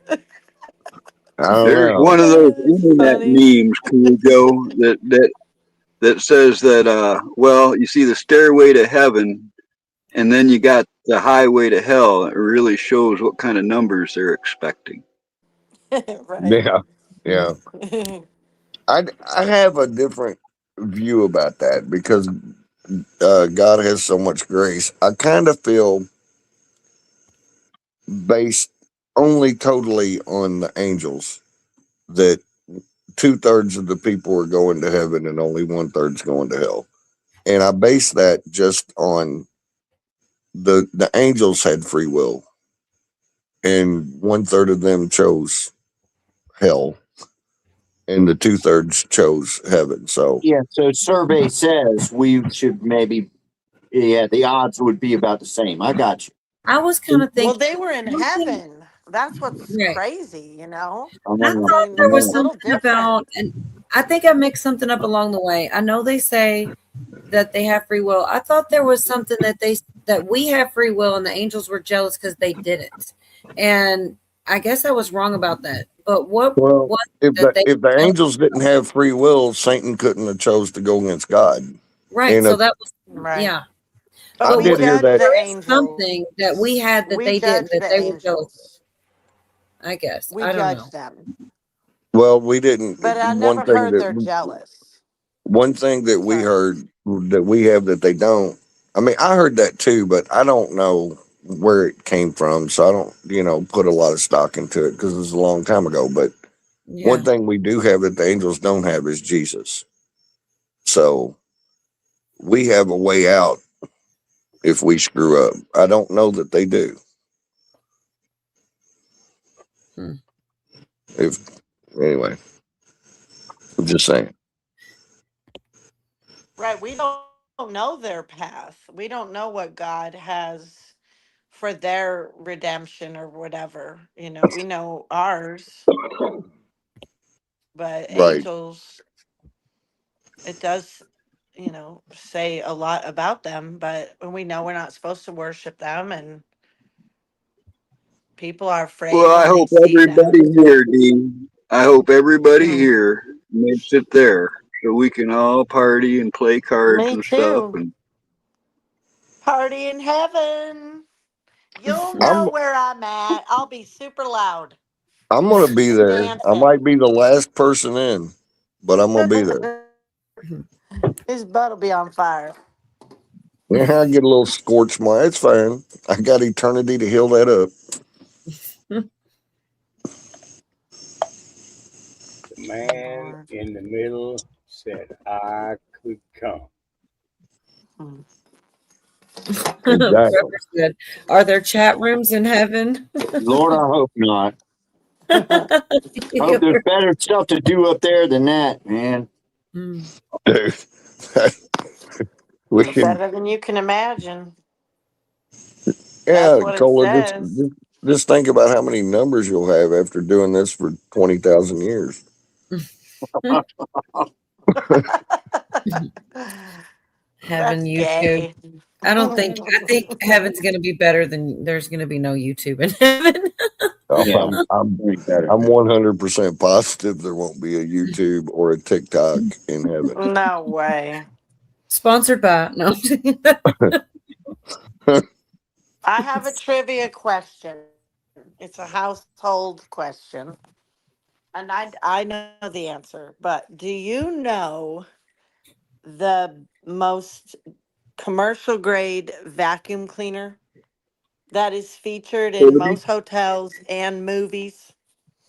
Kirby. Kirby. Anybody know. else? Hoover. I don't know. I'm gonna go with Shark. I don't know. Eureka. You gonna tell You us, or guys you don't just gonna leave vacuum it or there? care, do you? Really, you don't.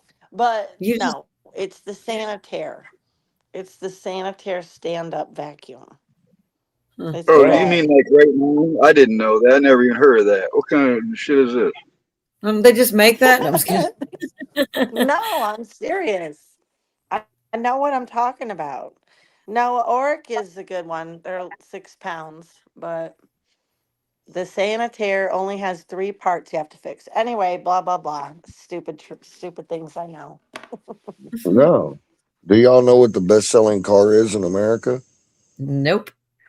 No. It's the Oompa Loompa. Because I can make shit up too, D. I'm not gonna tell you how I know, but I do know some things. Okay. You Stop. should have Shut known You it gotta wasn't. stop. You should have known there wasn't an Oompa Loompa car. Yeah, no, I'd like to have an SS Oompa Loompa. SS Willy Oompa. Wonka killed those kids. Dual exhaust Oompa Loompa. I like that. Oh She my says, I know, gosh. Chubb. They're Yeah. oversized and purple.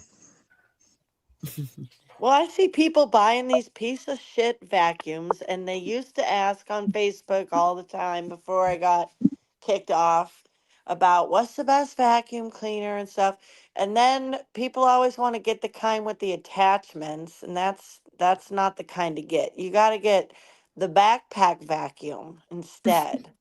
That's What? another vacuum. I I know got all a these. 1 gallon shop vac that works as good as any 30 or 40 gallon shop vac. I mean, it's got power. I can suck a fly right out of the air with these things, and the little tiny Yeah, but thing. It's can you just put it on your back? Can you I put it heard on your that back? about you. How does the backpack vacuum cleaner work though? I don't think I've heard it. It's a literal backpack. Well, Yeah. it obviously works in total reverse of a black backpack blower. No, I'll I show guess. you. I can show you it, but I don't really Oh, feel like demonstrating it tonight. I'll show You you don't it have to on the do that. grounds, but I'll have to bring it. I've I'll have to seriously bring the never back. heard of that either. I'm starting to really wonder about California and their vacuums and shit. It's professional grade, you know. It's I professional had equipment. one of those Kirby's, man. It was like a No, Kirby's not. 58 freaking Chrysler, man. That thing. It was all like I Uh, bought 2 They're a gals tank. They Kirby. weigh a I fucking have ton. Listen, your guy bought 2 different gals Kirby vacuums. They fucking yeah. love them. You can get all kinds of gizmotrons that go on them. You can turn it into a floor scrubber and a carpet cleaner and all kinds of shit. They do all Yeah, kinds it's of like stuff. the shop smith of vacuum cleaners. Can you see it, Cola? The Oh, whore bitch that stole my guitar also took my Shark vacuum cleaner, $300. Can Damn you it. see it? I do. I'm not seeing the backpack part. I see the Oh, bottom. It doesn't have to. I don't have to. You don't have to do all it's this. all Strap it right. on, D. I'm showing her. No, I'm not putting it on. Not Oh, come tonight, on. honey. I got a headache. You know, it turns me on to see a woman work. I know it would. It would be like pornography almost. Well, it Damn. would be, actually. I Oh, don't even know. it's funny. I got this I book can't. I for. can't watch this, Yorga. She's married. I know it's All right, funny. I'll pretend like I'm not watching. I don't I don't have a even Sanitaire vacuum because I don't have any rugs, but I have I that don't backpack because all my floors are wood floors. So that's what you need if your floors are all wood. You get one of them backpacks. I don't even know if seeing a woman work turns me on or not. I've never seen it. Well, definitely seeing a man works for me. Definitely more than him laying in the bed naked. It's like, please smell like sawdust and dirt and diesel or something and be doing some shit. And If maybe I was wearing doing some dishes in a steps. Speedo, would it turn you on, D? No, Golly. no, it's some manly shit. Something with firewood or cars or Oh, come machines. on. So change Be the a- costume Come and it would on, count. man. Take one for the team. Be a pal. Yorga, you're thinking wrong. If you want to get them, you got to wear work boots and a tool belt, and maybe I a do that, hard dude. hat What you and want some out? gloves. What else? A derby? You want me to wear a derby too? I'll do No, that. I just told you the outfit that'll work, man. Just the tool belt, the work boots, the work helmet, and some Belt gloves. and a derby. Well, we made And it some- weird, Virginia. It's official. She's not coming. She'd have been here by now. Yeah, I She'd have know. popped in for this We already comment. went past their weird plateau. Yeah, I think maybe she might have stuff, be kind of busy, but it would have been cool. But yeah, I feel like she's, it. you mentioned her name. She's gonna pop in. I know it kind of does work. Like, Yeah, she just always said does. it sooner. Oh, I got a off the wall story. Speaking of talking about shit. Okay, so about 4 years ago, I had this bee land on me, right? And it Yeah. was like it crawled all over my body. And Cola, that actually was at your place. The last place that you were at. Anyway, so this bee's crawling all over me. It's kind of weird, a little honeybee, and I was just like, oh, okay, well, whatever.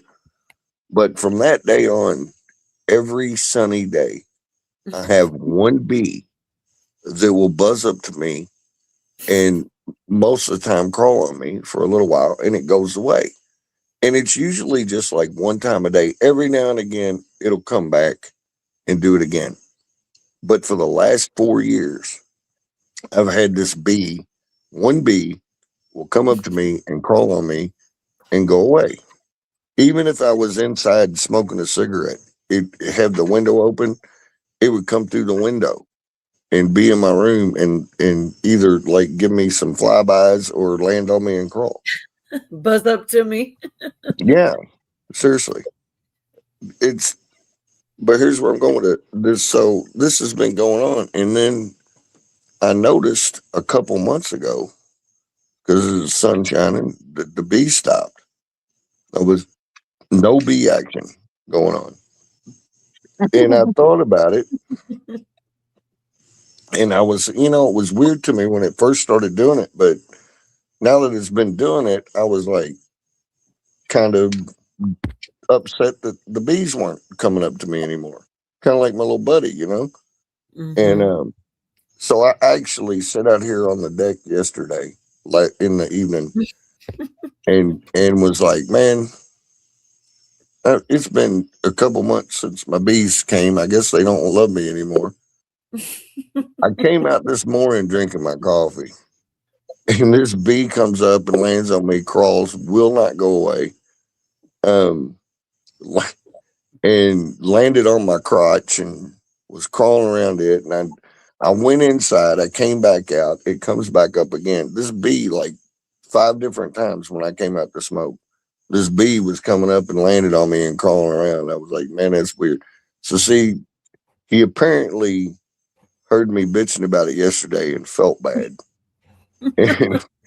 and came back to see me. But I'm just saying, you got to watch saying that shit, because like you next thing you know, Virginia's going to pop up. Did you know, Cujo, that bees do interpretive dance to tell the other bees where something is, like flowers and stuff? They actually do this weird little dance that gives the other bees directions. Maybe you were just missing the message. So Kim said, how do you know it was the same bee? That's funny. I posted about it on Facebook before, because I've taken a bunch of pictures with it on me over the years. He's like, silly Kim. I have pictures. I can identify this bee. No, sorry. No, what I'm trying to say is I got a friend, because I did not know bee lifespan or anything about a damn bee. But I do have a friend that was on my Facebook that had been a beekeeper, and he says that honeybees only have like a week lifespan or something.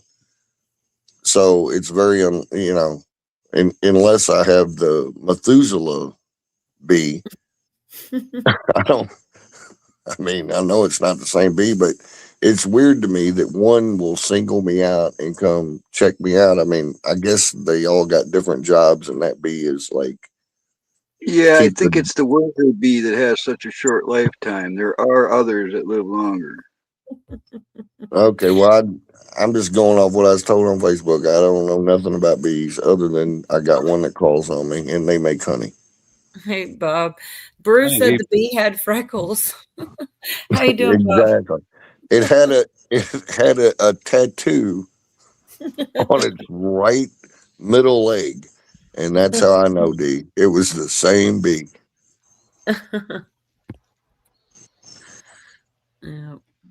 Yummy, what kind of sandwich? Mrs. stopped and grabbed me a sandwich on her way home, so I'm going to dig in while I'm listening. There you go. That sounds awful braggadocious to me. Fucking Bob.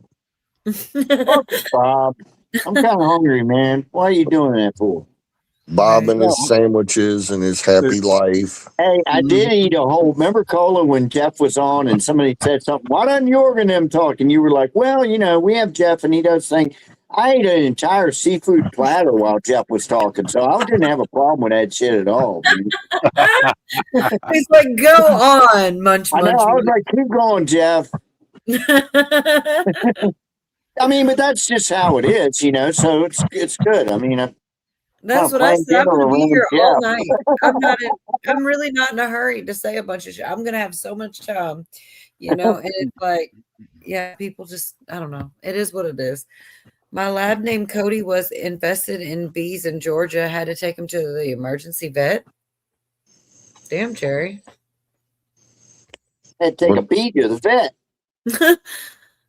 His lab. You guys ever notice that when you, I don't know if everybody's phone does this, but when you type something over and over, like I greet Cola, it knows when I first put a K in the comments, the first thing it shows me is Cola. So I could, like, when I go moist mustard sandwiches, it's already typed out and ready to go. By the time I start the word moist, I can click on moist. The next word shows up, mustard. It's like, it's easy. So you guys ever, does yours do that? Oh, yeah. No, but I found out something. Cola, spelled Kola, in Lakota Sioux, means friend. Yeah, that was cool. Who told us that, Yorga? It's my friend who's a Lakota Sioux. Yeah, that's Yeah. crazy. I was like, that's really neat. I was trying to turn him on to the show. He might be watching right now. I don't know, but he said, "Yeah, I wanted to ask, you know, where she's from." And I said, "Well, she's from around here or whatnot." You know, I said it might be German or something. I wasn't sure.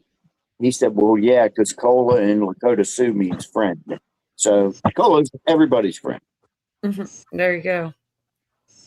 That is pretty neat. Like, just, you know, it just happens to be whatever. YouTube hates the word Cujo. I wonder what that means. What? Say that again. YouTube hates the word Cujo. I don't know. It's like sometimes stuff does switch. I don't know what he meant by it, to be honest. Well, it might be like this.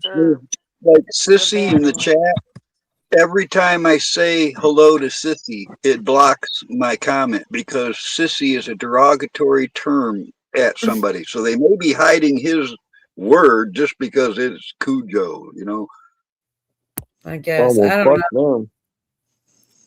them. I don't even know what the hell that means. I mean, I don't know where Stephen King pulled it out of his ass. I think it's just a made up word, but I got nicknamed that after the damn movie, but I don't know why it would offend anybody except Saint Bernards that, you Well, know. speaking of Virginia roots, she was the first one to notice this. Years ago, we had somebody that was around all the time. It was the redneck prepper. And she had noticed that every time somebody typed the word redneck, the comment wasn't shown. It wasn't like the mod could see it even. It was the platform was hiding it, which has led us down a little bit of a curious ride where I started playing with this. So there's a lot of words that if you type them in somebody's chat, they're likely you're going to see your comment. All right. But likely that nobody else is going to. And the only way that you can know that for sure is to leave, come back, go from top chat to live chat to see if your comment's really there. Then there's words like shoot, shot, shooting, kill, crush, destroy, anything that's derogatory like that, they can hide your whole comment. Wow. So I probably haven't said anything in chat. Right. Fuck. No, I've seen your stuff. Peachy Keen came through. That was it. Just Peachy Keen. Everything after was blocked. No. Oh, how you doing? I'm Peachy Keen. Fuck the son of a bitch is shooting, killing. Yeah. Yep. I'm sorry, everybody, that I am so me. You know what, Cole? I'm going to stand out by my yard with a garden hose in the shape of a Q and just wait for cars to come by and see if anybody takes my picture or anything. No, you got to do one of those shorts. You got to just put your hose in a queue and just record it and go. You know what that means, and see how many views. That's the type of shit I might get inspired tomorrow and make some. Oh my God, I already know it's gonna be like 10,000 views and shit. It's gonna be something crazy. He totally did. He did. I can't remember. A light outside, you know what it means, or something stupid. A road. Yeah, that's right. Here it is. It's a road. It got 1,000 views. I was like, this is the funniest shit I've ever seen. People are like, what is it? Does someone in the chat know? No, he's goofy. I don't know. I thought it was great. It had me laughing. And there was a bunch of them all at once. I was like, freaking Yorga. But it was funny. I get in weird moods sometimes. But it really is funny, It's like shit, everything's so serious all the time. Every once in a while, it's nice to just be like, it's a very telling experiment, actually. I've been doing this for a while. I don't even put a title on a video. I'll just put a dot, a period. And I'll be damned, it gets just as many, views as something as if you worded a big, snappy title. It's the same thing with live stream. I don't get any more. On my end, as long as I'm near my stuff, it'll tell me Carl's live. I don't need to see it. It'll say Carl's live, on my subscribers and stuff. So it doesn't matter what you call it. It's good. I mean, people say it does. I still get notified for people that I'm sub to. I mean, if I'm on there, sometimes I'll see them and it's already past the fact, and I'll see that somebody was live. But as long as I'm awake and go ahead. I'm sorry, Cola, but so Cujo cannot see the chat, right? Mm-hmm. Okay. Well, Regina just said she just Googled the meaning of Cujo. It's an ancient Indian word that means unstoppable force. So there you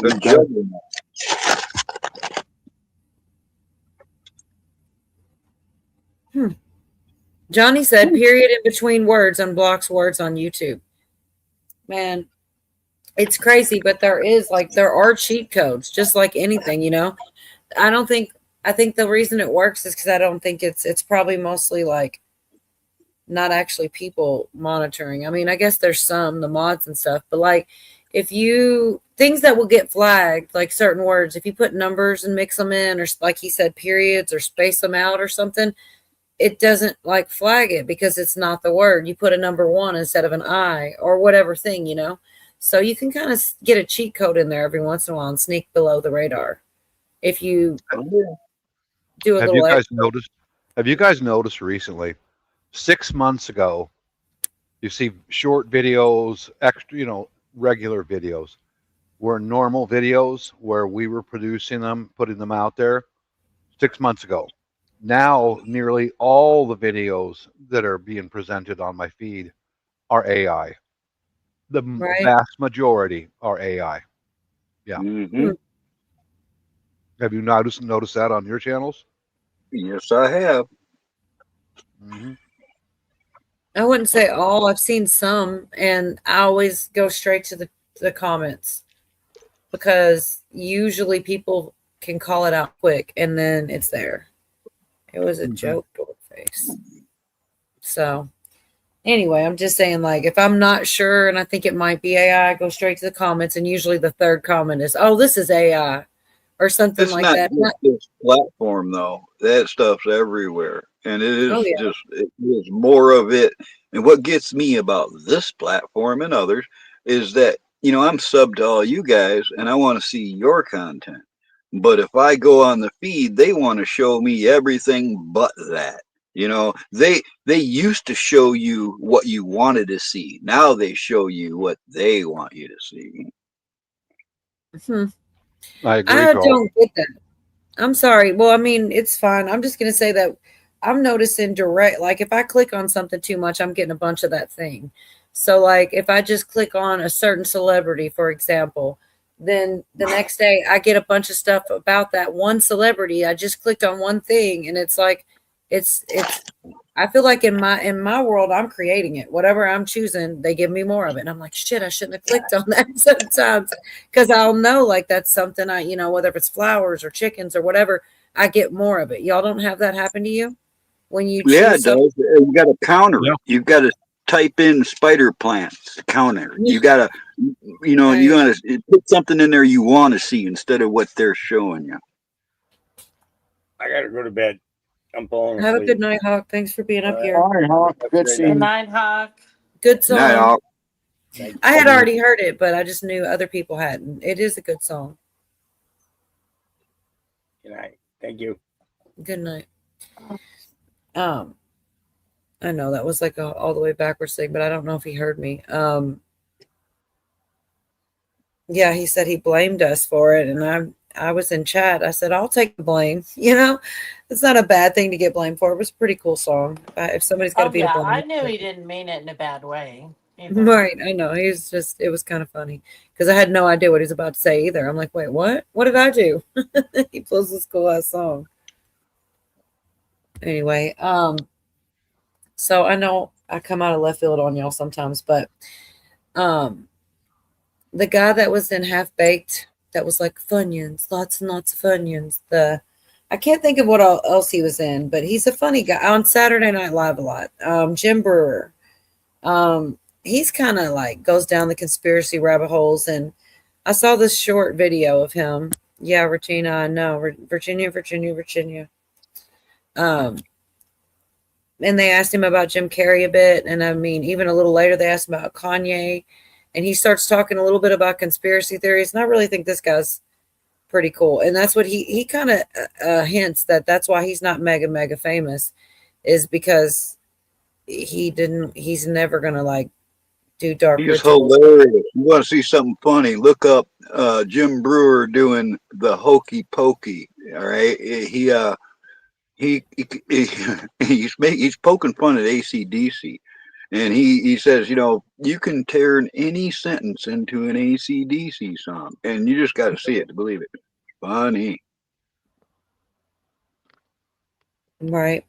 He's just, like I said, they're asking about, it's just almost off the cuff. I think he's just. Do I know if Jim Carrey is okay? I have no clue. I've only met him. I only met him on Saturday Night Live in 97, 98. What I find intriguing with Jim is how much he's changed over the last 8 to 10 years. And that's another thing. No one's talking about the fake Jim Carrey that was in Paris. And you still have the sheep that go, no, he got plastic surgery. Oh, no, it's called that. Like, I'm sorry you're still on that part of the ladder. We'll be waiting for you when you climb up a couple steps. I don't know him. I don't know him. I do. All I can tell.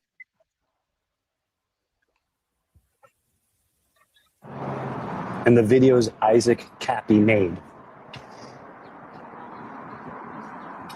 And let's just say he says something. This is deep conspiracy stuff. This is deep. This is like, you better get your mining hat on. If you go in the conspiracy world, I should bring this up with Eddie Bravo when he comes on. Yes.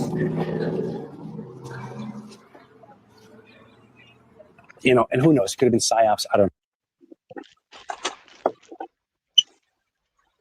Anyways, I've got more, but I can stop it there. Just Timber's No, great. I was just thinking about Johnny. He likes the goat so much. Look up Goat Boy, Johnny. Jim Brewer used to do a skit called Goat Boy.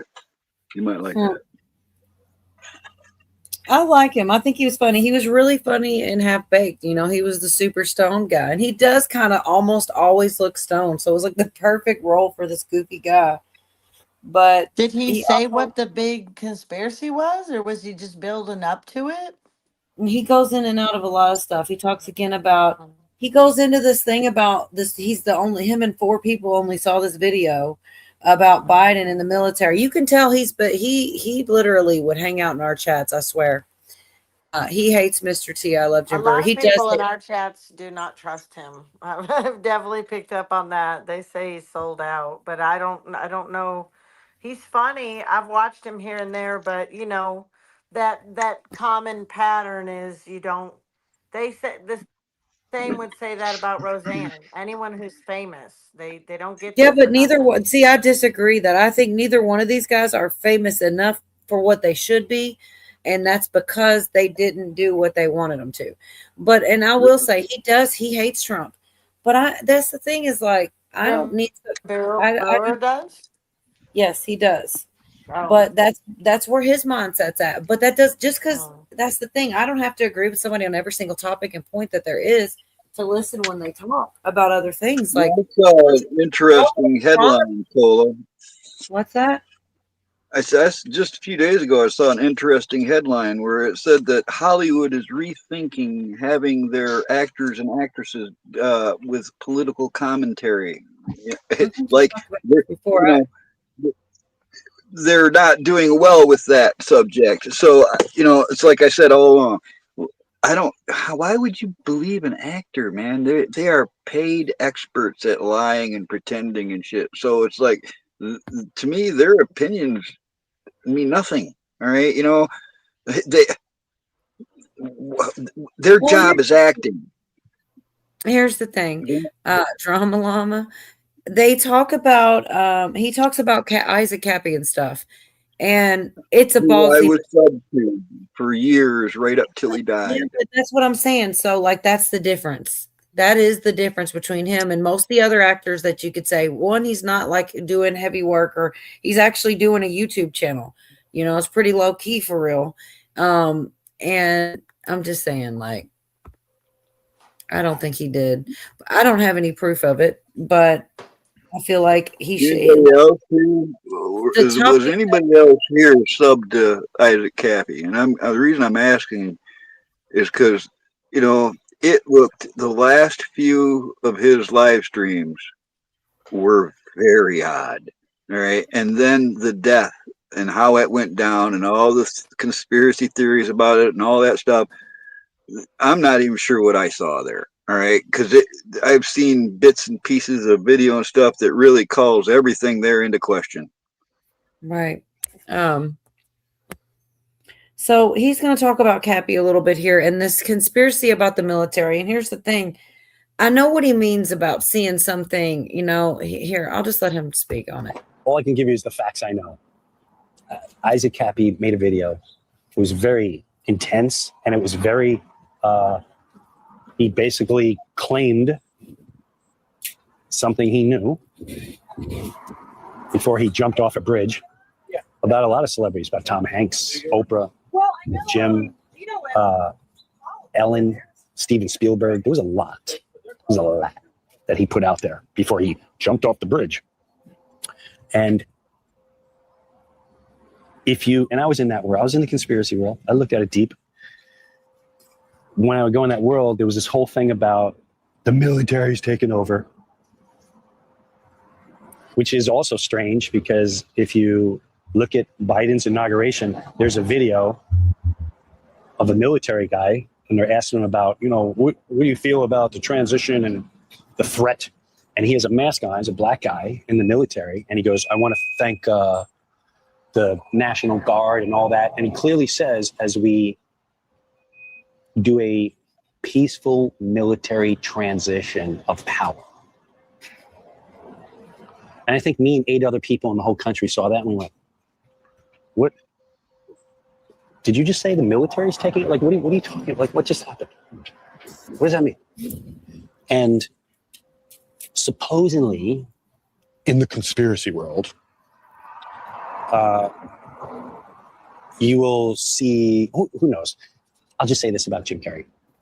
Probably the funniest human being in our lifetime. Yeah, and it doesn't go into a whole lot more there, but well, let's see. Yeah, the next part I found very interesting too, but I don't know that like when he went into the thing about that. Play it, honey.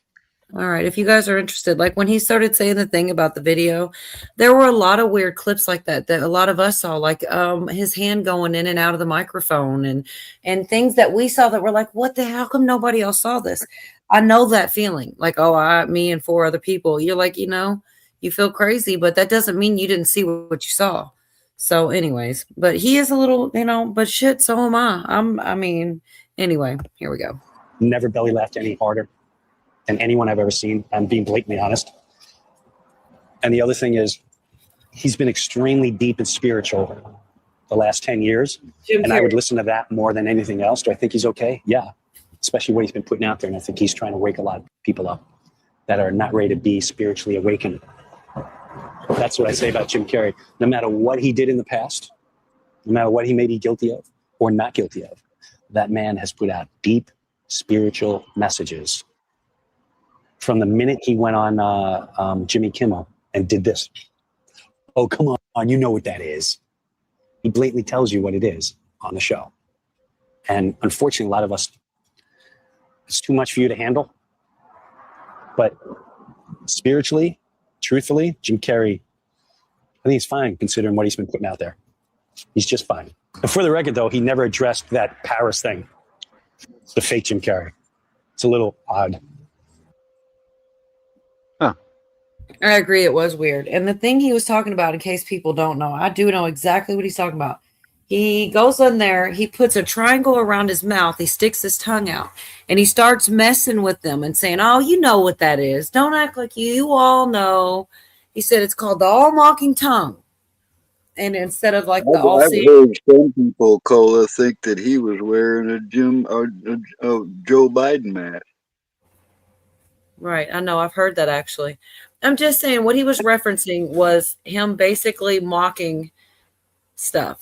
And he felt like that was, I don't know, him coming out and trying to hint to something. I don't know what to believe, but I do remember that because it was everybody was, making clips out of it. And look what he did. And he really did. It's called the all mocking tongue, and you know about it, and everybody knows about it. And it's called the Illuminati. He didn't put the I there. He called it the Illuminati, and he called it the all mocking tongue instead of the all seeing eye. And it was like a bit on bit almost.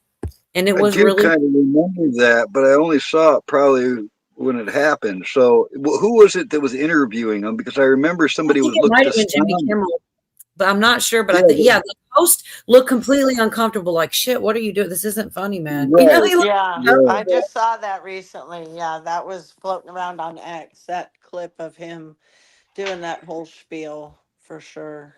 It was, and that's what Jim Brewer was comfortable. Mm-hmm. He was saying that's what he was, trying to say something with that. And yeah, Illuminati. He didn't put the I there because of course he was trying to switch it up a little, but people knew what he was hinting at. And it almost reminded me like they were mocking it to try to be like, you're stupid for believing that or don't think that or whatever. But I don't know. Well, they do that. Who was that douchebag that picked up the baby and was acting like he was giving the baby to Satan on his show? Yeah, Colbert. God, it was horrible. I know exactly what you're talking about. Yeah, real baby too. You think they use a baby doll or something, but no, it was a real kid. There's been a lot of weird shit. Remember Tom Cruise jumping on the couch and shit? Yeah. Yes. He was screaming, "I'm not gay." Really? That's what he was saying? That's not what he said, but that's what he said basically. Because he's like, I love this woman. I love this woman. And a lot of people said it was like over the top. You don't have to do that. So that's what he's saying. I'm not gay. I'm not gay. Like he just. I'm sorry, Dee. That's what my ears heard when I saw it. Yeah, I get it. I totally get it now. Yep. My He was opinion. in love. Regina's taking up for him. I mean, that's what he said. He was in Regina, love, hey, but it was extra. Cheryl's Okay. like, Okay. You're Then so let me say cute, this. honey. If he was in love and he was doing that, then he was screaming, I'm gay. I'm gay. I'm gay. Because men don't do Right. that bullshit. Yeah. yes, you did, Tim.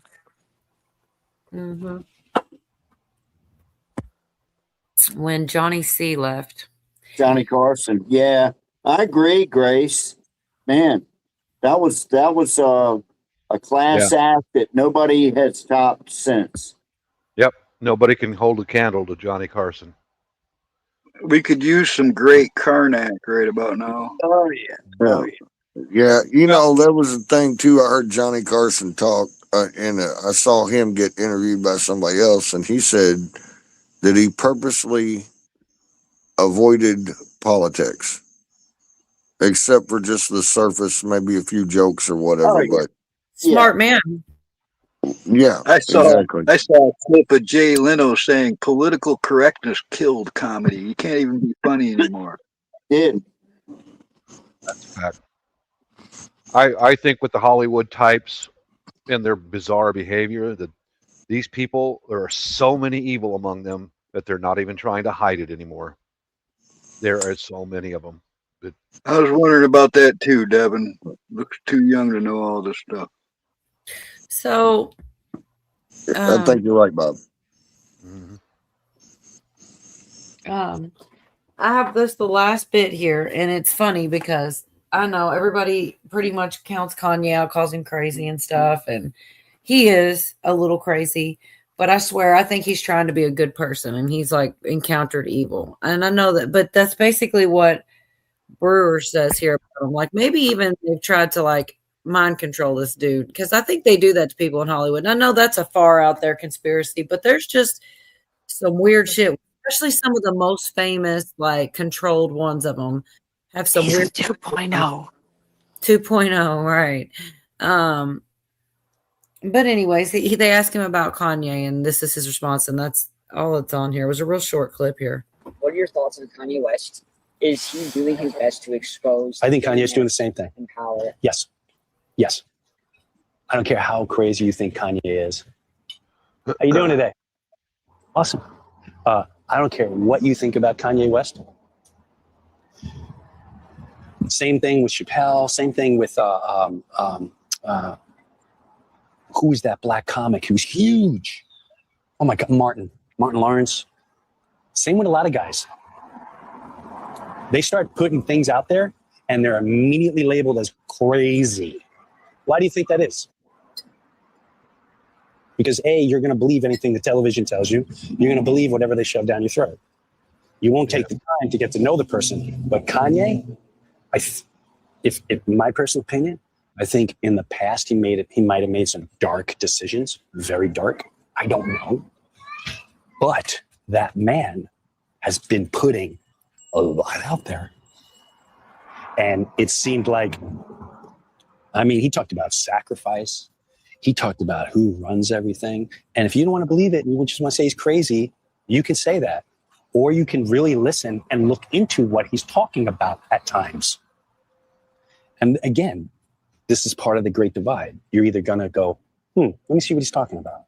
Is it true what he said about that? Or are you going to go, well, they said he's crazy, so he must be crazy. Now, I don't know the guy from a hole in the wall. But I can tell you this. He said some seriously insightful, truthful, very truthful things that some people just don't want to recognize. For whatever reason, you're still holding on to. That's all I'm going to say about Kanye. I would love to have a conversation with him. Love to have and sit for hours. I really enjoyed listening to that. And I think he's right. I think that the reason he's so like, I think he's seen it. I think he's walked in on it. He's aware of it. And that's why he's not in any big acting roles or trying to be in Hollywood. He's over here making YouTube videos, going under the radar, making, talking about certain things. He's really not in there like that, He's trying to find a way to exist, I think. And I know who he is. What was Kanye famous for? Was it music or singing? Yeah, singing, rapping. What song would I know that he did? Do you know I Ain't Saying She a Gold Digger? You know that song, right? Nope. Or let's see, what other Kanye songs really? All kinds, man. I didn't know any of his music. My kids did, but Through the he Wire. came out with the Jesus is King album, Jesus and he was. Walks. Yeah, a lot of people know that Oh one. yeah, Sorry. Jesus Walks. But he looked different in that one. That Jesus is King album and him doing those tours. He seemed like a born again Kanye, and then after that, didn't look the same, didn't sound the same. But I really didn't know Kanye before the Jesus is King album, except for when he rushed the stage and I'm gonna let you finish in a minute. I'm like, who Yeah. the fuck is this asshole? That's all I remember thinking. Like, wow, I couldn't believe that. He was like paying some kind of allegiance to Beyonce. To She's the one that Beyonce, could have won this award. Yeah, I'm gonna let you finish in a minute. That's what he said to her. Sorry. He's the one that went up the Taylor Swift bullshit. Yeah. It's funny because at the time that happened, I remember when it happened. I was at UPS working, and my work wife was watching the TV when it happened, and I seen it, and I couldn't stand him. I was like, "Oh, what a piece of fucking shit to do that," and blah blah blah. And then, and now I hate Taylor Swift and I like Kanye more. But you know what? By him doing that, he did her a favor. I wonder if that was the work, because I'd never heard of Taylor Swift until he did that shit. You know what I mean? So he got bigger after that. So he really, it could have been a work. Could have been I a will say work. this though, challenge that any Christian to listen to that Jesus is King album. You get back to me and tell me if that isn't an anointed album, particularly the song Hands On that talks about the Christians. That is an intense album. That whole album is intense. He did music videos on his ranch in Wyoming on that property he had. I could have gave a shit about him before that, but my kids were like, you got to listen to this album. And I was like, whoa, this album is fire. That album was fire. He's got talent, and they did mess with him. And he said some amazing things. Like, and one of the Kardashian curse. Yeah. One of the things I remember, and I don't know if I've ever played it on here, but I know I've played it for individuals before because I was like, I had to let other people see it. And he was at a concert and he was supposed to be singing or rapping or whatever.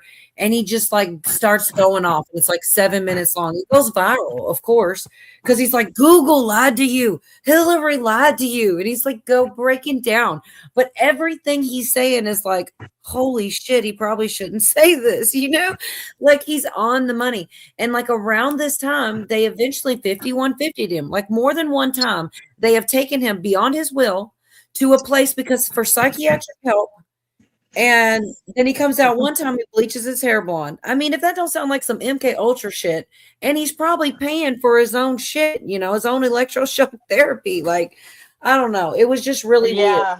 It's and that reminds me, did anybody get Britney Spears' number for me yet? For that buddy of mine? Mm-mm. Yes, it's 555. Brittany. 1-588-2300.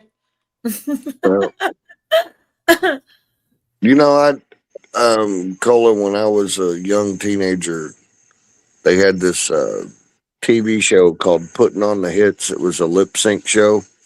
Mm-hmm. And 5150 was the name of our group. And we had matching airbrush t-shirts. It had this like wall with coiled barbed wire on it and a searchlight with this crazy looking dude coming over the wall in a straight jacket. And there was like a prostitute standing on the corner smoking a cigarette. But Anywho, Did I you just make the t-shirt? Did you make the t-shirt? 5150 was the name of Eddie Van Halen's recording studio. That's where we got it from. It's the escaped mental patient in California police code. And But it's an anyway, album. And it's an album. And it's an album. is it an album? Did they come out with an album called that? Yep. 5150. Oh, it was right before OU812, maybe, or right after. Right in that area. Okay. Well, we did ours. It was 1984 because that was the name of their album. That's when we were doing our shit. Because the first song we did for putting on the hits was Panama, and the second one we did was Blind in Texas by Wasp. Anyway, Could you do all that David Lee Roth jumping and shit? Could you do all that? oh, I did back in the day, dude. I was a athlete and limber. That's the time travel I believe in right there. You play the beginning of 1984 where it does that, organ and then into the song. That takes me right back to the summer of 1984. Yeah. I remember when they premiered Jump. I think it was January 1st. Do you Yeah, have a copy there of was that? an intro. Remember the intro to it? Oh yeah, the instrumental keyboard. Yeah, really. Yeah. Did you ever get a copy? Did you ever get a copy of that show? Nah, dude, everything I had that used to be on VHS is toast now. Okay. Yeah.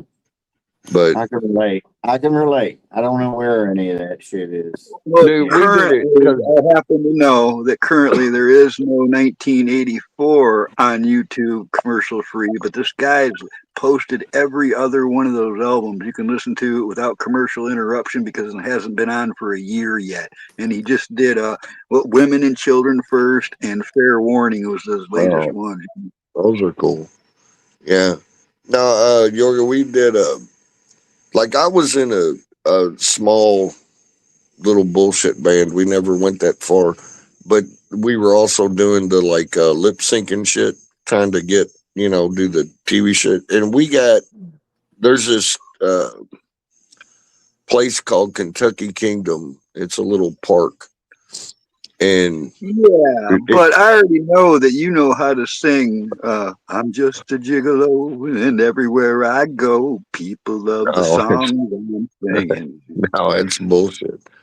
But so I used to play on, when we would practice and play out, we were on these little bitty stages and shit. And I was the kind of dude that I was running and jumping and kicking my leg and going ape shit behind the mic, and I had no room.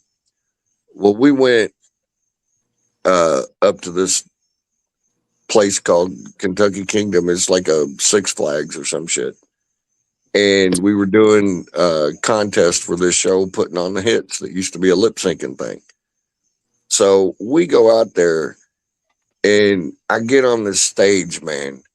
It's huge. It's multi-layered, 3 platforms. Huge.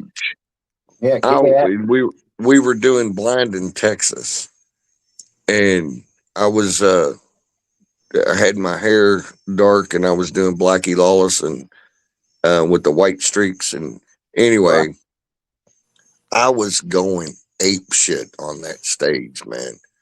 I was jumping.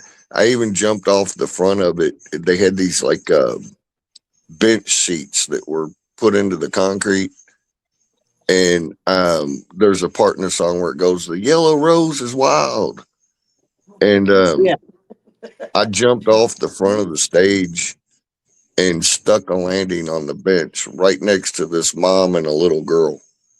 Kick ass. And I handed this girl the yellow rose when that part came up, and I jumped back on the stage, and then my cousin started blowing shit up because we had these little black boxes with the wire in it with the gunpowder. Yeah. And we were just making these big. Anyway, it was badass. It was cool. I enjoyed it. I wish that I still had the video of that, just because we had a really good time. Yeah. Man, I did this thing, since we're on this subject, and shit, we've been on for 5 hours. I can rant a little bit. I did, because you're talking about being filmed and whatnot. I was in this church band. I'll try to make this a condensed version. But this was a kick-ass church band. We were all white, but everybody called us the blackest white band around because we sounded like a black band, but we were all white. That's And like it was- the best compliment you can have.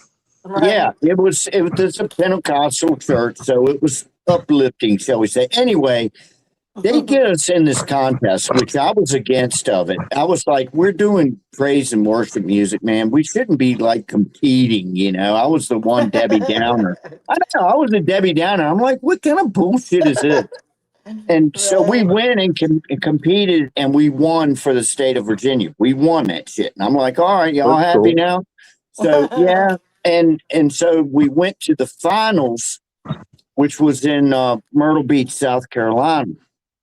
So we go down there, we all get rooms and whatnot. And we were in this place all day long, man, this concert hall.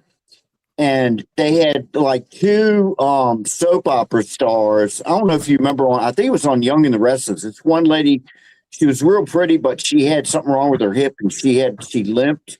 Do you remember her? Anybody remember her? Anyway, I she don't. was No. she was there, and then some other guy you definitely would recognize. He's been in like a million TV shows. Anyhow, so it seemed really legit, right? And they had all the cameras and everything. I mean, it was just like anything out of Hollywood, you know, and it was cool as shit.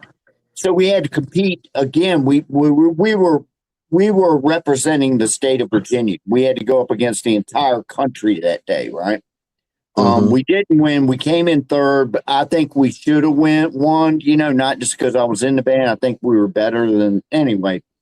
But the thing that got me, and you know, you hear about the trucks that are out back that they actually have all the video screens and all that shit. They had that, you know, and I was all up in them trucks and shit, and it was cool as hell. But I'm like, what's going to happen to this? It was this freaking scam, man. The thing was a scam.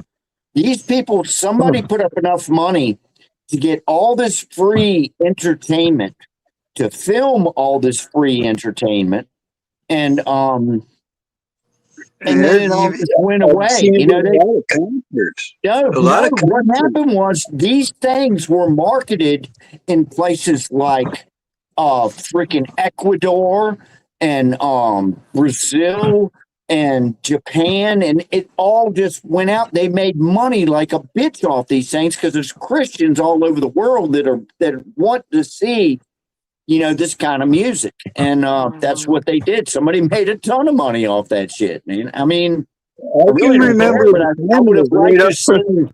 I would have liked to seen it, you know, but it did not air in the United States. Yeah, you know, back in the 80s and 90s and stuff, if you got close to the stage, the camera would be right in your face, you know, and like, you know, Ted Nugent. Every time I went to the Whiplash Bash, I never missed one. I was at every Whiplash Bash.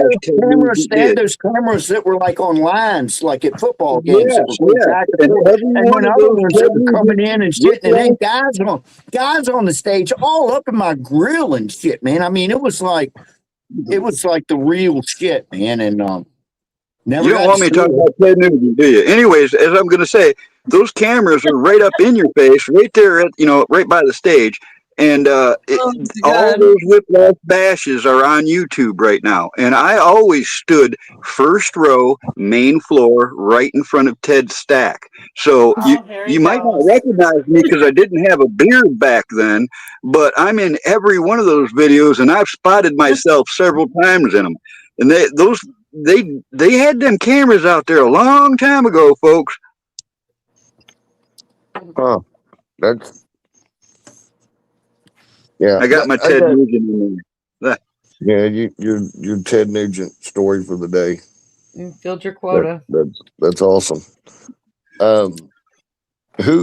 Somebody, this is off the subject and random, sorry, but got to break up. One more thing I wanted to ask is, who's the one that had the dog named Panda?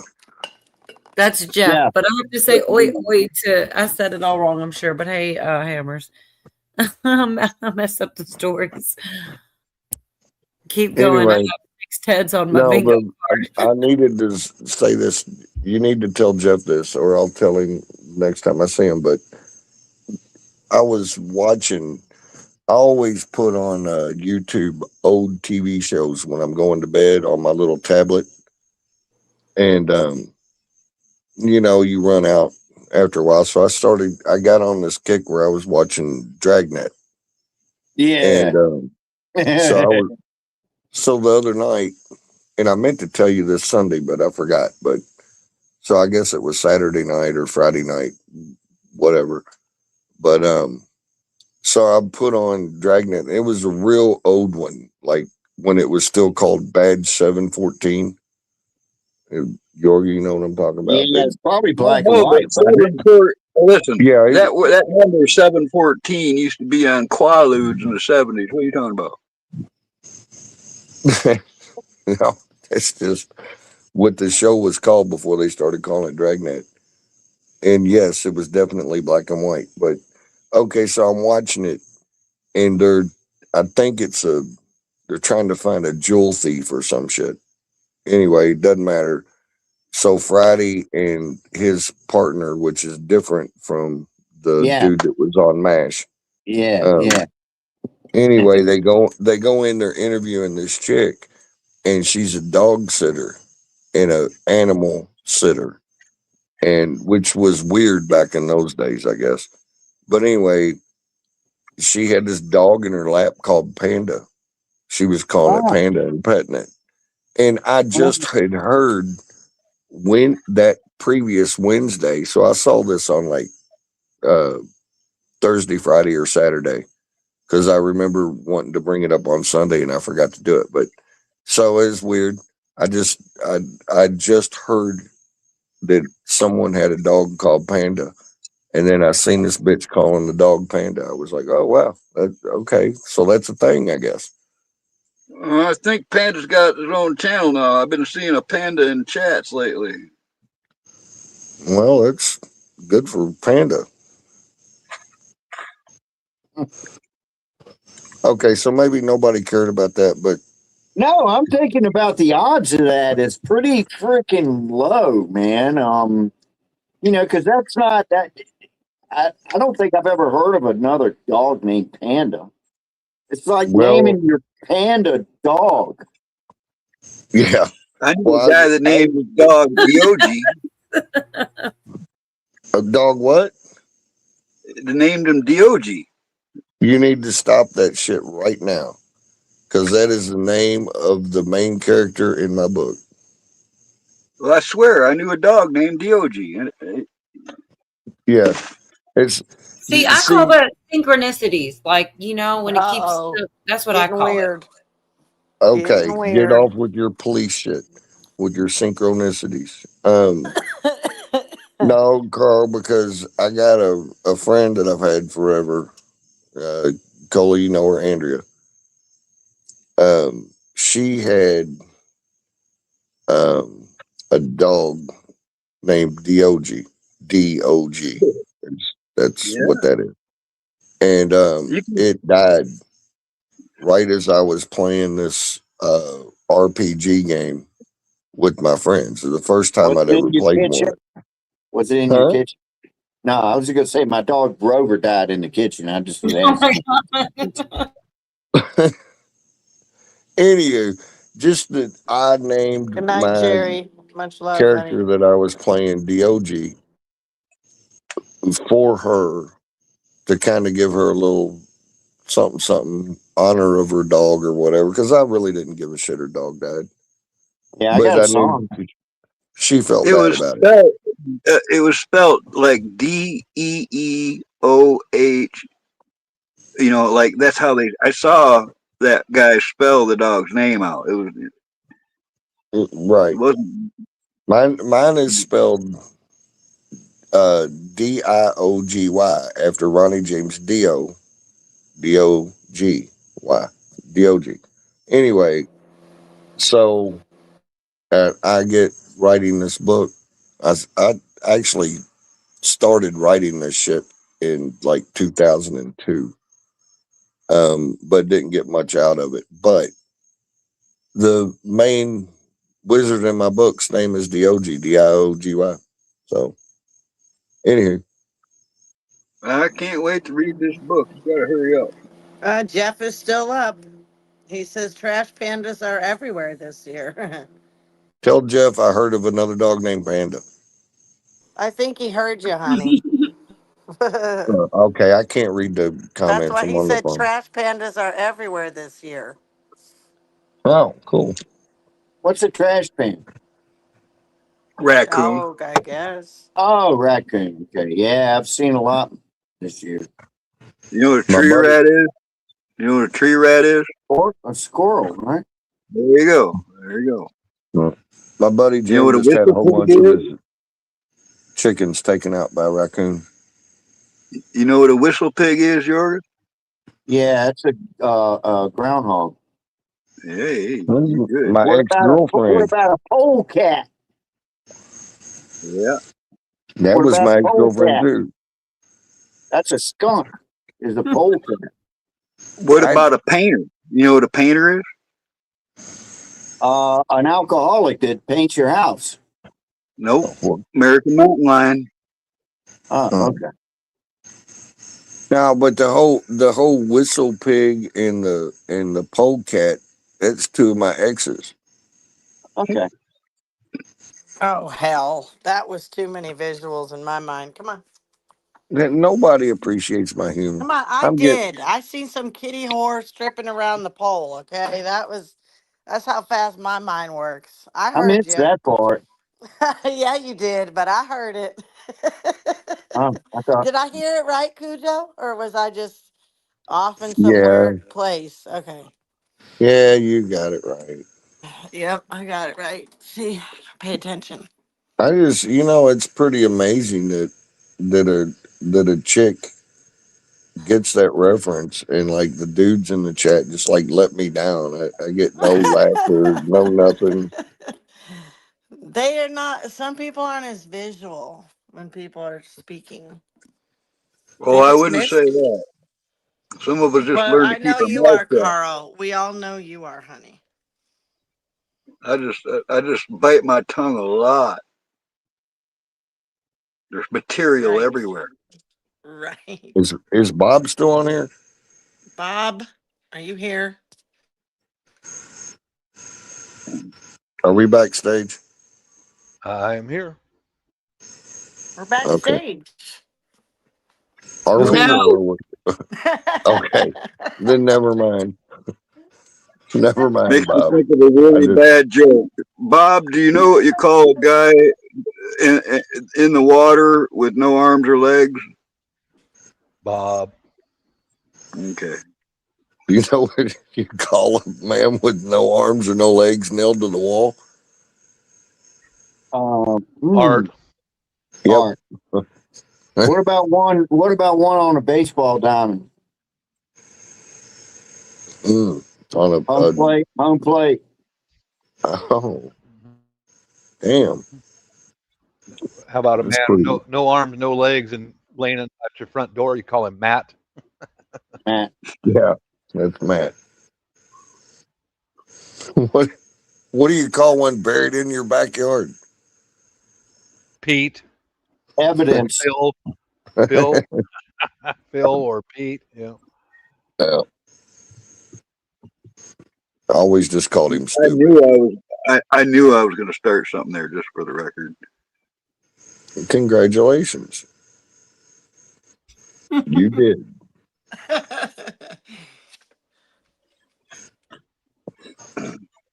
There's a whole bunch more of those, and they're escaping me. Yeah, I got I the thought best. you. I got the best knock joke because All right, I'll bite. Is it only for Cujo, asshole, or what? no, you can listen. Okay, thanks. Knock. Who's there? Who's there? Oh, sorry. Dishes. Say again. Dishes. Dishes who? Dishes Sean Connery.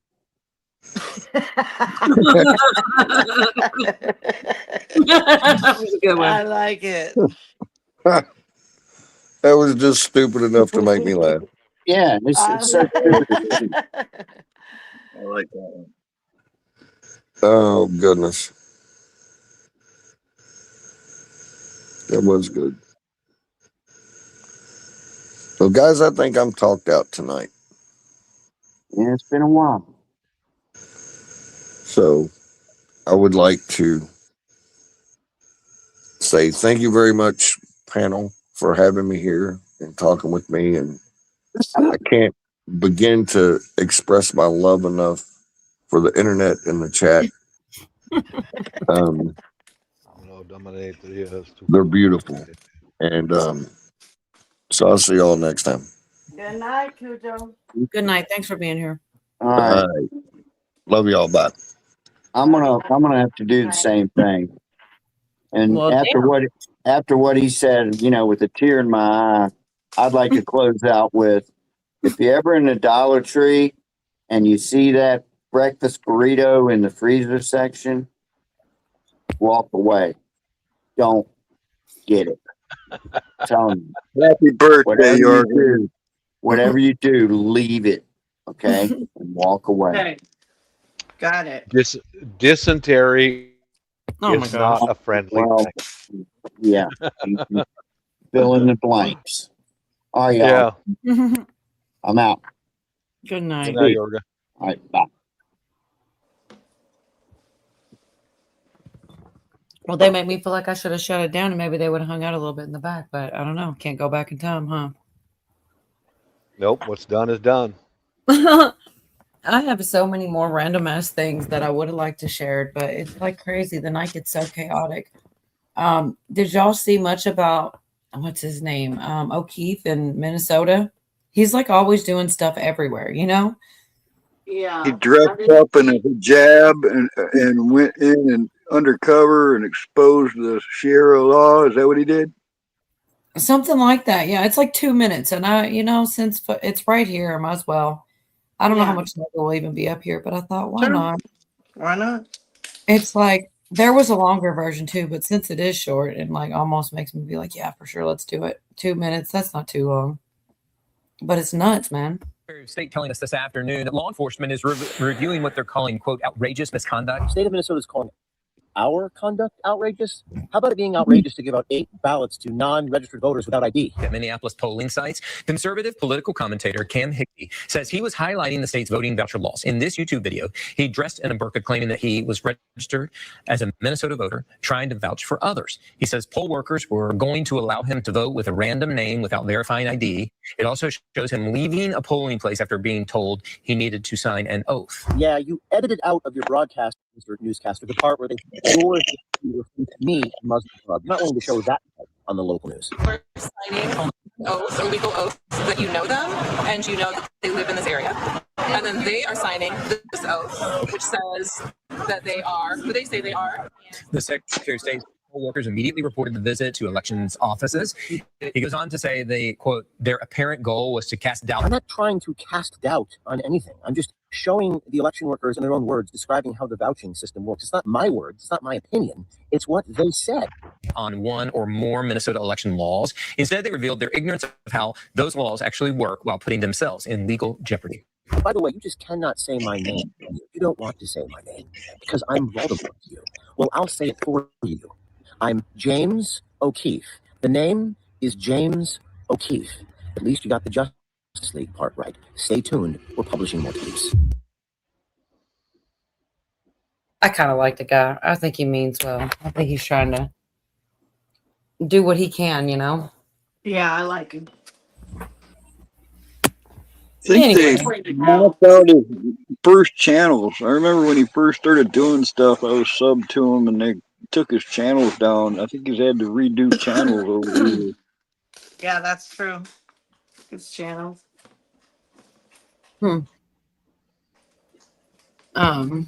Jerry says it's a show.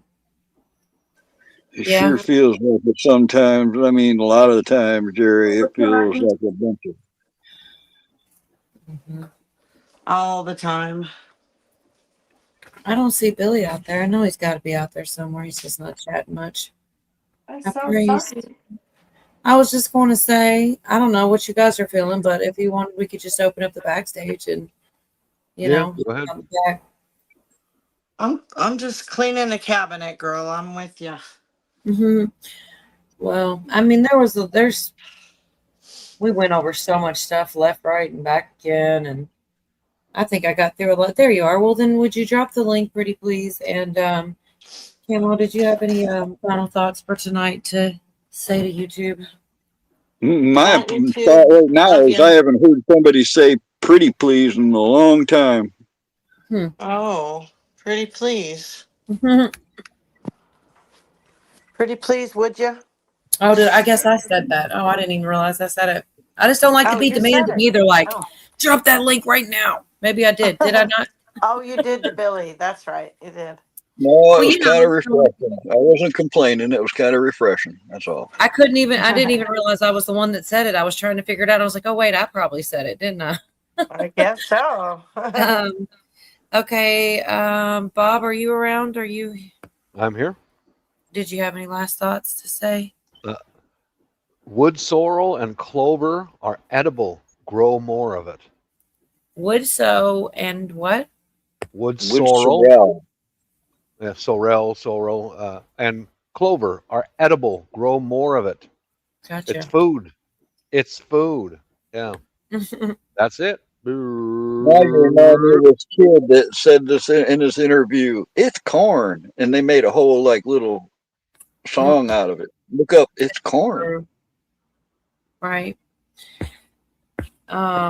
Let me see. So Chessboard did make me a bunch of these little I'm going to try to put them all on one so I can save some more clip spots, but they're all pretty good. I'm trying to think. It starts with this one. How do they do it? How do we watch it? Why do we watch it? Why do you watch it? I think I ought to see a doctor. Oh, why do you say that? I'm beginning to like the show. Well,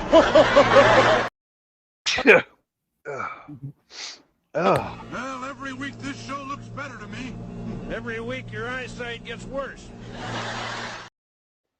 So I thought you were sneezing. Bless you. I thought you were laughing each time. I'm like, it's not that funny. And then I was like, No. oh, he's sneezing. Sneezing, baby. Bless you. Yeah. Bless you. Out that bad stuff. Yeah. All right. So Good night, Internet. good night, YouTube.